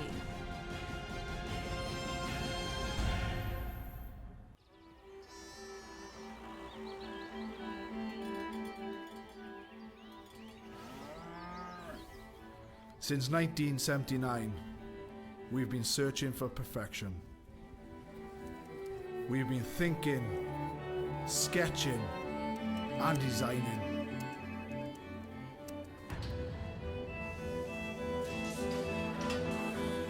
We've been building, assembling, and strengthening.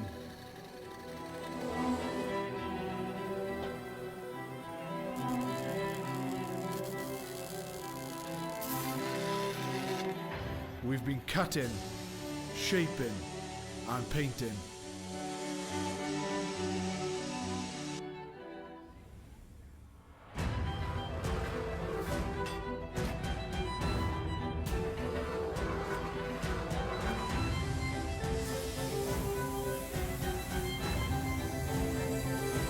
We've created strength and beauty time and again. Our machines are made for one thing: the perfect hit.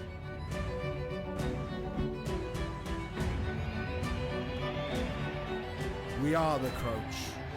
We are the bind. We are the set. We are the squeeze. We are the hit. We are Rhino, home of the scrum. Welcome to the Rugby Rundown on the Rugby Network. Join myself, Alex Corbacero, and Will Hooley as we bring you your weekly rugby fix. With the big news, special guests, and unparalleled access, this is your rugby show. From college rugby, premiership women's rugby, MLR, and more, we've got you covered. Watch exclusively on the Rugby Network. Come along for the ride as we bring you the Rugby Rundown. Welcome to the Rugby Rundown on the Rugby Network as we bring you your weekly rugby fix. With the big news, special guests, and unparalleled access, this is your rugby show. Watch exclusively on the Rugby Network. It's here and it's right for you, the rugby fans. It is the Fantasy League game for Major League Rugby, the only exclusive Fantasy League game for Major League Rugby globally.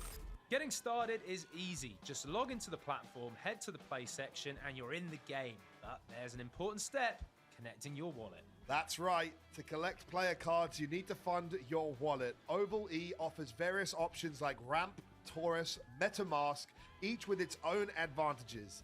This process is just a straightforward way to buy in-game tokens, enhancing your gaming experience by allowing you to access different features and player cards within the game. Once you're set up, explore the play section to see available tournaments. It's where all the action happens. Looking for new cards? Head to the primary marketplace. And if you're into trading, the secondary marketplace is your playground to sell and swap cards. Ooh, Overly is not just a game, Corbs, it's a rugby community and an experience. Whether you're competing in tournaments or trading cards, there's something for every rugby fan. Exactly. So log in, set up your wallet, and start your manager's journey in Oval E. It's easy, fun, and the rewards are just waiting for you. In our game, we play with our hearts. We don't play with sticks, bats, or gloves. We don't wear shoulder pads or helmets. We keep playing when it hurts. And we leave everything on the field. What we wear must be built for our game.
have to say my favorite Thorn product is creatine, white protein, vitamin D, super EPA, fish oil pills. I chose to take Thorn supplements over another brand because they're sports backed. We know it's tested and it's safe to use. There's a wide variety of benefits that range from sport performance to neurological benefits. I know it helps me increase my lifting capacity. That they're third-party tested, that they're NSF certified. And they also taste great, so that's why I choose Thorn.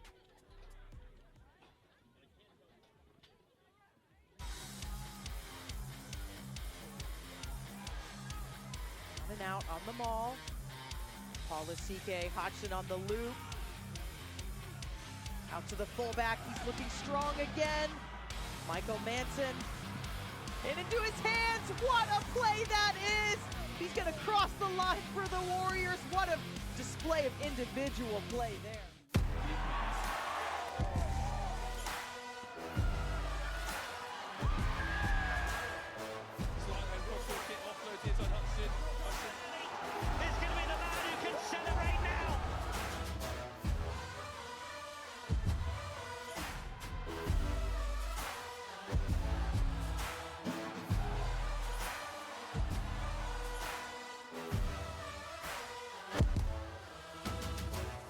Whey protein is my favorite product. Best part about it is I can have it straight after a workout or a training session. My favorite product is vitamin D. Back in DC, we practice a lot indoors, especially in the winter, don't get a lot of sunlight, so having some vitamin D is important. We select Thorn because we know it's tested and it's safe to use. Rugby is a sport where teamwork truly makes the difference. In alignment with the values of rugby, Globant and Major League Rugby join forces in a powerful innovation scrum that aims to elevate the sport using the latest technologies. We are already co-creating digital solutions to impact the game, the fans, and the global community in a sustainable way. When technology meets passion, the unthinkable happens. Globant, technology that dares to delight. It's time to hit. It's time to pass. It's time to train, step, and tackle. It's time for tradition. And time for brotherhood. It's rugby time, America. It's rugby time, America. It's time to hit. It's time to pass. It's time for tradition. It's rugby time, America. It's rugby time, America. We are here to make the fast food business faster. With just one generous lick. Oh, sorry. There we go. Taste ID will create exactly the combo you would like to eat. How do you know our customers will like it? Like it? They're gonna lick it. Nice. Get a technology partner that knows your business and your consumers. Globant, technology that really dares to delight.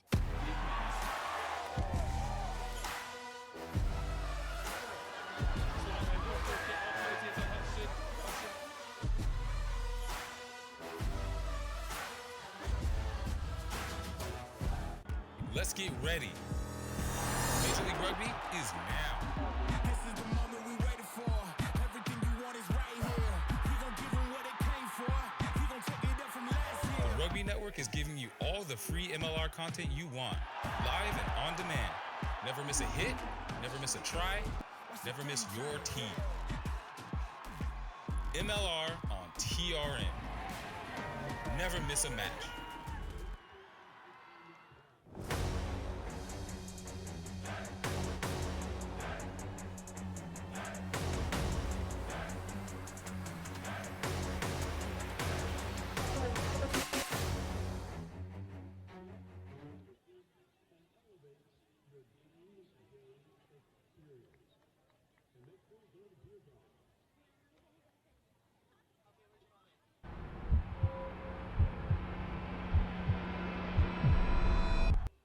The moment you have all been waiting for has finally arrived.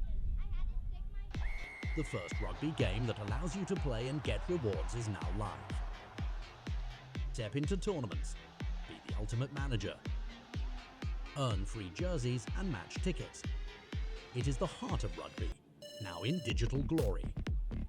Build your strategy using real player cards. It's your game, your moves. Buy, trade, play, and create your lineup. For cards, your legacy. Experience rugby like never before. Take your fantasy rugby experience to the next level. Join Overley.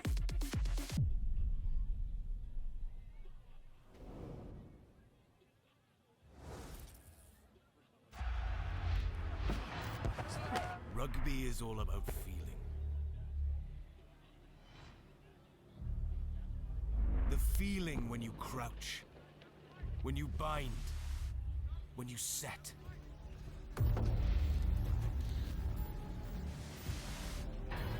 The feeling when you go into that first defender. The feeling when you make that first tackle.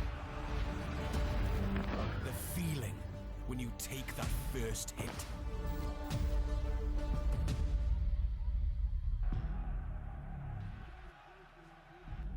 We are that feeling.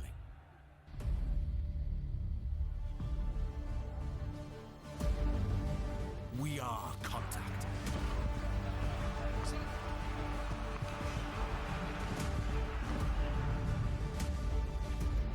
We are Rhino.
I chose to take Thorne supplements over another brand because they're sports backed. The products are also top of the line and they also taste great.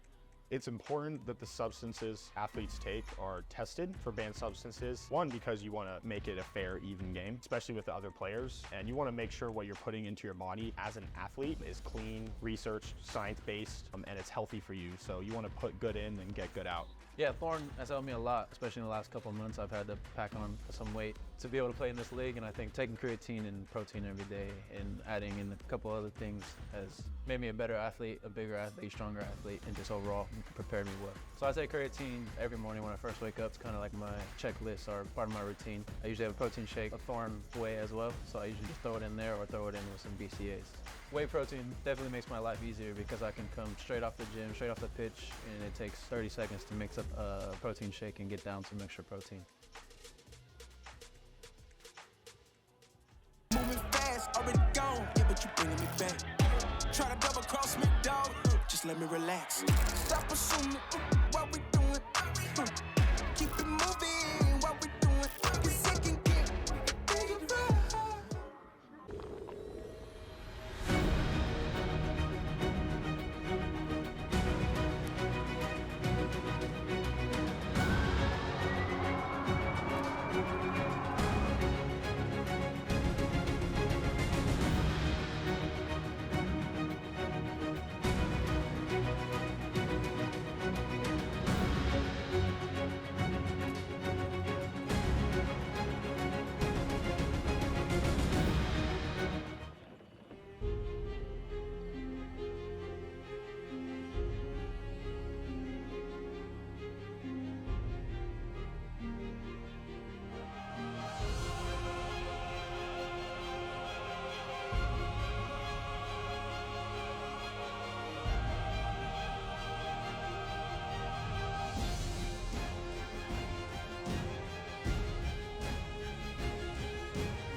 in our game. We play with our hearts. We don't play with sticks, bats, or gloves. We don't wear shoulder pads or helmets. We keep playing when it hurts. And we leave everything on the field. What we wear must be built for our game.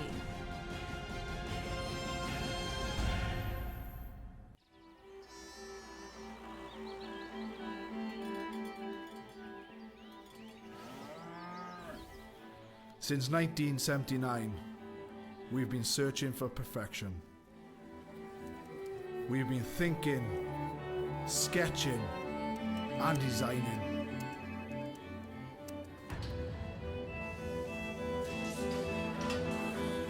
We've been building, assembling, and strengthening.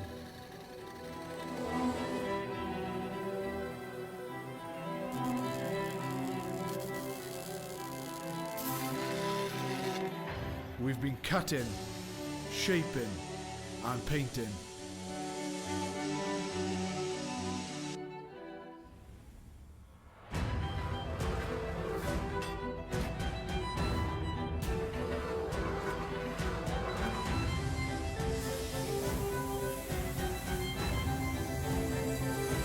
We've created strength and beauty time and again.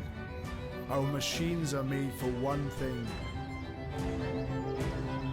the perfect hit.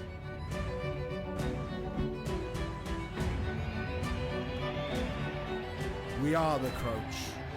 We are the bind. We are the set.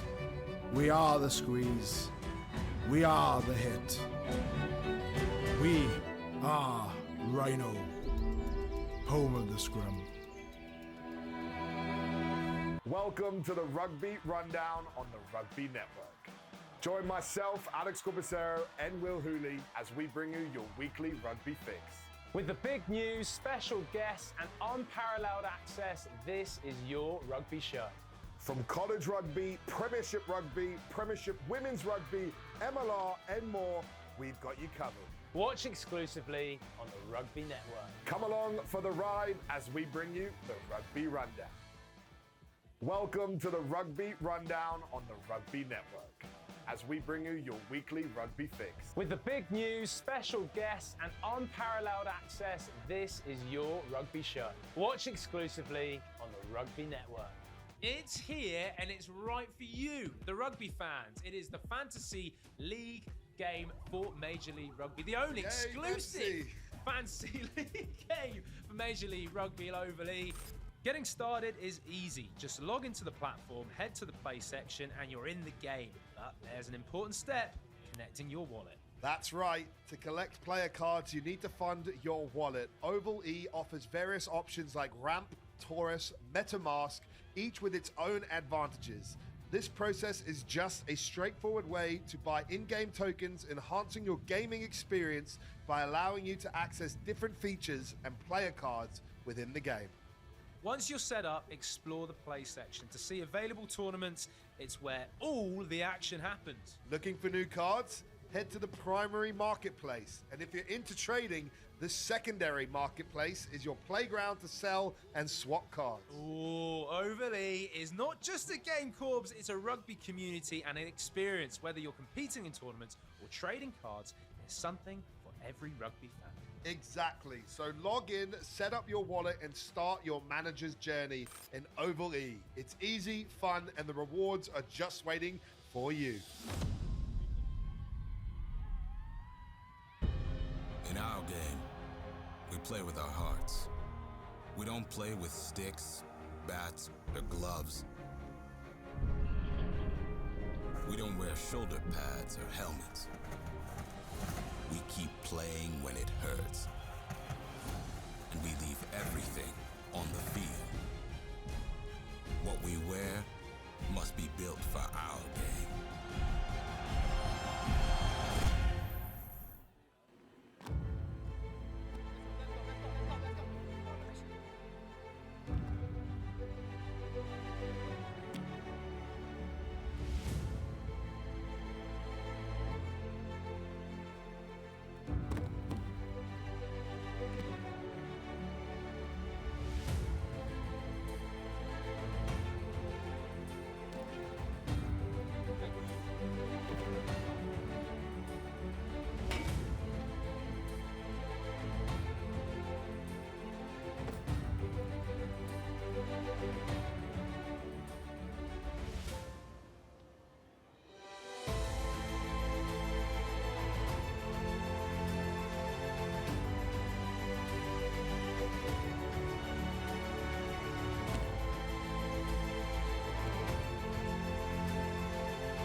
I'd say my favorite Thorne product is creatine. White protein, vitamin D, Super EPA. Fish oil pills. I chose to take Thorne supplements over another brand because they're sports backed. We know it's tested and it's safe to use. There's a wide variety of benefits that range from sports performance to neurological benefits.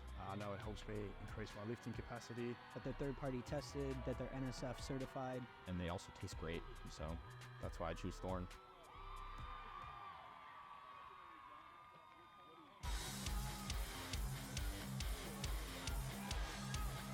And out on the maul.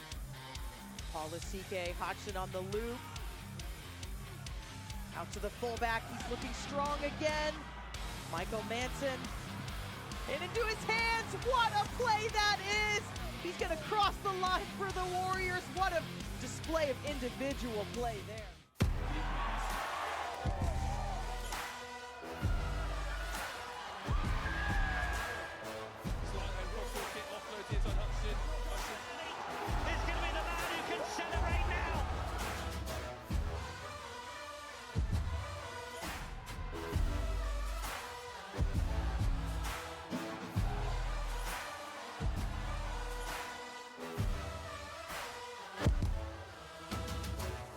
Whey protein is my favorite product. Best part about it is I can have it straight after a workout or a training session. My favorite product is vitamin D. Back in DC, we practice a lot indoors, especially in winter, don't get a lot of sunlight, so having some vitamin D is important. We select Thorne because we know it's tested and it's safe to use. Rugby is a sport where teamwork truly makes the difference. In alignment with the values of rugby, Globant and Major League Rugby join forces in a powerful innovation scrum that aims to elevate the sport using the latest technologies. We are already co-creating digital solutions to impact the game, the fans, and the global community in a sustainable way. When technology meets passion, the unthinkable happens. Globant, technology that dares to delight. It's time to hit. It's time to pass. It's time to train, step, and tackle. It's time for tradition. And time for brotherhood. It's rugby time, America.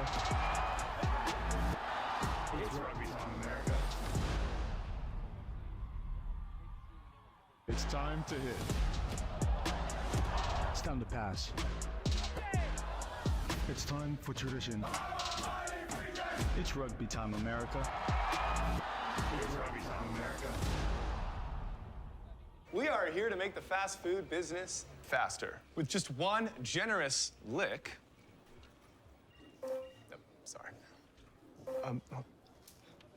There we go. Taste ID will create exactly the combo you would like to eat. How do you know our customers will like it? Like it? They're gonna lick it. Nice. Get a technology partner that knows your business and your consumers. Globant, technology that really dares to delight.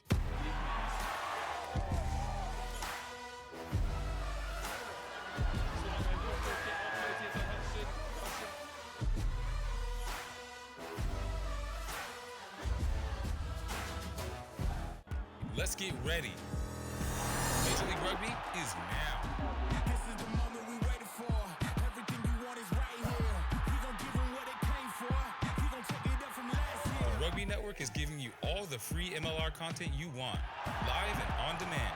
Never miss a hit, never miss a try, never miss your team. MLR on TRN.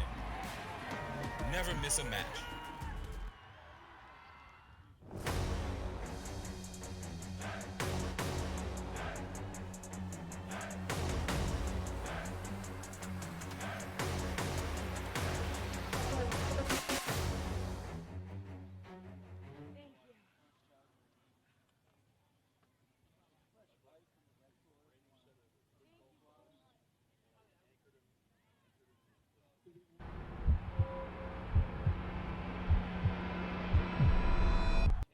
The moment you have all been waiting for has finally arrived.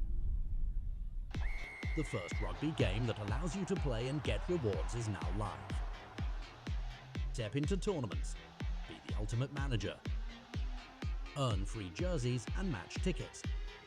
It is the heart of rugby, now in digital glory. Build your strategy using real player cards. It's your game, your moves. Buy, trade, play, and create your lineup. For cards, your legacy. Experience rugby like never before. Take your fantasy rugby experience to the next level. Join Overlay.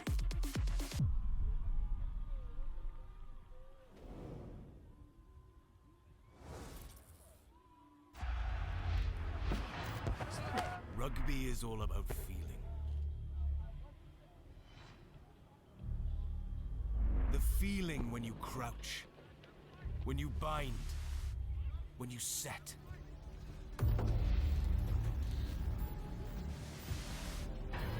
The feeling when you go into that first defender. The feeling when you make that first tackle. The feeling when you take that first hit.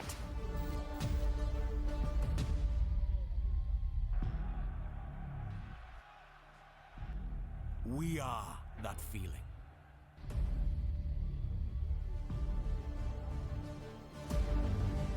We are contact.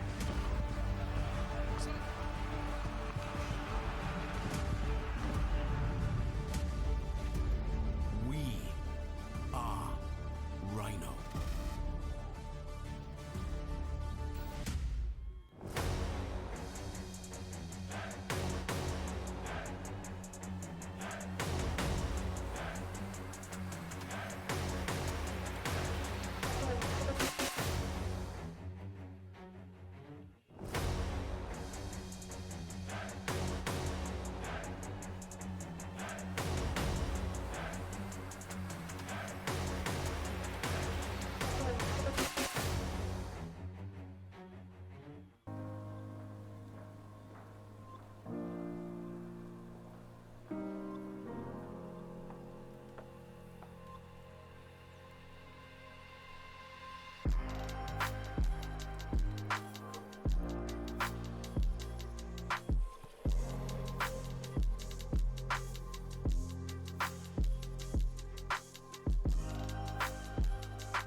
I chose to take Thorne supplements over another brand because they're sports backed. The products are also top of the line and they also taste great.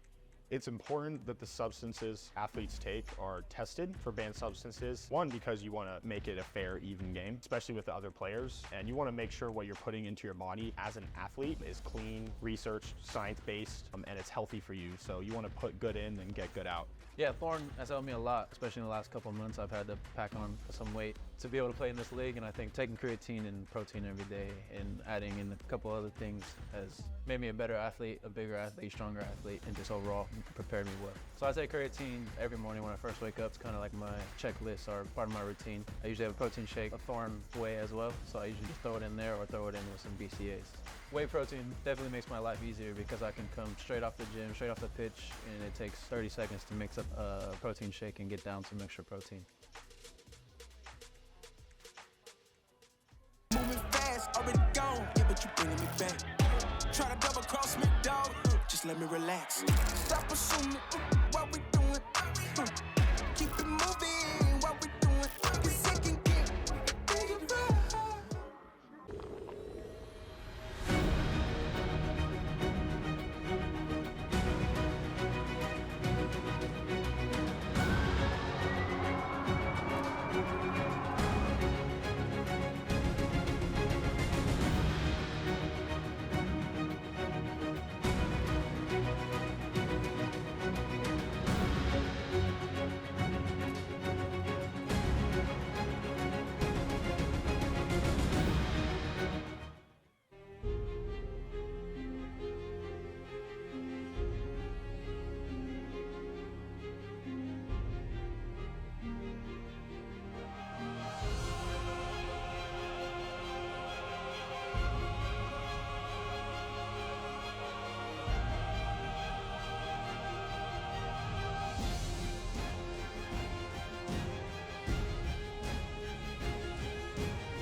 in our game.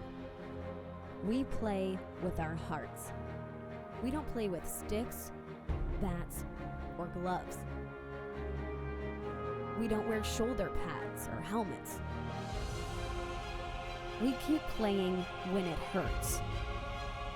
And we leave everything on the field. What we wear must be built for our game.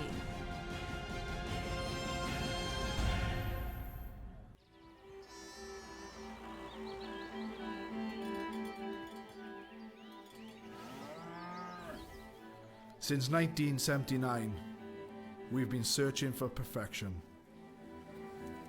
We've been thinking, sketching, and designing.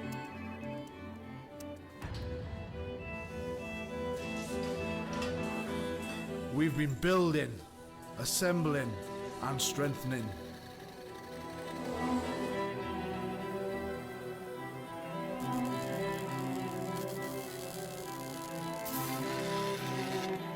We've been cutting, shaping, and painting.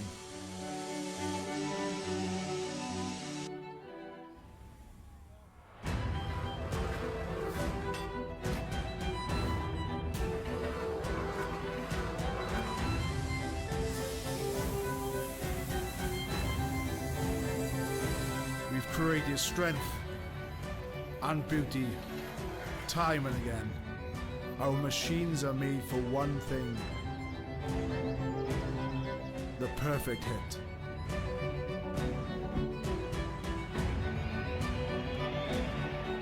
We are the crouch. We are the bind. We are the set. We are the squeeze. We are the hit. We are Rhino, home of the scrum. Welcome to the Rugby Rundown on the Rugby Network. Join myself, Alex Corbacero, and Will Hooley as we bring you your weekly rugby fix. With the big news, special guests, and unparalleled access, this is your rugby show. From college rugby, Premiership rugby, Premiership women's rugby, MLR, and more, we've got you covered. Watch exclusively on the Rugby Network. Come along for the ride as we bring you the Rugby Rundown. Welcome to the Rugby Rundown on the Rugby Network as we bring you your weekly rugby fix. With the big news, special guests, and unparalleled access, this is your rugby show. Watch exclusively on the Rugby Network. It's here and it's right for you, the rugby fans. It is the Fantasy League game for Major League Rugby, the only exclusive Fantasy League game for Major League Rugby globally. Getting started is easy. Just log into the platform, head to the play section, and you're in the game. But there's an important step: connecting your wallet. That's right. To collect player cards, you need to fund your wallet. Oval E offers various options like Ramp, Taurus, MetaMask, each with its own advantages. This process is just a straightforward way to buy in-game tokens, enhancing your gaming experience by allowing you to access different features and player cards within the game. Once you're set up, explore the play section to see available tournaments. It's where all the action happens. Looking for new cards? Head to the primary marketplace. And if you're into trading, the secondary marketplace is your playground to sell and swap cards. Ooh, Overly is not just a game, Corbs, it's a rugby community and an experience. Whether you're competing in tournaments or trading cards, there's something for every rugby fan. Exactly. So log in, set up your wallet, and start your manager's journey in Oval E. It's easy, fun, and the rewards are just waiting for you. In our game, we play with our hearts. We don't play with sticks, bats, or gloves. We don't wear shoulder pads or helmets. We keep playing when it hurts. And we leave everything on the field. What we wear must be built for our game.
have to say my favorite Thorn product is creatine. White protein, vitamin D, Super EPA. Fish oil pills. I chose to take Thorn supplements over another brand because they're sports backed. We know it's tested and it's safe to use. There's a wide variety of benefits that range from sport performance to neurological benefits. I know it helps me increase my lifting capacity. That they're third-party tested, that they're NSF certified. And they also taste great, so that's why I choose Thorn.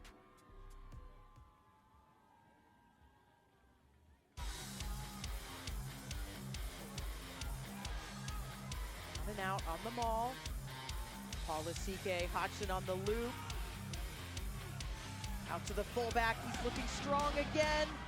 Michael Manson, in into his hands, what a play that is! He's gonna cross the line for the Warriors. What a display of individual play there.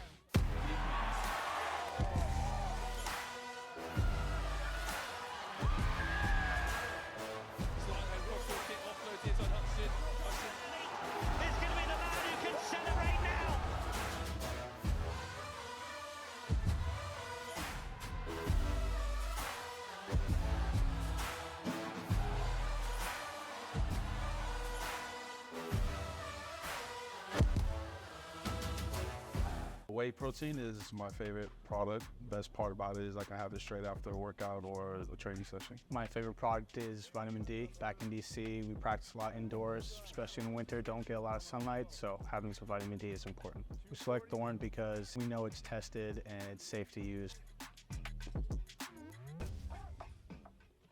Rugby is a sport where teamwork truly makes the difference. In alignment with the values of rugby, Globant and Major League Rugby join forces in a powerful innovation scrum that aims to elevate the sport using the latest technologies. We are already co-creating digital solutions to impact the game, the fans, and the global community in a sustainable way. When technology meets passion, the unthinkable happens. Globant, technology that dares to delight. It's time to hit. It's time to pass. It's time to train, step, and tackle. It's time for tradition. And time for brotherhood. It's rugby time, America. It's rugby time, America. It's time to hit. It's time to pass. It's time for tradition. It's rugby time, America. It's rugby time, America. We are here to make the fast food business faster. With just one generous lick. Oh, sorry. There we go. Taste ID will create exactly the combo you would like to eat. How do you know our customers will like it? Like it? They're gonna lick it. Nice. Get a technology partner that knows your business and your consumers. Globant, technology that really dares to delight.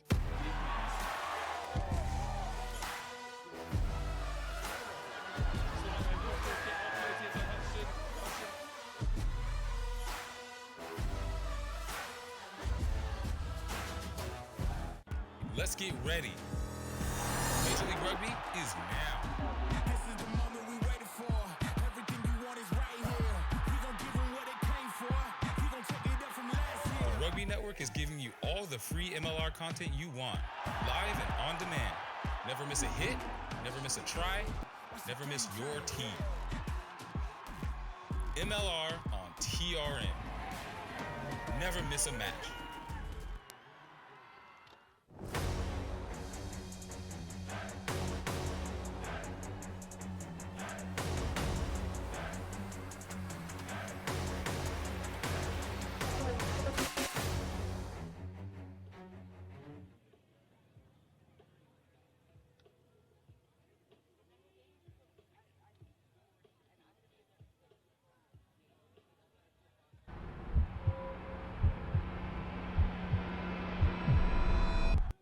The moment you have all been waiting for has finally arrived. The first rugby game that allows you to play and get rewards is now live. Step into tournaments, be the ultimate manager, Earn free jerseys and match tickets. It is the heart of rugby, now in digital glory. Build your strategy using real player cards. It's your game, your moves. Buy, trade, play, and create your lineup. For cards, your legacy. Experience rugby like never before. Take your fantasy rugby experience to the next level. Join Overley.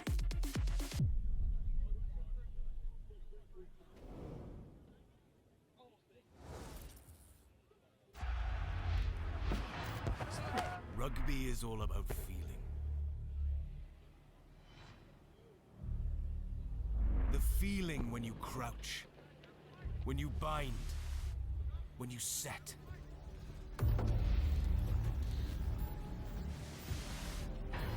The feeling when you go into that first defender. The feeling when you make that first tackle. The feeling when you take that first hit.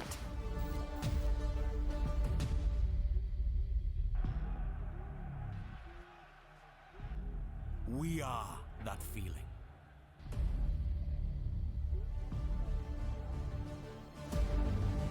We are contact.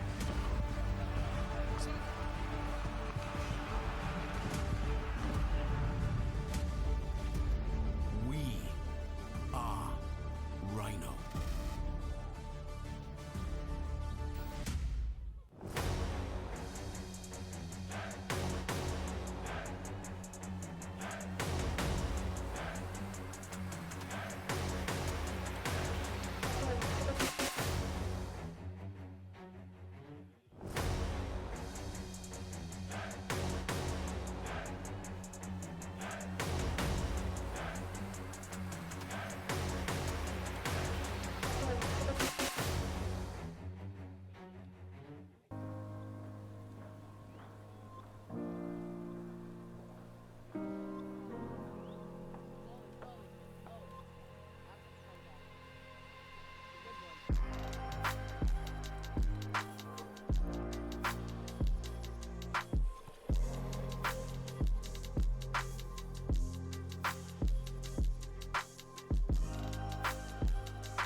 I chose to take Thorne supplements over another brand because they're sports backed. The products are also top of the line and they also taste great.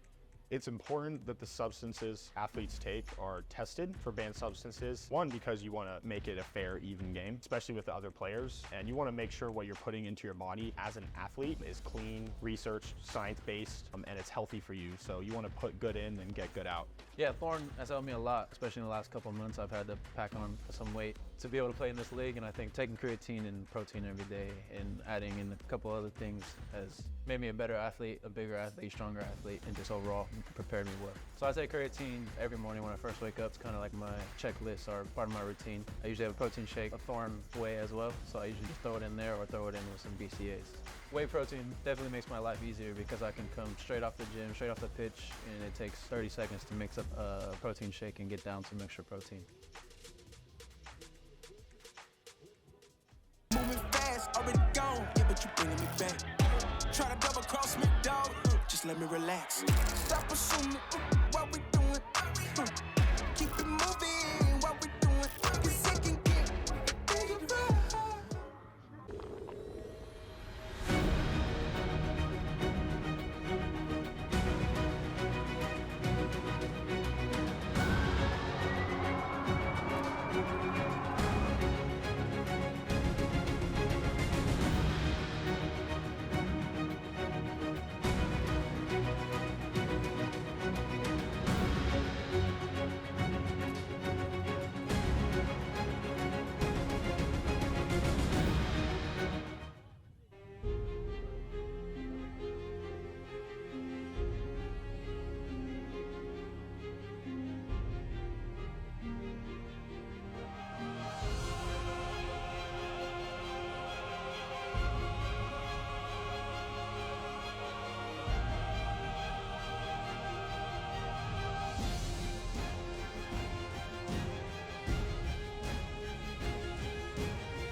in our game.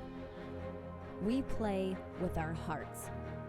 We don't play with sticks, bats, or gloves. We don't wear shoulder pads or helmets. We keep playing when it hurts. And we leave everything on the field.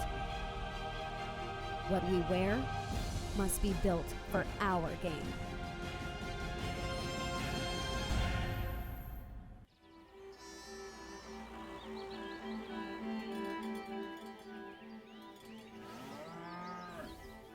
Since 1979, we've been searching for perfection. We've been thinking, sketching, and designing.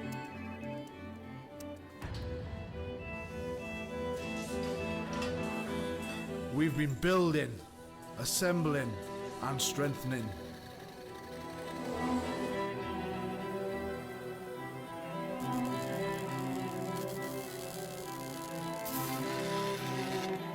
We've been cutting, shaping, and painting.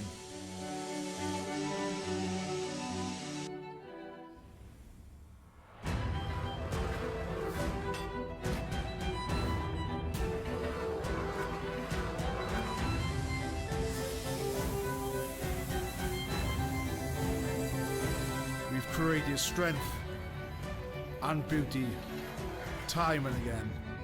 Our machines are made for one thing: the perfect hit.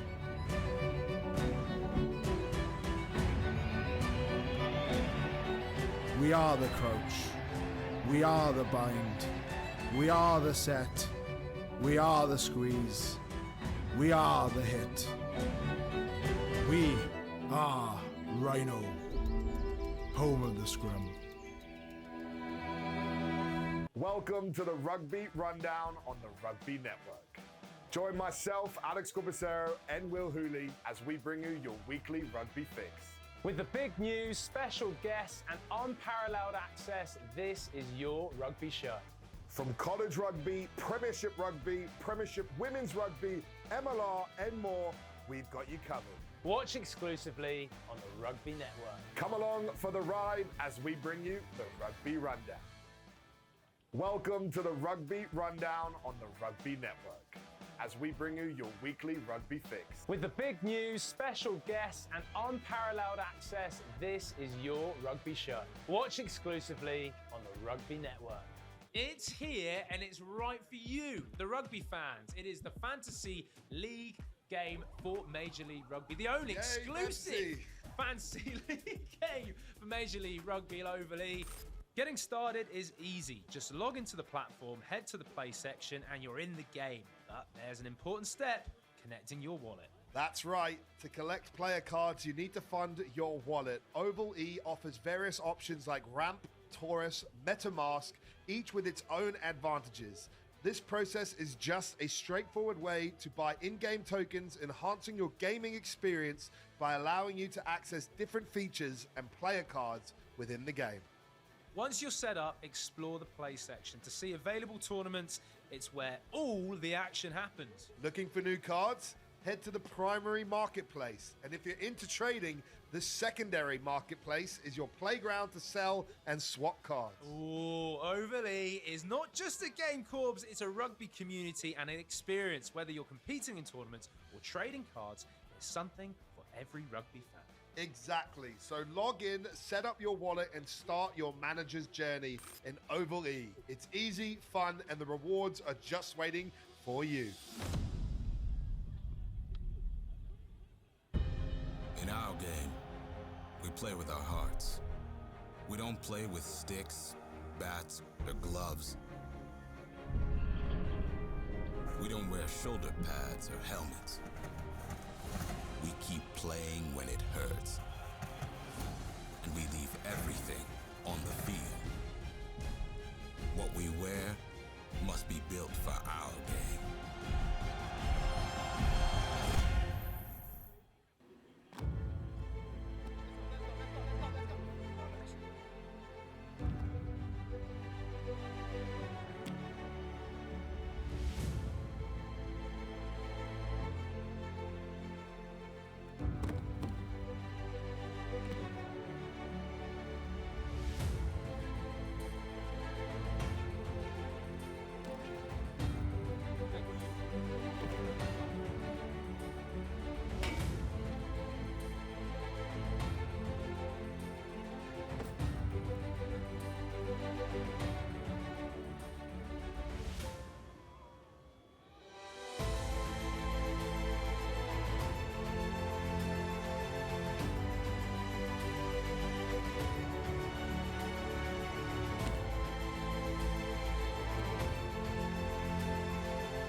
have to say my favorite Thorn product is creatine, Whey protein, vitamin D, super EPA. Fish oil pills. I chose to take Thorn supplements over another brand because they're sports backed.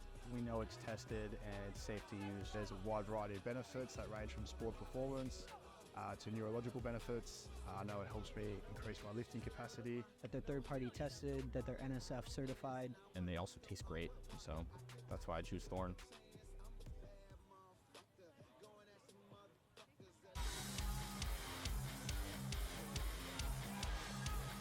In and out on the maul. Paulisike, Hodgson on the loop. Out to the fullback, he's looking strong again. Michael Manson, in into his hands, what a play that is! He's gonna cross the line for the Warriors, what a display of individual play there.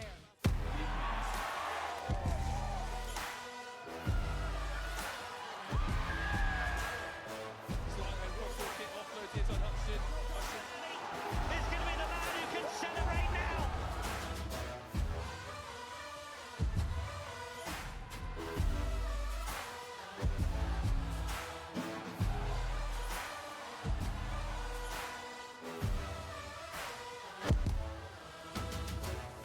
Whey protein is my favorite product. Best part about it is I can have it straight after a workout or a training session. My favorite product is vitamin D. Back in DC, we practice a lot indoors, especially in the winter, don't get a lot of sunlight, so having some vitamin D is important. We select Thorn because we know it's tested and it's safe to use.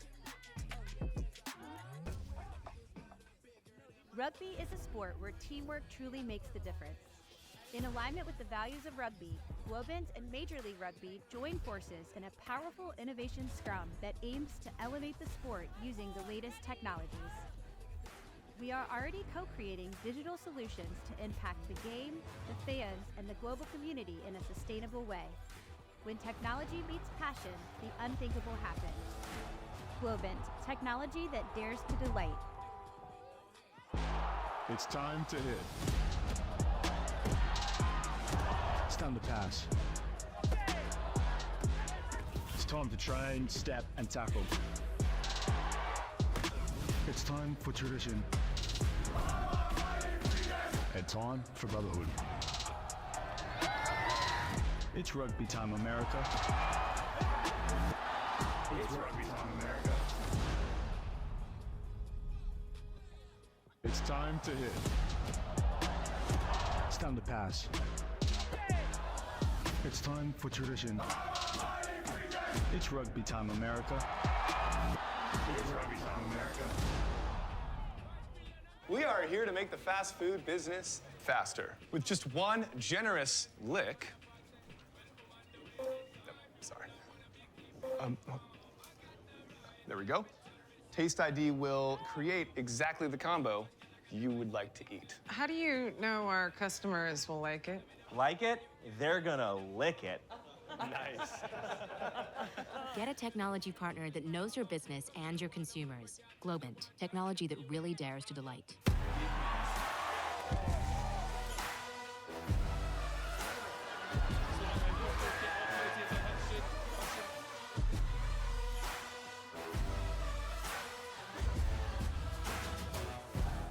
Let's get ready. Major League Rugby is now. This is the moment we waited for. Everything you want is right here. We gon' give them what they came for. We gon' take it up from last year. The Rugby Network is giving you all the free MLR content you want, live and on demand. Never miss a hit, never miss a try, never miss your team. MLR on TRN. Never miss a match.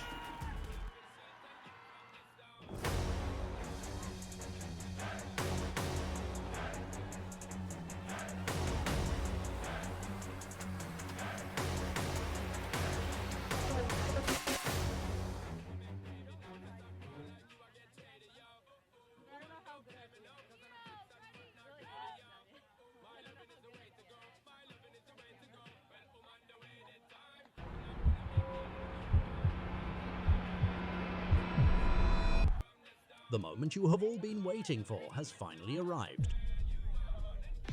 The first rugby game that allows you to play and get rewards is now live. Step into tournaments, be the ultimate manager, Earn free jerseys and match tickets. It is the heart of rugby, now in digital glory. Build your strategy using real player cards. It's your game, your moves. Buy, trade, play, and create your lineup. For cards, your legacy. Experience rugby like never before. Take your fantasy rugby experience to the next level. Join Overley.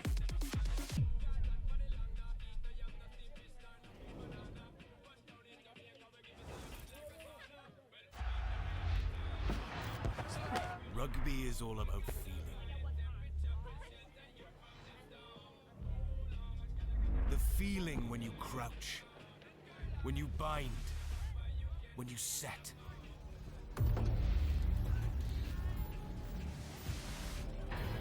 The feeling when you go into that first defender. The feeling when you make that first tackle. The feeling when you take that first hit.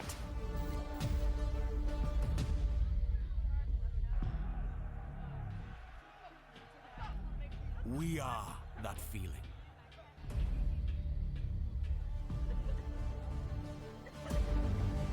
We are contact.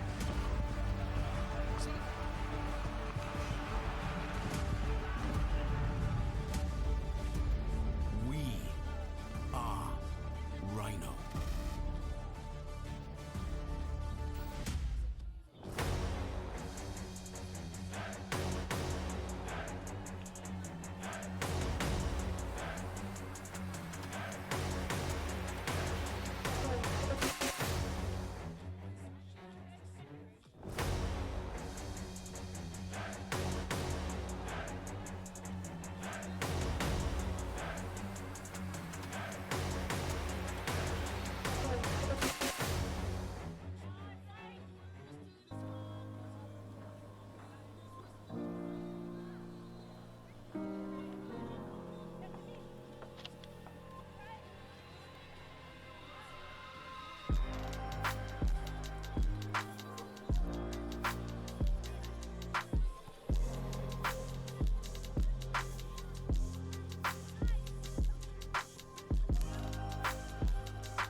I chose to take Thorne supplements over another brand because they're sports backed. The products are also top of the line and they also taste great. It's important that the substances athletes take are tested for banned substances. One, because you want to make it a fair, even game, especially with the other players. And you want to make sure what you're putting into your body as an athlete is clean, researched, science-based, and it's healthy for you. So you want to put good in and get good out. Yeah, Thorne has helped me a lot, especially in the last couple of months. I've had to pack on some weight to be able to play in this league, and I think taking creatine and protein every day and adding in a couple other things has made me a better athlete, a bigger athlete, stronger athlete, and just overall prepared me well. So I take creatine every morning when I first wake up. It's kind of like my checklist or part of my routine. I usually have a protein shake, a Thorne whey as well, so I usually just throw it in there or throw it in with some BCAAs. Whey protein definitely makes my life easier because I can come straight off the gym, straight off the pitch, and it takes 30 seconds to mix up a protein shake and get down some extra protein. Moving fast, already gone, yeah, but you bringing me back. Try to double cross me, dog, just let me relax. Stop assuming what we doing. Keep it moving, what we doing. 'Cause it can get bigger.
in our game. We play with our hearts. We don't play with sticks, bats, or gloves. We don't wear shoulder pads or helmets. We keep playing when it hurts. And we leave everything on the field. What we wear must be built for our game.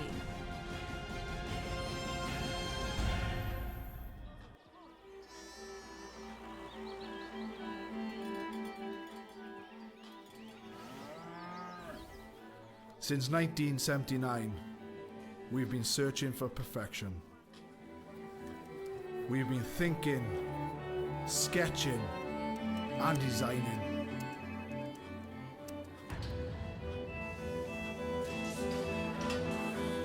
We've been building, assembling, and strengthening.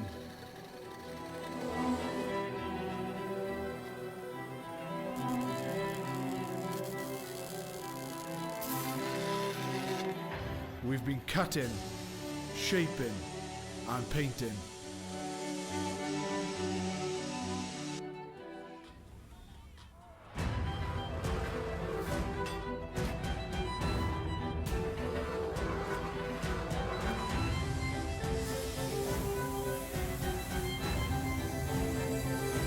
We've created strength and beauty time and again. Our machines are made for one thing: the perfect hit.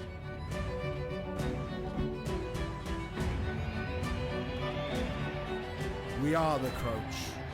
We are the bind. We are the set. We are the squeeze. We are the hit. We are Rhino, home of the scrum. Welcome to the Rugby Rundown on the Rugby Network. Join myself, Alex Corbacero, and Will Hooley as we bring you your weekly rugby fix. With the big news, special guests, and unparalleled access, this is your rugby show. From college rugby, premiership women's rugby, MLR, and more, we've got you covered. Watch exclusively on the Rugby Network. Come along for the ride as we bring you the Rugby Rundown. Welcome to the Rugby Rundown on the Rugby Network as we bring you your weekly rugby fix. With the big news, special guests, and unparalleled access, this is your rugby show. Watch exclusively on the Rugby Network. It's here and it's right for you, the rugby fans. It is the Fantasy League game for Major League Rugby, the only exclusive Fantasy League game for Major League Rugby globally. Getting started is easy. Just log into the platform, head to the play section, and you're in the game. But there's an important step: connecting your wallet. That's right. To collect player cards, you need to fund your wallet. Oval E offers various options like Ramp, Taurus, MetaMask, each with its own advantages. This process is just a straightforward way to buy in-game tokens, enhancing your gaming experience by allowing you to access different features and player cards within the game. Once you're set up, explore the play section to see available tournaments. It's where all the action happens. Looking for new cards? Head to the primary marketplace. And if you're into trading, the secondary marketplace is your playground to sell and swap cards. Ooh, Overly is not just a game, Corbs, it's a rugby community and an experience. Whether you're competing in tournaments or trading cards, there's something for every rugby fan. Exactly. So log in, set up your wallet, and start your manager's journey in Oval E. It's easy, fun, and the rewards are just waiting for you. In our game, we play with our hearts. We don't play with sticks, bats, or gloves. We don't wear shoulder pads or helmets. We keep playing when it hurts. And we leave everything on the field. What we wear must be built for our game.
I'd say my favorite Thorn product is creatine, White protein, vitamin D, super EPA. Fish oil pills. I chose to take Thorn supplements over another brand because they're sports backed. We know it's tested and it's safe to use. There's a wide variety of benefits that range from sport performance to neurological benefits. I know it helps me increase my lifting capacity. That they're third-party tested, that they're NSF certified. And they also taste great, so that's why I choose Thorn.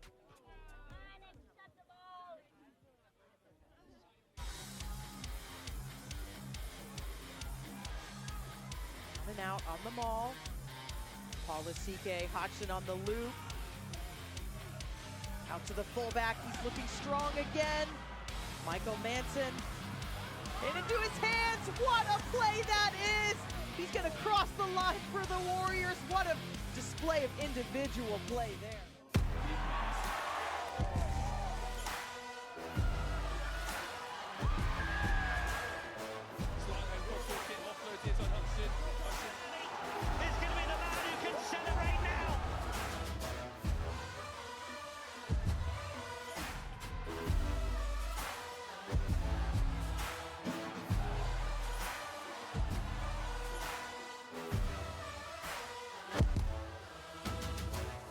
Whey protein is my favorite product. Best part about it is I can have it straight after a workout or a training session. My favorite product is vitamin D. Back in DC, we practice a lot indoors, especially in winter, don't get a lot of sunlight, so having some vitamin D is important. We select Thorn because we know it's tested and it's safe to use.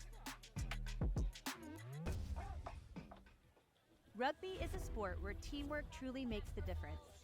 In alignment with the values of rugby, Globant and Major League Rugby join forces in a powerful innovation scrum that aims to elevate the sport using the latest technologies. We are already co-creating digital solutions to impact the game, the fans, and the global community in a sustainable way. When technology meets passion, the unthinkable happens. Globant, technology that dares to delight. It's time to hit. It's time to pass. It's time to train, step, and tackle. It's time for tradition. And time for brotherhood. It's rugby time, America. It's rugby time, America. It's time to hit. It's time to pass. It's time for tradition. It's rugby time, America. It's rugby time, America. We are here to make the fast food business faster. With just one generous lick. Oh, sorry.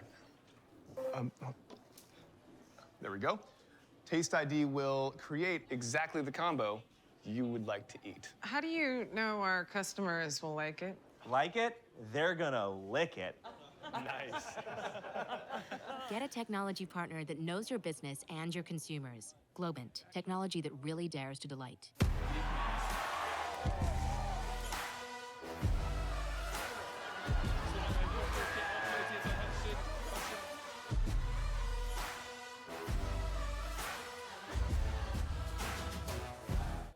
Let's get ready. Major League Rugby is now. This is the moment we waited for. Everything you want is right here. We gon' give them what they came for. We gon' take it up from last year. The Rugby Network is giving you all the free MLR content you want, live and on demand. Never miss a hit, never miss a try, never miss your team. MLR on TRN. Never miss a match.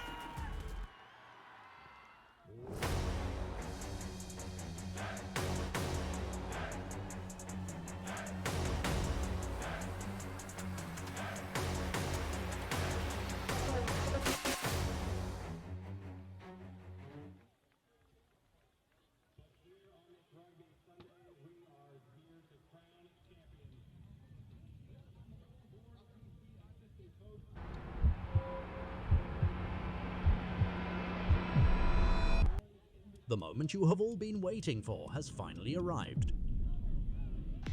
The first rugby game that allows you to play and get rewards is now live. Step into tournaments, be the ultimate manager, Earn free jerseys and match tickets. It is the heart of rugby, now in digital glory. Build your strategy using real player cards. It's your game, your moves. Buy, trade, play, and create your lineup. For cards, your legacy. Experience rugby like never before. Take your fantasy rugby experience to the next level. Join Overley.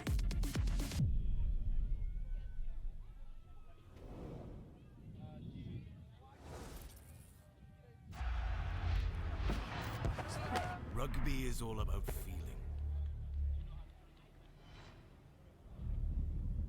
The feeling when you crouch, when you bind, when you set.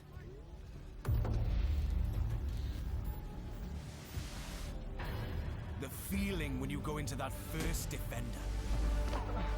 The feeling when you make that first tackle. The feeling when you take that first hit.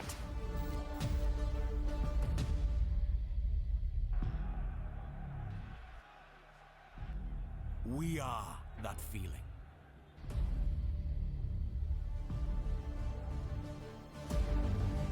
We are contact.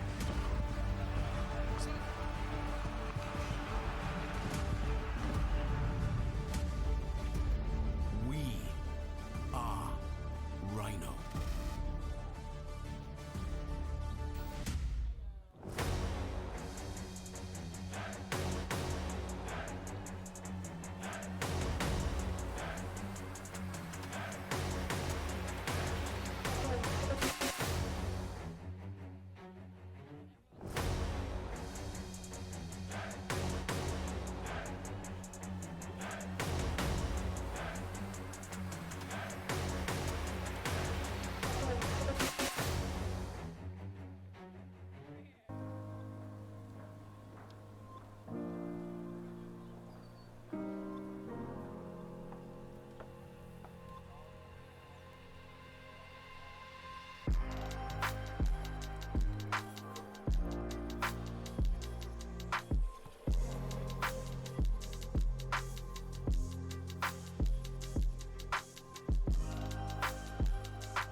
I chose to take Thorne supplements over another brand because they're sports backed. The products are also top of the line and they also taste great.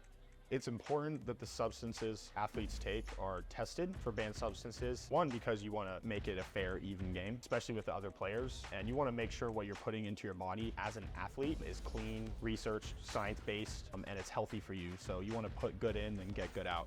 Yeah, Thorne has helped me a lot, especially in the last couple of months. I've had to pack on some weight to be able to play in this league, and I think taking creatine and protein every day and adding in a couple other things has made me a better athlete, a bigger athlete, stronger athlete, and just overall prepared me well. So I take creatine every morning when I first wake up. It's kind of like my checklist or part of my routine. I usually have a protein shake, a Thorne whey as well, so I usually just throw it in there or throw it in with some BCAAs. Whey protein definitely makes my life easier because I can come straight off the gym, straight off the pitch, and it takes 30 seconds to mix up a protein shake and get down some extra protein. Moving fast, already gone, yeah, but you bringing me back. Try to double cross me, dog, just let me relax. Stop assuming what we doing. Keep it moving, what we doing. Cause it can get dangerous.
our game.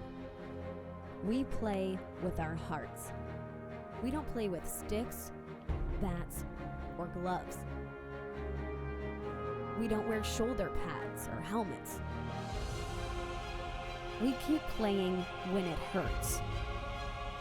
And we leave everything on the field. What we wear must be built for our game.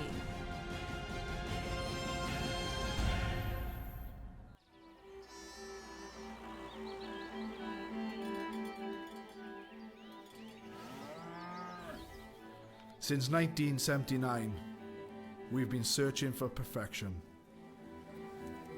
We've been thinking, sketching, and designing.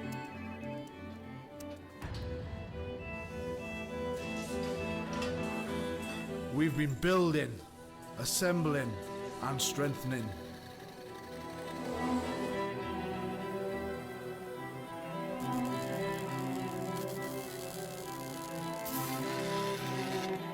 We've been cutting, shaping, and painting.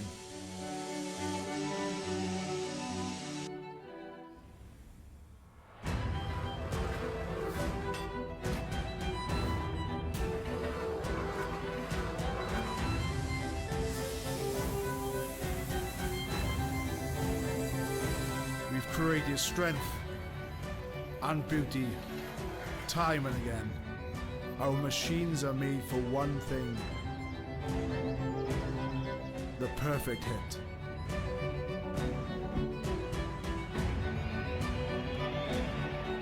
We are the crouch. We are the bind. We are the set. We are the squeeze. We are the hit. We are Rhino, home of the scrum. Welcome to the Rugby Rundown on the Rugby Network. Join myself, Alex Corbacero, and Will Hooley as we bring you your weekly rugby fix. With the big news, special guests, and unparalleled access, this is your rugby show. From college rugby, Premiership rugby, Premiership women's rugby, MLR, and more, we've got you covered. Watch exclusively on the Rugby Network. Come along for the ride as we bring you the Rugby Rundown. Welcome to the Rugby Rundown on the Rugby Network as we bring you your weekly rugby fix. With the big news, special guests, and unparalleled access, this is your rugby show. Watch exclusively on the Rugby Network. It's here and it's right for you, the rugby fans. It is the Fantasy League game for Major League Rugby, the only exclusive Fantasy League game for Major League Rugby globally. Getting started is easy. Just log into the platform, head to the play section, and you're in the game. But there's an important step: connecting your wallet. That's right. To collect player cards, you need to fund your wallet. Oval E offers various options like Ramp, Taurus, MetaMask, each with its own advantages. This process is just a straightforward way to buy in-game tokens, enhancing your gaming experience by allowing you to access different features and player cards within the game. Once you're set up, explore the play section to see available tournaments. It's where all the action happens. Looking for new cards? Head to the primary marketplace. And if you're into trading, the secondary marketplace is your playground to sell and swap cards. Ooh, Oval E is not just a game, Corbs, it's a rugby community and an experience. Whether you're competing in tournaments or trading cards, there's something for every rugby fan. Exactly. So log in, set up your wallet, and start your manager's journey in Oval E. It's easy, fun, and the rewards are just waiting for you. In our game, we play with our hearts. We don't play with sticks, bats, or gloves.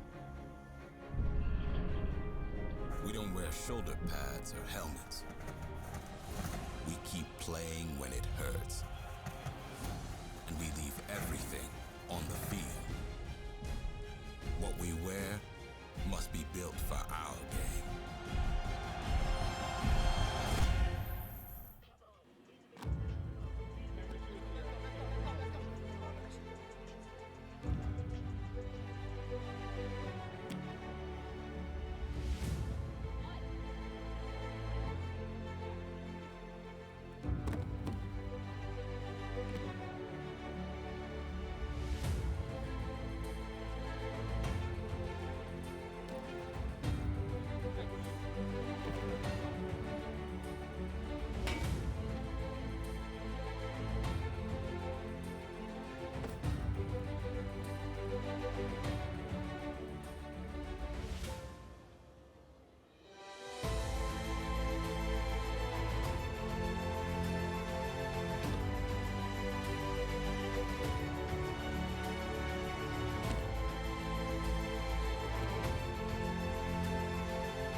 have to say my favorite Thorn product is creatine, white protein, vitamin D, super EPA, fish oil pills. I chose to take Thorn supplements over another brand because they're sports backed. We know it's tested and it's safe to use. There's a wide variety of benefits that range from sports performance to neurological benefits. I know it helps me increase my lifting capacity. That they're third-party tested, that they're NSF certified. And they also taste great, so that's why I choose Thorn.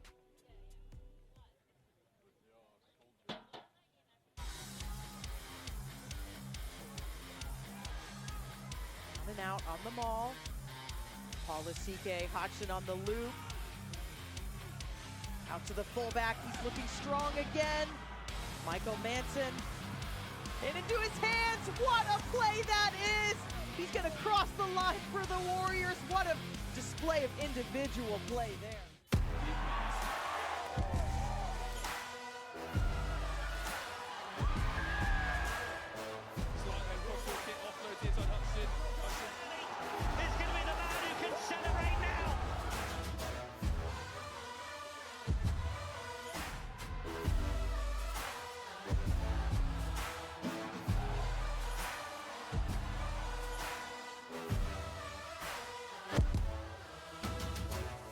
Whey protein is my favorite product. Best part about it is I can have it straight after a workout or a training session. My favorite product is vitamin D. Back in DC, we practice a lot indoors, especially in winter, don't get a lot of sunlight, so having some vitamin D is important. We select Thorn because we know it's tested and it's safe to use.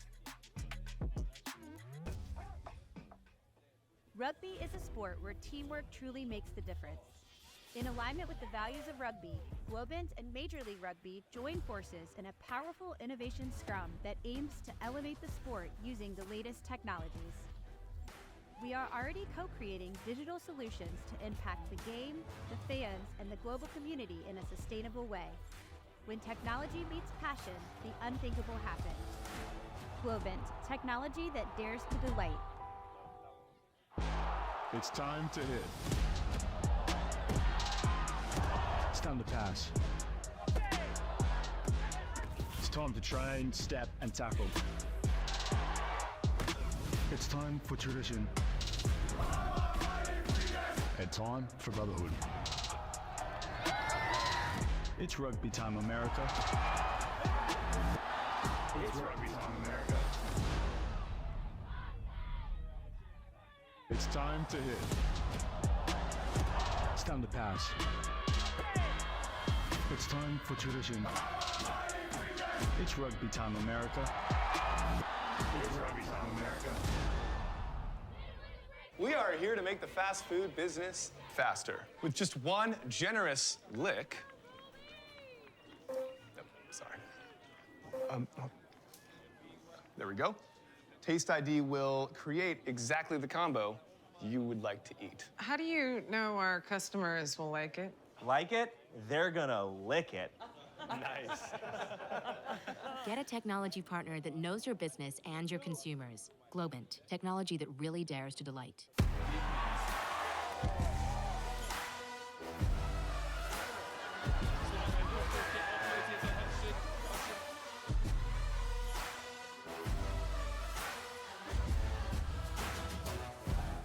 Let's get ready.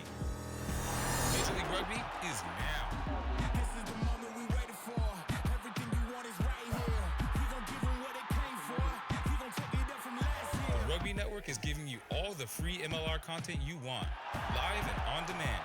Never miss a hit, never miss a try, never miss your team. MLR on TRN. Never miss a match.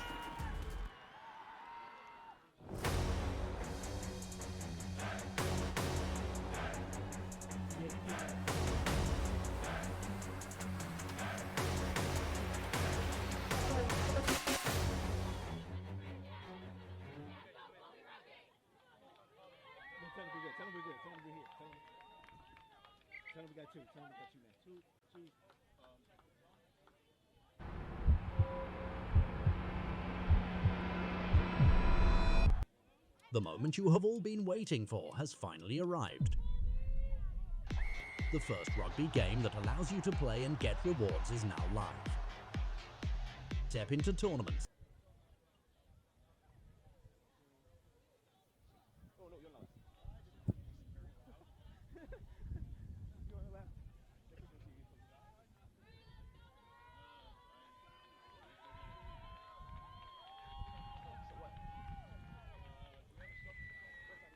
Good afternoon, America, and welcome into Field 12 here at the Maryland Soccerplex.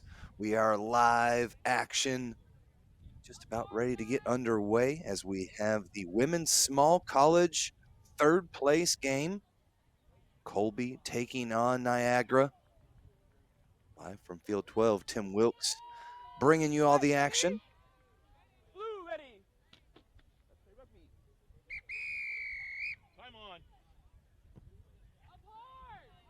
Colby will get us going. Colby in the blue and navy blue and white jerseys, taking on Niagara in the purple trim. Off their feet initially here in the first ruck, so a penalty awarded to Niagara. Quick tack coming here from Megan White, one of the stars of the squad. Brings it almost all the way into contact. The pass goes forward. Advantage being played, none gained. So a couple early mistakes here from both squads. 30 seconds into it in our first scrum of the match.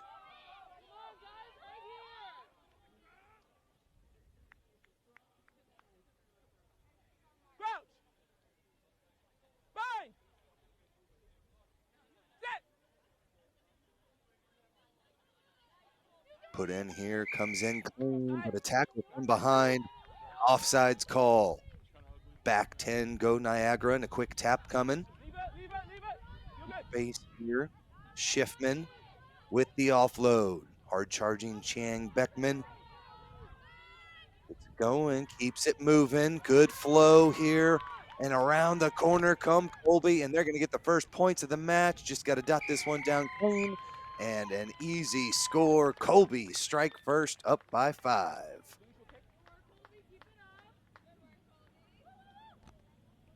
Take a second look here around the corner. Caitlin Drew gets tackled hard, but it's scooped up by Chang Beckman, and the senior takes it all the way home for the first try of the match. Annika Chang Beckman. Great try there. The senior from Hamden, Connecticut, gets the first points up on the board. Conversion, believe good as well.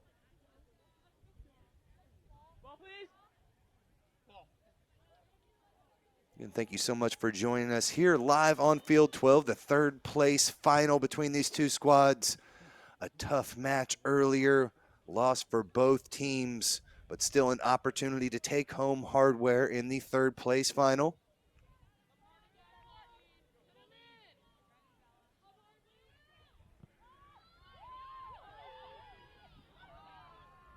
Again, this time, another knock on.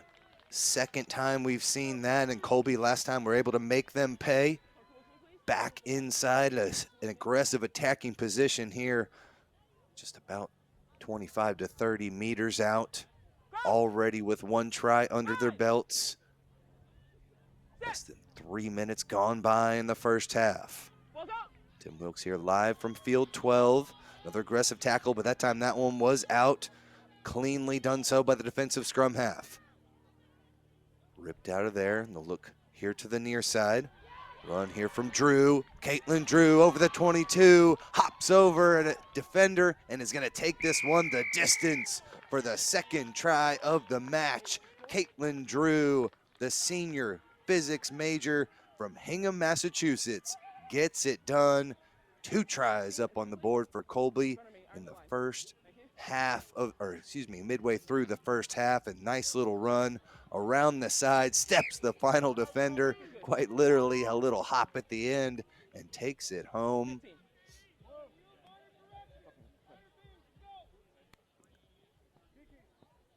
Another try up on the board. 12-0 the score. Niagara in a bit of a hole, but it's the mistakes. Shooting themselves in the foot inside their own territory, not helping themselves out at all. Plenty of time to turn it around. 3 minutes left to go in the first half. Taken cleanly and look to exploit some space over on the far side of the pitch, but a strong tackle slams the door shut. Back to the near side we come. Good use of hands so far. Strong tackle there from Keo White. All the way to deck. Good finish. And a penalty is going to be given here. Hands in the ruck, the call. So Niagara inside their own 22. Chance to maybe go for the line out, but they'll quick tap and play out of their own end. White steps one defender, gets through, looking for the offload, but it's a deep one, and it's at the feet and knocked on again. Unable to scoop that one up. Emma Cook with the knock. And for the third time, it's going to be a start of the possession for Colby inside the 10-meter line. Another chance to strike. Colby on the day, a 7-5 loss to Yale, a heartbreaker at the end. Yesterday was a big one, 50-0, 47-0. But again, just too much from Yale in a low-scoring affair. But this is a team that knows how to put points up on the board. And yet again, Lucy Barrist is going to take this one the distance. The sophomore computer science major racking up the points. Now 17-0 for Colby. Take a second look out the back, pinpoint pass. Through the hands they go, through Bracken, all the way to the outside, and a beautiful fend gives her the space that she needs to take it the distance, and Lucy Barrist puts it through, conversion good as well. Part of the All-Star Tournament in 2024. Also Rugby Northeast All-Conference player Lucy Barrist showing why. Just a sophomore on the outside getting it done, and it's a 19-point lead with under 45 seconds left to play in the first half of action. Women's small college third place final underway. Nice ruck, and they're able to secure possession. Need a try to get back into this one here in the first half, but they haven't even been able to get outside their own 10 just yet. Nice play to get it here to the near side, but they're able to poach it out of there. Well done. I believe that was Schiffman that got her mitts on it, ripped it out, and restart the possession again for Colby inside territory of Niagara. Good slicing run back into the center of the pitch. Offload is on point. And Colby clicking on all cylinders now. Looking a little fake to the right-hand side, but Katie Norwood doesn't need any assistance. The senior takes it the distance and dots it down for the fourth try of the match. And Colby really starting to show why they were so potent in those first two matches. Things get tough when you get into the championship rounds, but here in the third place match, too much effort and a nice little pick and go off the right-hand side for Katie Norwood.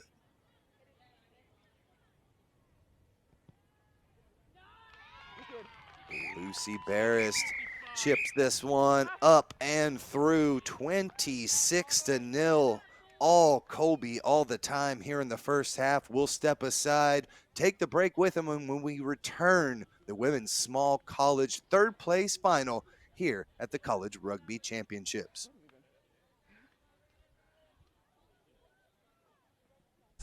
Be the ultimate manager. Earn free jerseys and match tickets. It is the heart of rugby, now in digital glory. Build your strategy using real player cards.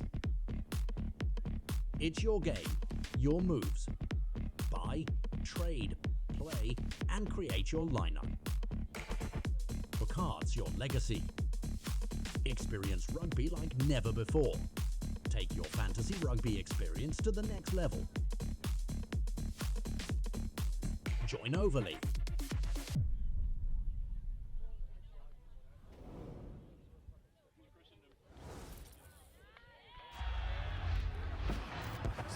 Rugby is all about feeling.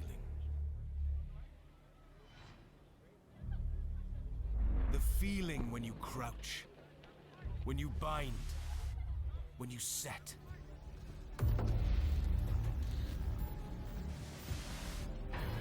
The feeling when you go into that first defender. The feeling when you make that first tackle.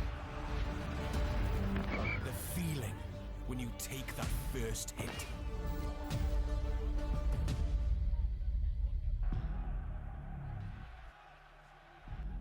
We are that feeling.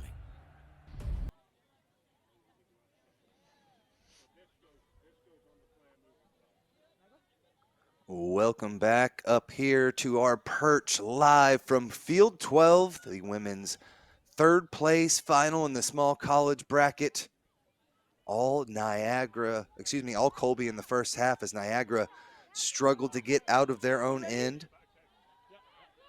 Niagara, a strong tournament, just a 12-7 loss to Gannon. But before that, 2 wins yesterday, a 10-5 win over South Dakota and a 15-10 win over East Strasburg. This time, possible knock on there. No, taken out into touch cleanly by Niagara. So it will be a Colby line out. Hope you've enjoyed the weekend so far. Remember, for all the latest statistics, brackets, everything you need, check out the NCR app. But right now, Colby, 4 tries in the first half, 3 conversions, and they are clicking on all cylinders. Another break in the action here. Keo White stretching her legs as well. Going to take this one 60 meters for the first try of the second half.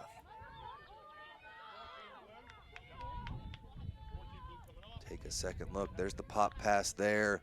And one little shake and bake move is enough. Nice little goose step. Showed her the inside, went to the out, and took it the distance for the try.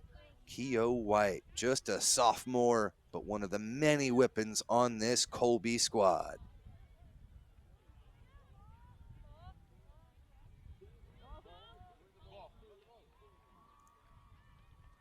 Keo, the educational studies and psychology major out of Natick, Massachusetts.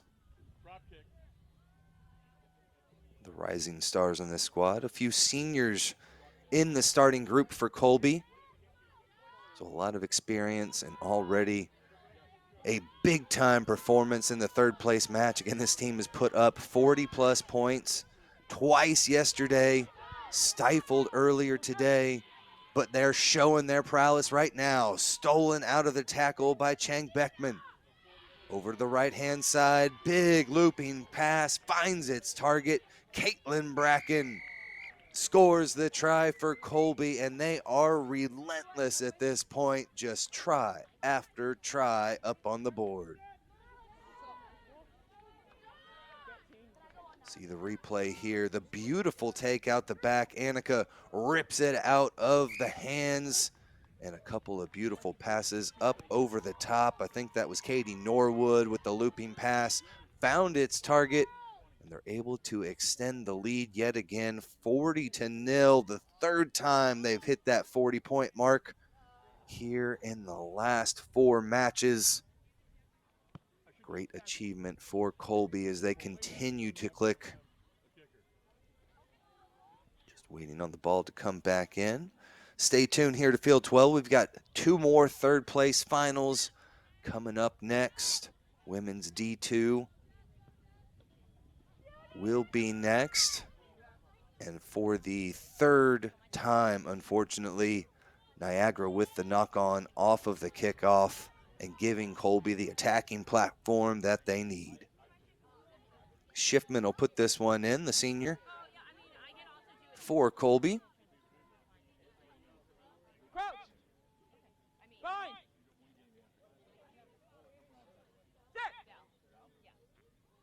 Colby, coached by Susan Childers, has her squad at full potential right now. Nicely done out to the far side of the pitch, and the cut back in here from Franny Smith. Sees them just a meter or 2 outside the 22. Taking their hands in the ruck is going to be the call. Back 10, go Niagara. This one hits the mitts and does go forward. And so it will be a Niagara put into the scrum with 3 minutes left to play. Niagara just looking to show a little bit of what we've seen the last few matches out of them. Championship caliber rugby but just such scoring potential and prowess all over the pitch for Colby has been a bit too much in this one.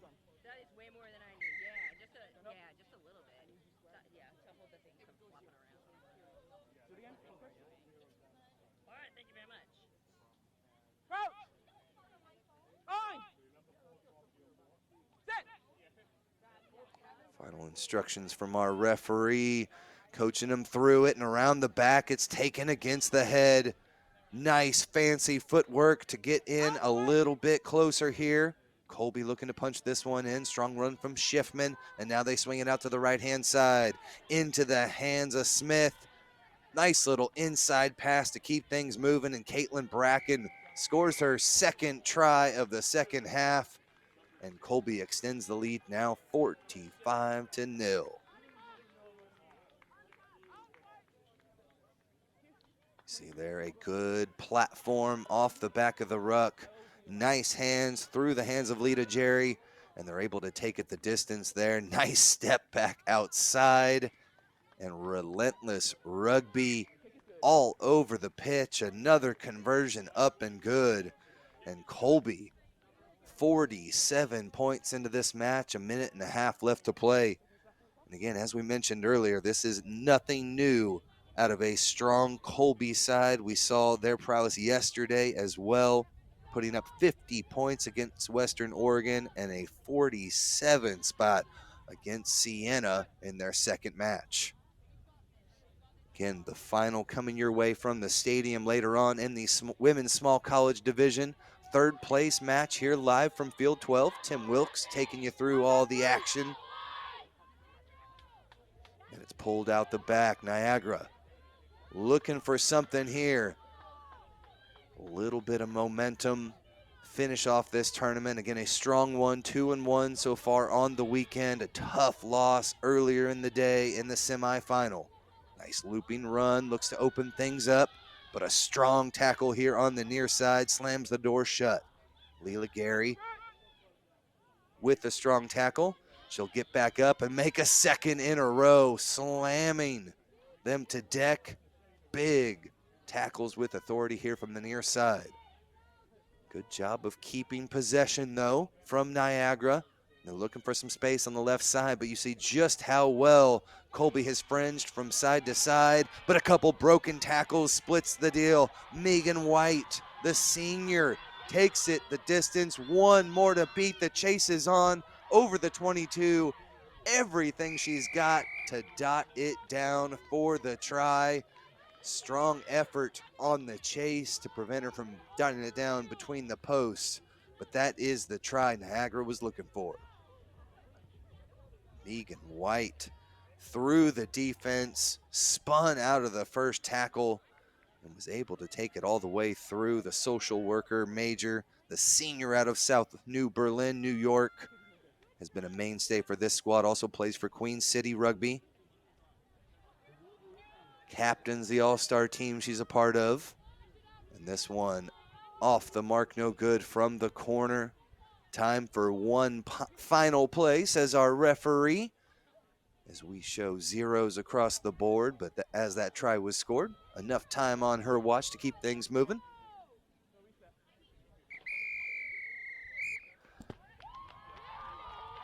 Never mind as the final whistle sounds, 47-5.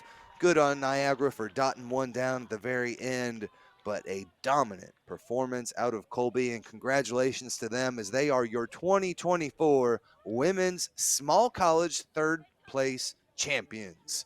Terrific tournament marches on. We'll step aside. We've got another third place match coming up next, live on Field 12 here on the Rugby Network.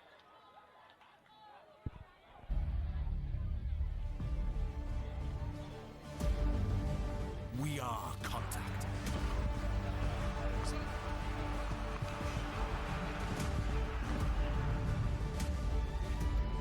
We are Rhino.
I chose to take Thorne supplements over another brand because they're sports backed. The products are also top of the line and they also taste great.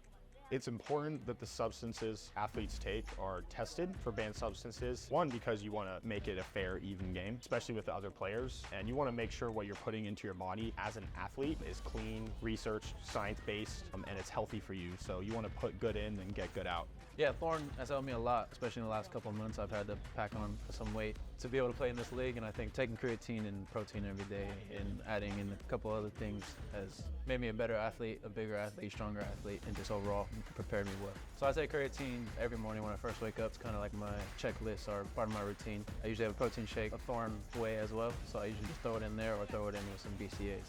Whey protein definitely makes my life easier because I can come straight off the gym, straight off the pitch, and it takes 30 seconds to mix up a protein shake and get down some extra protein. Moving fast, already gone, yeah, but you bringing me back. Try to double cross me, dog, just let me relax. Stop assuming what we doing. Keep it moving, what we doing. Cause it can get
Welcome back to the Maryland Soccerplex.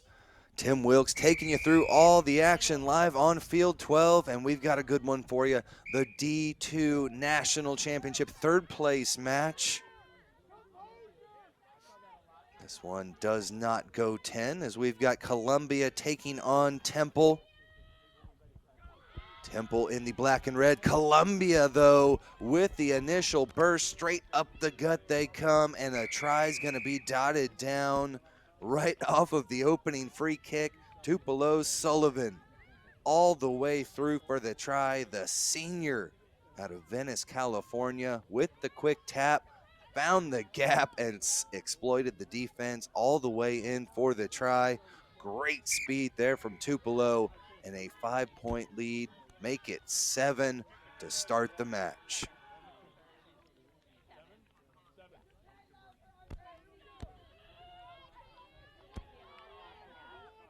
Nice jersey, the Rhino Rugby jerseys there for Columbia. Again, all the latest stats, bracket info at your fingertips with the National Collegiate Rugby app. Grab that however you can and stay locked in to the Collegiate Rugby Championship, brought to you by NCR live on the Rugby Network.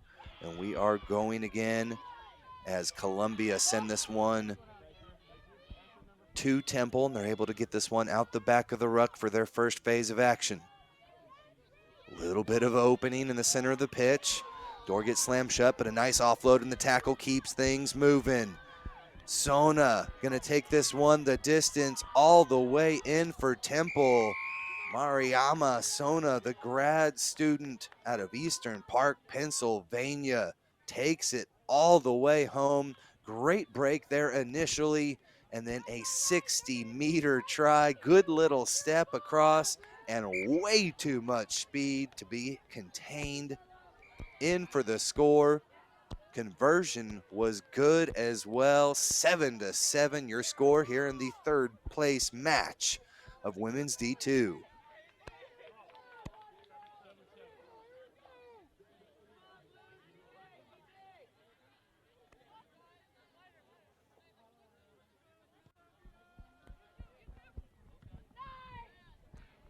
Kick taken nicely here by Columbia. Looking for some space on the near side, but a big time tackle. They're able to get the offload, and another slam of a tackle coming through. Camila Diaz, big time tackle, and we're gonna come all the way back, possibly for that slam. Oh no, offsides is gonna be the call. So a quick tap from Columbia, and Sullivan gets us moving again. Sullivan, the try scorer, gets the return pass. Nice little step and go, gets back on the gas and around the corner. Ball was out and playable, and it's scooped up by the other try scorer, Mariama Sona. Sona marches her way into Columbia territory, looking for their second try in a row. Nice tackle on the near side. Franco with that last tackle, big spin, skip pass up over the top. Columbia's defense fringes nicely out to the outside. There's a sprint forward, around the corner comes Hayes, over the 22 and into the tri-zone. Ariel Hayes, the senior out of Parkland High School in Pennsylvania, awaits and dots it down for the try. 2 in a row for Temple. Just too much speed around the corner. Ariel Hayes, the health professions major, shows how healthy she is, dots it down, converts the try as well, and has given her team a 7-point lead. Columbia struck off the initial free kick of the match, but another 4 minutes later sees Temple ahead 14-7.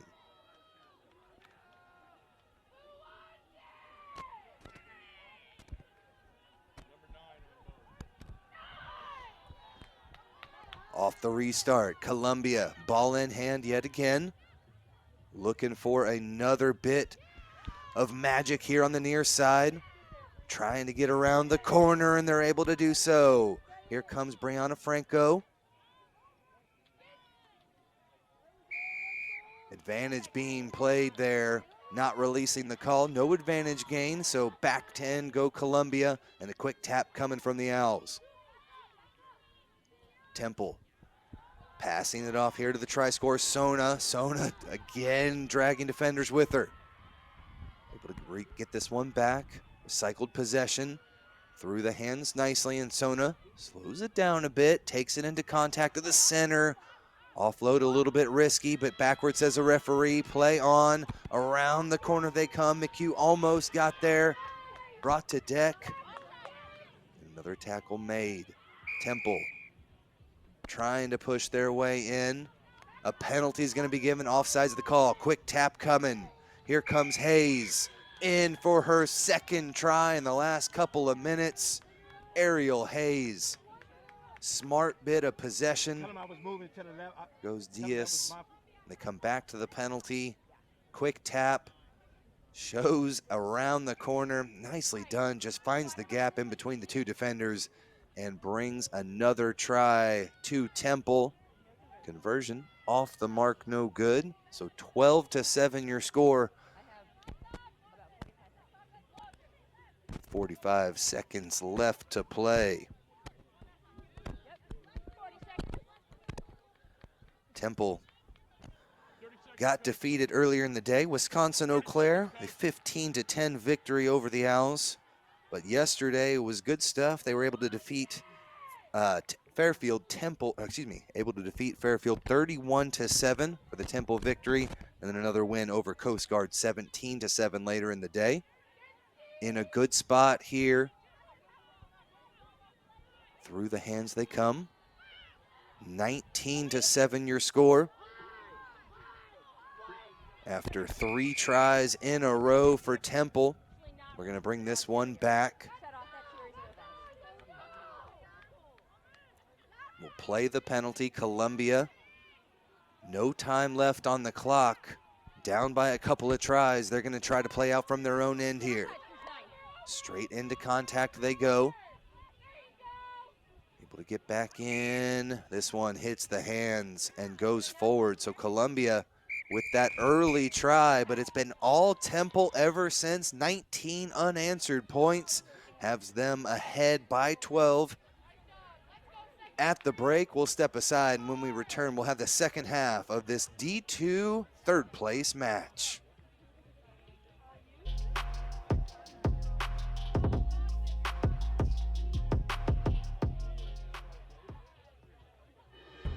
In our game, we play with our hearts.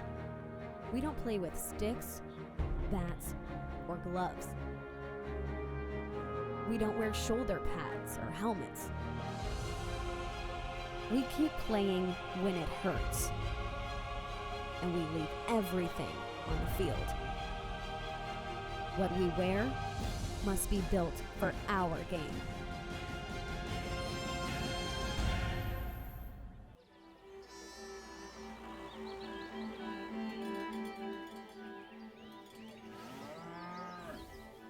Since 1979, we've been searching for perfection. We've been thinking, sketching, and designing.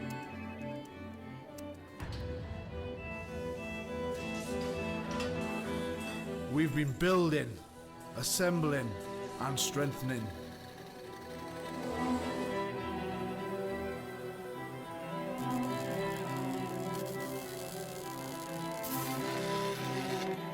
We've been cutting, shaping, and painting.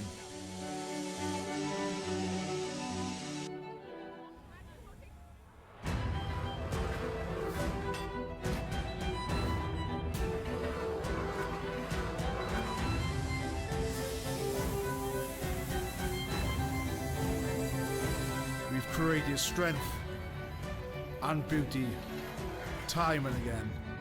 Our machines are made for one thing.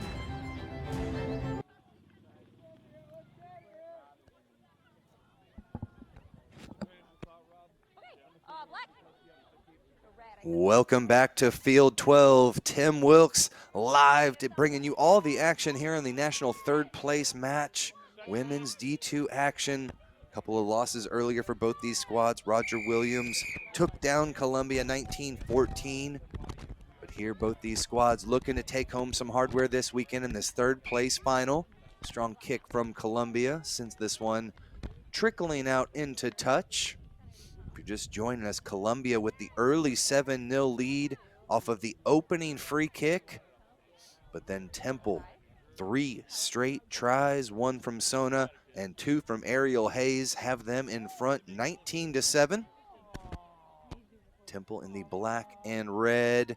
A nice tap back. There is the double try scorer, Ariel Hayes, getting up high on the lift. Not releasing is going to be the call. Columbia with an opportunity now, down by 12. 6:15 left to play in this third place final. Off to the right-hand side they come.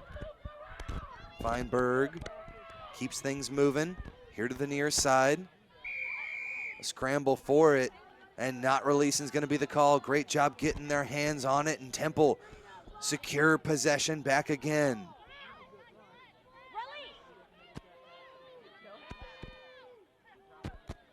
Well done there in the ruck. Temple slinging it off to the right-hand side. Couple of big tackles, and now some space opening up on the near side. Fend coming, delivered, and she's able to break free over the 10-meter stripe. Able to retain possession. That ball is out, though. A little bit of a shove from inside the ruck, but we play on. No, good call from the referee. A little bit of obstruction is actually going to be the call, and we'll come back for a penalty to Columbia. So Columbia, 5 minutes left to play. Down by 12, quick tap out of their own end. try scorer from earlier in the match, Tupelo Sullivan, number 12. Haven't gotten to call her name in the last few minutes, and they are driven out into touch. Stingy defense throughout this one. They gave up that opening try, but they have been able to get things rolling ever since. Abigail Goldberg, the junior out of Maryland, gets the return off the top, spins it outside and gets things moving for the Owls again. Sling this one back. Should be playable, but going to say a knock on there. It was not in an offsides position, but when the pass hit her, it did end up coming off forward, so we'll have a scrum down for Temple. And that really is the story of the day for Columbia. Other than that opening try, it has just been a tough time trying to slug their way down the pitch, and just too many mistakes and too much of a stingy Temple defense. A free kick's gonna be given there. Back 10 go the Temple Owls. This is what Columbia needs. 2 tries to get back into it. 1 here would be huge. The last 3 minutes and 45 seconds, that was a ruck formed. Great call from the referee, and back 10 go Temple again. Putkowski, a little too aggressive. Columbia, 22 meters out. Not rolling away is the call. Back-to-back penalties. Temple's reeling. Columbia look to take it quick, but we'll bring this one back. Take a breather, set things up, because they need to punch this one in. Quick tap there from Champ, Anna Champ, off to the left-hand side. A knock pass. Knock takes it in, finally brought down. 10 meters out, another strong tackle from Temple, but they were offsides. There comes the quick tap. Champ dives across and dots it down. Columbia University back a little bit closer, another 5 points up on the board. As we see here, Anna Champ, the grad student, is going to take her time with it, pops back to her feet, quick tap, dives in, saw daylight, and took it all the way through. Important kick here from the chemistry major. Puts it through. 14 points up on the board, and only a 5-point match here in the last couple of minutes. Again, offsides was the call right here. As you see, just a little bit too aggressive was Ariel Hayes. Quick tap coming, and a fine finish from Anna Champ, trying to give her team an opportunity to bring home the 3rd place champ. 5 points away, minute 50 left to play. D2 3rd place final. Beautiful offload keeps things moving for the Temple Owls. Got their hands on it, but did not fully release. And that is the try scorer. Champ dinged for it, got aggressive on the defensive end. Can Temple make them pay? Tap here from Ariel Hayes, and she's gonna try and take it herself. Taps it over the whole crew. Another little knee forward, pops up beautifully, and Ariel Hayes with the hat trick. Let's take a second look. One for the highlight reel from this weekend. Quick tap over the 22, and a knee, and the beautiful pop back up. Dots it down. Ariel Hayes take a bow. 3 tries in this match. With only a couple minutes remaining on the clock, a 2-try lead, extending it now 12 points with 40 seconds left to play. That may have just sealed the deal for the Temple Owls.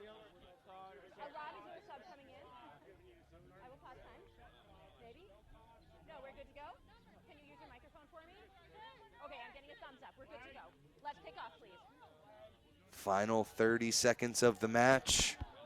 Temple boom this one back off the leg. Scooped up, and a hard charging run there for Columbia. First time calling DeRujo's name. Columbia takes this one into contact, but Temple is right there, and they're able to rip it out. Numbers here on the near side as they go through the hands. Another opportunity for Hayes. Center of the pitch, decides to keep things moving off to the right-hand side. It is knocked on, and that will do it. The Temple Owls are your 2024 NCR Collegiate Rugby Champions, D2 third place champions. A great tournament for Temple. Columbia just not enough, but another one in the books. Congratulations to Temple, third place here at the CRCs. We'll step aside. We've got one final match remaining here on Field 12. Stay tuned. We'll be right back. The perfect hit.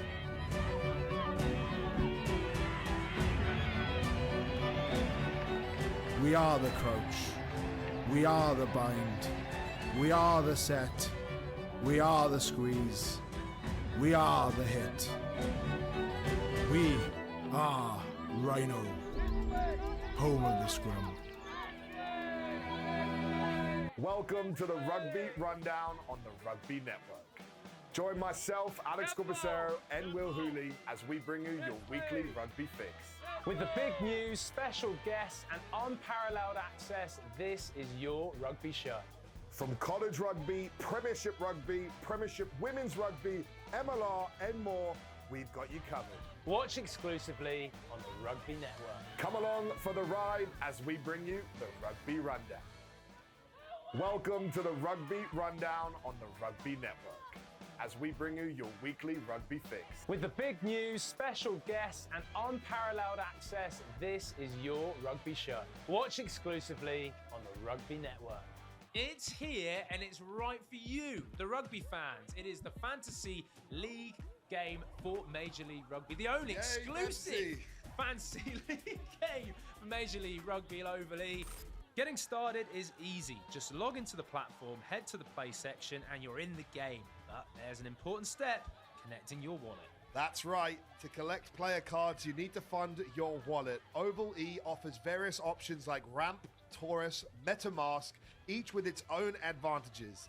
This process is just a straightforward way to buy in-game tokens, enhancing your gaming experience by allowing you to access different features and player cards within the game. Once you're set up, explore the play section to see available tournaments. It's where all the action happens. Looking for new cards? Head to the primary marketplace. And if you're into trading, the secondary marketplace is your playground to sell and swap cards. Ooh, Overly is not just a game, Corbs, it's a rugby community and an experience. Whether you're competing in tournaments or trading cards, there's something for every rugby fan. Exactly. So log in, set up your wallet, and start your manager's journey in Oval E. It's easy, fun, and the rewards are just waiting for you. In our game, we play with our hearts. We don't play with sticks, bats, or gloves. We don't wear shoulder pads or helmets. We keep playing when it hurts. And we leave everything on the field. What we wear must be built for our game.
Good afternoon, rugby fans, and welcome back to the pitch here on Field 12. Tim Wilkes taking you through all the action, and we've got one more good one on our hands. Ohio State taking on the Clemson Tigers here in this D1 Women's third place final.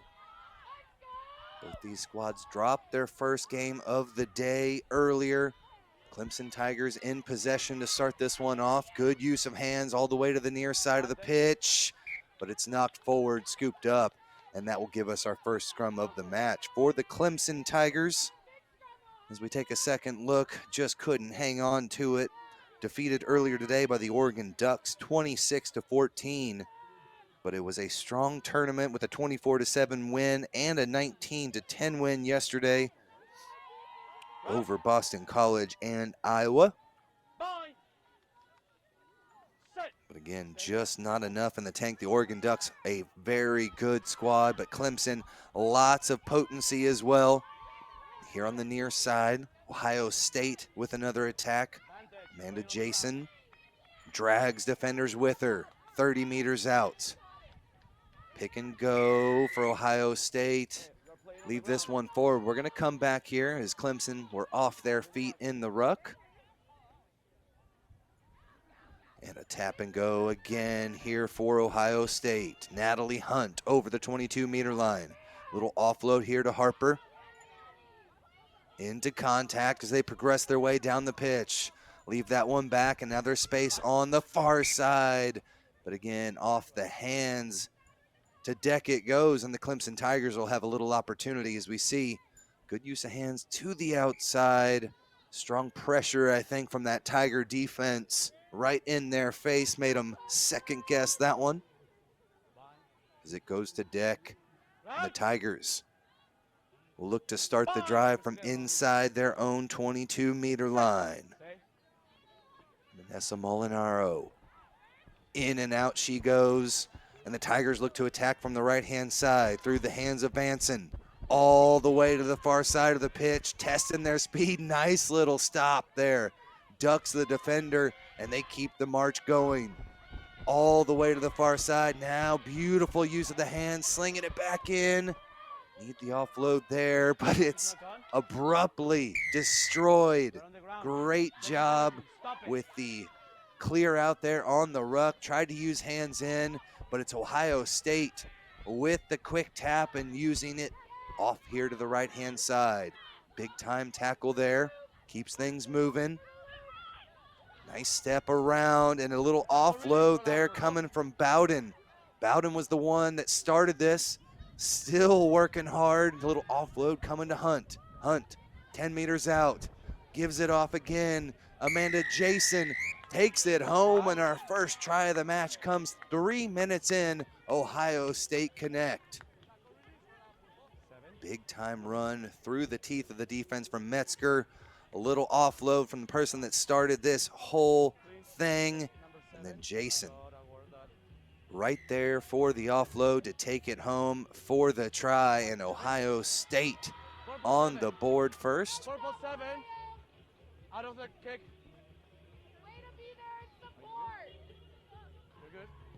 Conversion still pending here.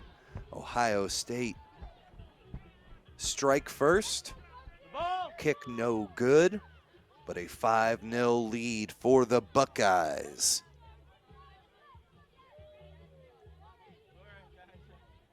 Take a look at how the Buckeyes got here. 2-0 yesterday. A fantastic start to the CRC's form with a 32-5 win over James Madison and a 19-10 victory over the number 5, the team that has already clinched the 5th spot, Connecticut Huskies. Today, though, taken down by Claremont 26-10. But here, Ohio State up by 5. Good little run there from Fosbury. Now the Tigers with some speed here on the near side of the pitch. Good run coming from Mowry. Breaks one tackle. Nicknamed Beef, letting it all loose over the 22-meter line. And Grace Mowry gets it down. Big time response for the Clemson Tigers. Grace Mowry, The speed to break through one, the strength and power to get through the second and send her to deck. And Grace Mowry, just a junior, a whole lot more to come from this math major from Harrisonburg, Virginia. Has been a standout here at this tournament. Also a black belt, and you can see that there. Hand-to-hand combat sends the player down and knots this one up at 5 apiece.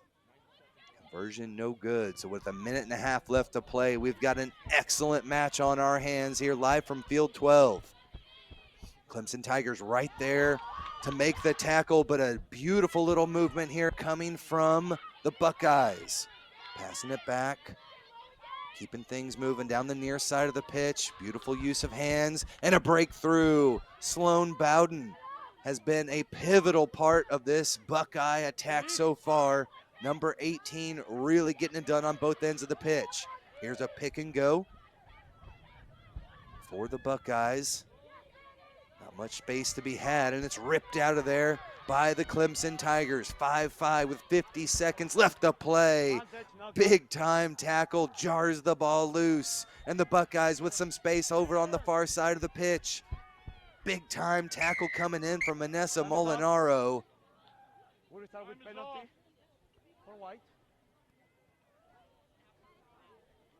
we'll bring this one back. Molinaro with a good tackle, but I believe we had an infringement early on. Bodies all over the pitch, and let's take a second look.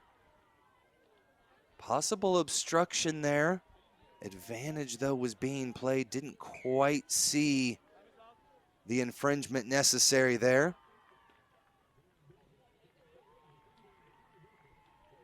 And we will step aside with a couple injuries on the pitch when we return the final couple minutes of the first half in the D3 final.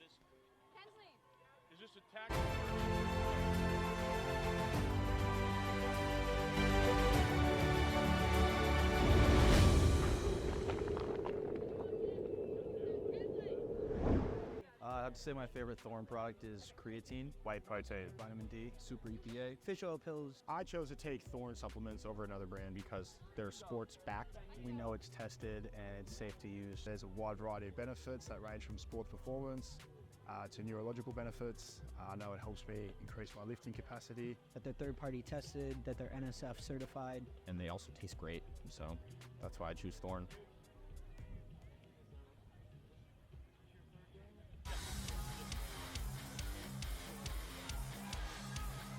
And out on the maul. Paulasike Hodgson on the loop. Out to the fullback, he's looking strong again.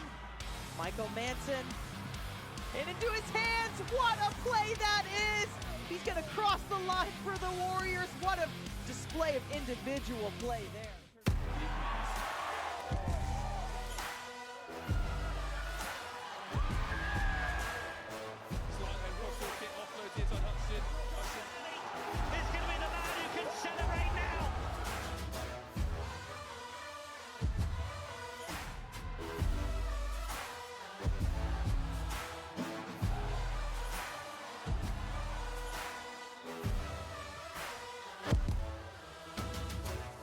Whey protein is my favorite product. Best part about it is I can have it straight after a workout or a training session. My favorite product is vitamin D. Back in DC, we practice a lot indoors, especially in winter, don't get a lot of sunlight, so having some vitamin D is important. We select Thorn because we know it's tested and it's safe to use. Rugby is a sport where teamwork truly makes the difference. In alignment with the values of rugby, Globant and Major League Rugby join forces in a powerful innovation scrum that aims to elevate the sport using the latest technologies. We are already co-creating digital solutions to impact the game, the fans, and the global community in a sustainable way. When technology meets passion, the unthinkable happens. Globant, technology that dares to delight. It's time to hit. It's time to pass. It's time to train, step, and tackle. It's time for tradition. A time for brotherhood. It's rugby time, America. It's rugby time, America. It's time to hit. It's time to pass. It's time for tradition. It's rugby time, America. It's rugby time, America. We are here to make the fast food business faster. With just one generous lick. Sorry. There we go.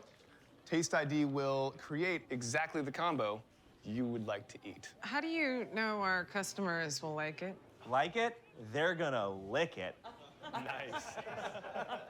Get a technology partner that knows your business and your consumers. Globant, technology that really dares to delight.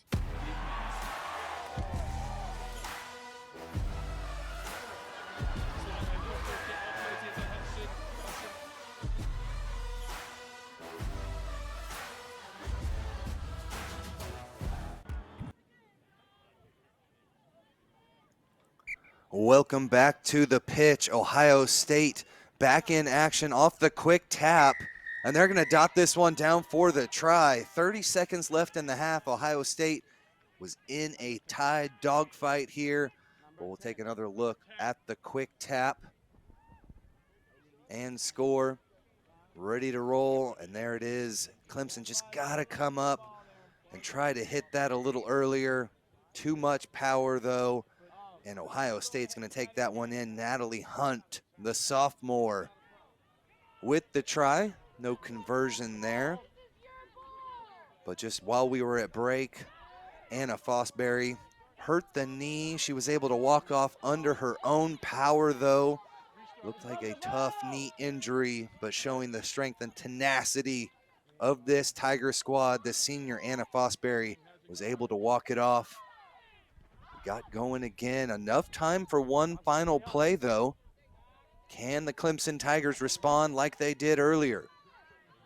Maybe not rolling away the call there, as that one was kind of sealed off, but Ohio State are going to have this one. Over the 22-meter line they come. We'll come back. There's dissent, too.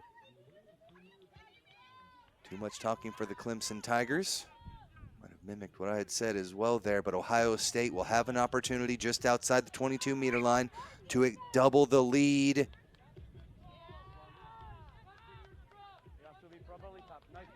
Wrong tap, did not leave the hands. And a scrum is coming. Referee may look down and think we are close to the final play here. We'll wait for the final whistle. 10-5 and one final opportunity of the half here for the Clemson Tigers as we take a look there at the earlier try. Ohio State scored the first. Now with the second here to extend the lead again. Up by 5. Big time tackle, strong collision coming through, but the Tigers are able to get their hands on it. Ripped it back again. At their own 22-meter line, looking for some space on the near side. There's the previous try scorer, Grace Mowry, yet again. Lifts the head up, trying to use all the juice she's got left. Dots it down for the try, and the Clemson Tigers. And Mowry for the second time. Look at that speed, blowing by the defense. And enough endurance to take it all the way through. Second time they've been able to respond, and Grace Mowry, the star of the show for the Clemson Tigers. Conversion is good, and that's going to give Clemson the lead before the break. Final whistle here. The first half sounds, and we will step aside, catch our breath from an exciting match here. The Division I third place final. We'll step aside and have the final 7 when we return. Let's get ready. Major League Rugby is now. This is the moment we waited for. Everything you want is right here. We gon' give them what they came for. We gon' take it up from last year. The Rugby Network is giving you all the free MLR content you want, live and on demand. Never miss a hit, never miss a try, never miss your team. MLR on TRN. Never miss a match.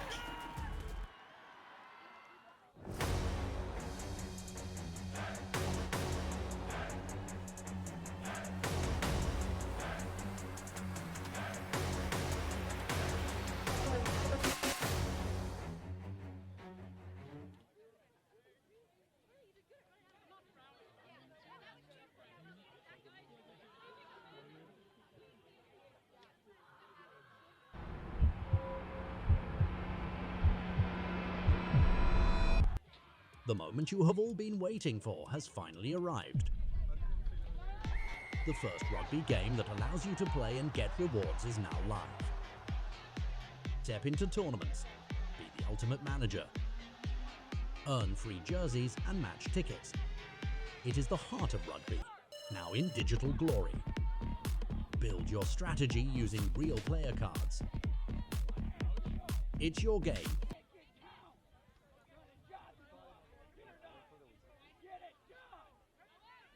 Welcome back to Field 12. A wild finish there in the first half with 2 more tries up on the board, and the Clemson Tigers taking the lead with the conversion.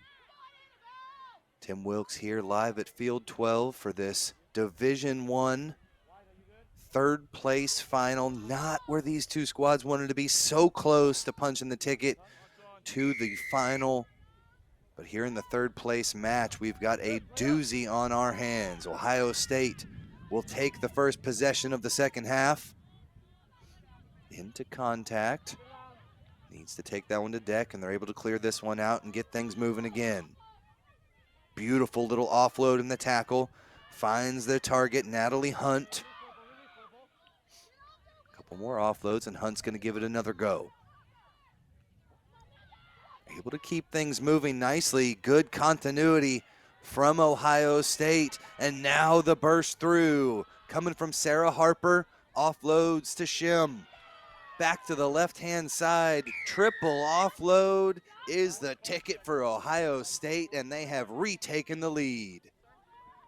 Beautifully done. There's one offload. Big time bump into contact. There's number 2.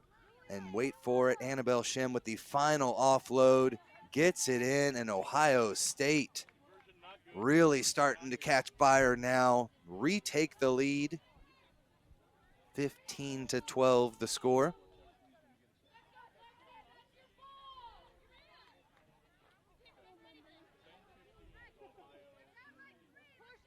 Big time try for the Buckeyes.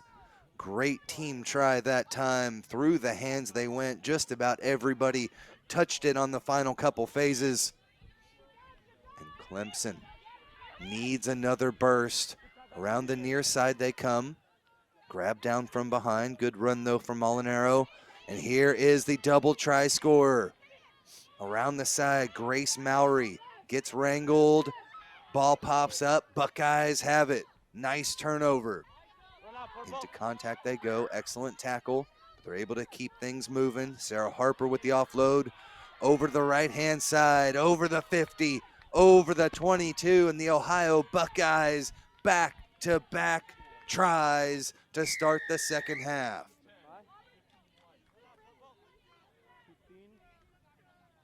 I believe that's Amanda Jason. Takes the pop pass, avoids the ankle tap, and then has so much speed to get around the edge. Her second try of the match.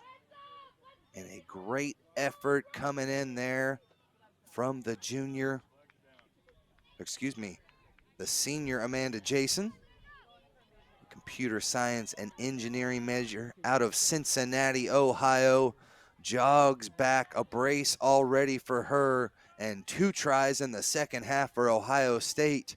Shove themselves back ahead by 8. 4 minutes left to play in this third place final. Nice take off the restart. Off to the left-hand side, Vanson with the offload. All the way out, Cheshi takes it in. We're gonna come back for the penalty. High tackle the call. Just can't get up around the neck. So Ohio State gets sent back 10. Vanson with the quick tap. And a knock on for the Tigers.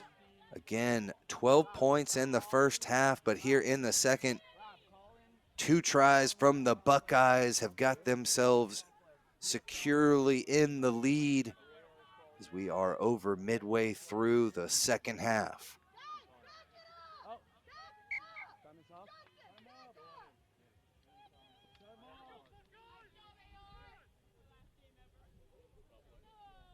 And now our AR possibly saw something. Let's listen in.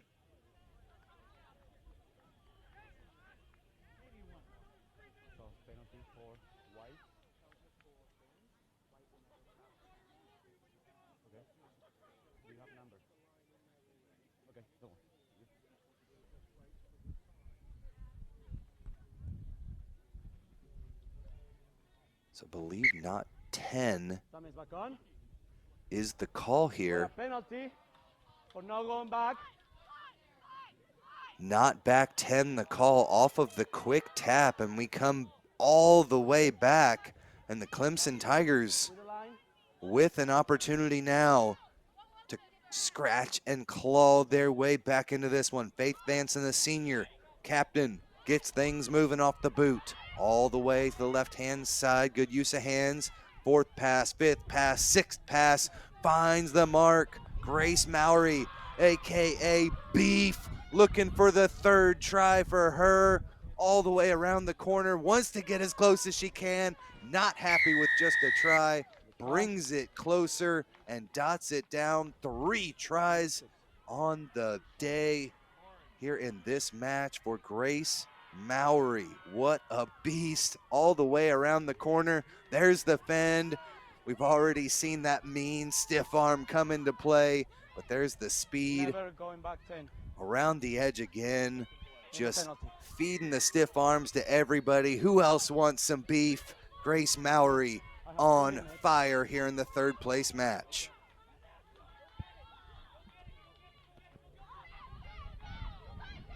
Clemson, though, unable, I believe, to get the conversion there, so a 3-point lead for Ohio State. Release. Strong tackle from Molinaro. Buckeyes need ball retention now. Beautiful little offload. They've been fantastic with that throughout the day. Excellent pass from Natalie Hunt. Finds the final target over the 22-meter line, and they're going to take it the distance. Ohio State get their 3rd try of the half and are able to extend the lead up to 8 again with 40 seconds left to play. There's the pass from Hunt. Around the edge they come, and that's Sarah Judson, I believe, all the way through. Took that 60 meters. You see the conversion good, and what an excellent try for Ohio State, and that will just about seal the deal. Incredible effort from the Buckeyes. Again, Sarah Judson, just a junior, was able to take that final pass out there on the wing. Out of Powell, Ohio, the state product keeps things moving here for the Buckeyes, and with under a minute left to play, one final penalty here. The Buckeyes with the quick tap, and they're going to look to put an exclamation point up on the board. Harper with the offload off to the right-hand side. Judson's finally able to scoop this one up, but she's brought to deck cleanly there from by Faith Vanson. A knock-on coming, and that should do it. Let's see if there is maybe a little bit more time left on the referee's watch. No, it's knock on. Knock on. One final play left to go here. Again, your score 25-17. Ohio State on top after that last try. So an 8-point lead for the Buckeyes. Stay. Here for what should be the final play for the Clemson Tigers. Vanson through the hands. Nicely done to Mowry. 3 tries on the day, 5 coming into it. 8 total for the tournament. Looking to make it number 9. Another big time try, and look out, Grace Mowry, just a junior, but is a showstopper here at the CRCs. 4 tries in 1 match to bring her club a little bit closer. 22-25 the score. And Grace Mowry, the black belt, strikes again. And the Clemson Tigers, unfortunately, just going to fall a bit short here. There's the final whistle, and the Ohio State Buckeyes take home the 2024 NCR Collegiate Rugby Championship. 3rd place match here in D1. An excellent victory for them, but the Clemson Tigers hold their head high. Full time here from Field 12. Thank you so much for joining us. All the broadcasters that have been here up in the booth, Brandon Sortman, Lance Kavanaugh, Nick Cummings, everybody at the studio in the production booth. Thank you so much for joining us. A fantastic weekend culminates here. Ohio State, your D1 3rd place champions. We'll step aside. Thank you so much for joining us. We'll see you next time, live from the CRCs on the Rugby Network. Your moves. Buy, trade, play, and create your lineup. For cards, your legacy. Experience rugby like never before. Take your fantasy rugby experience to the next level. Join Overlay.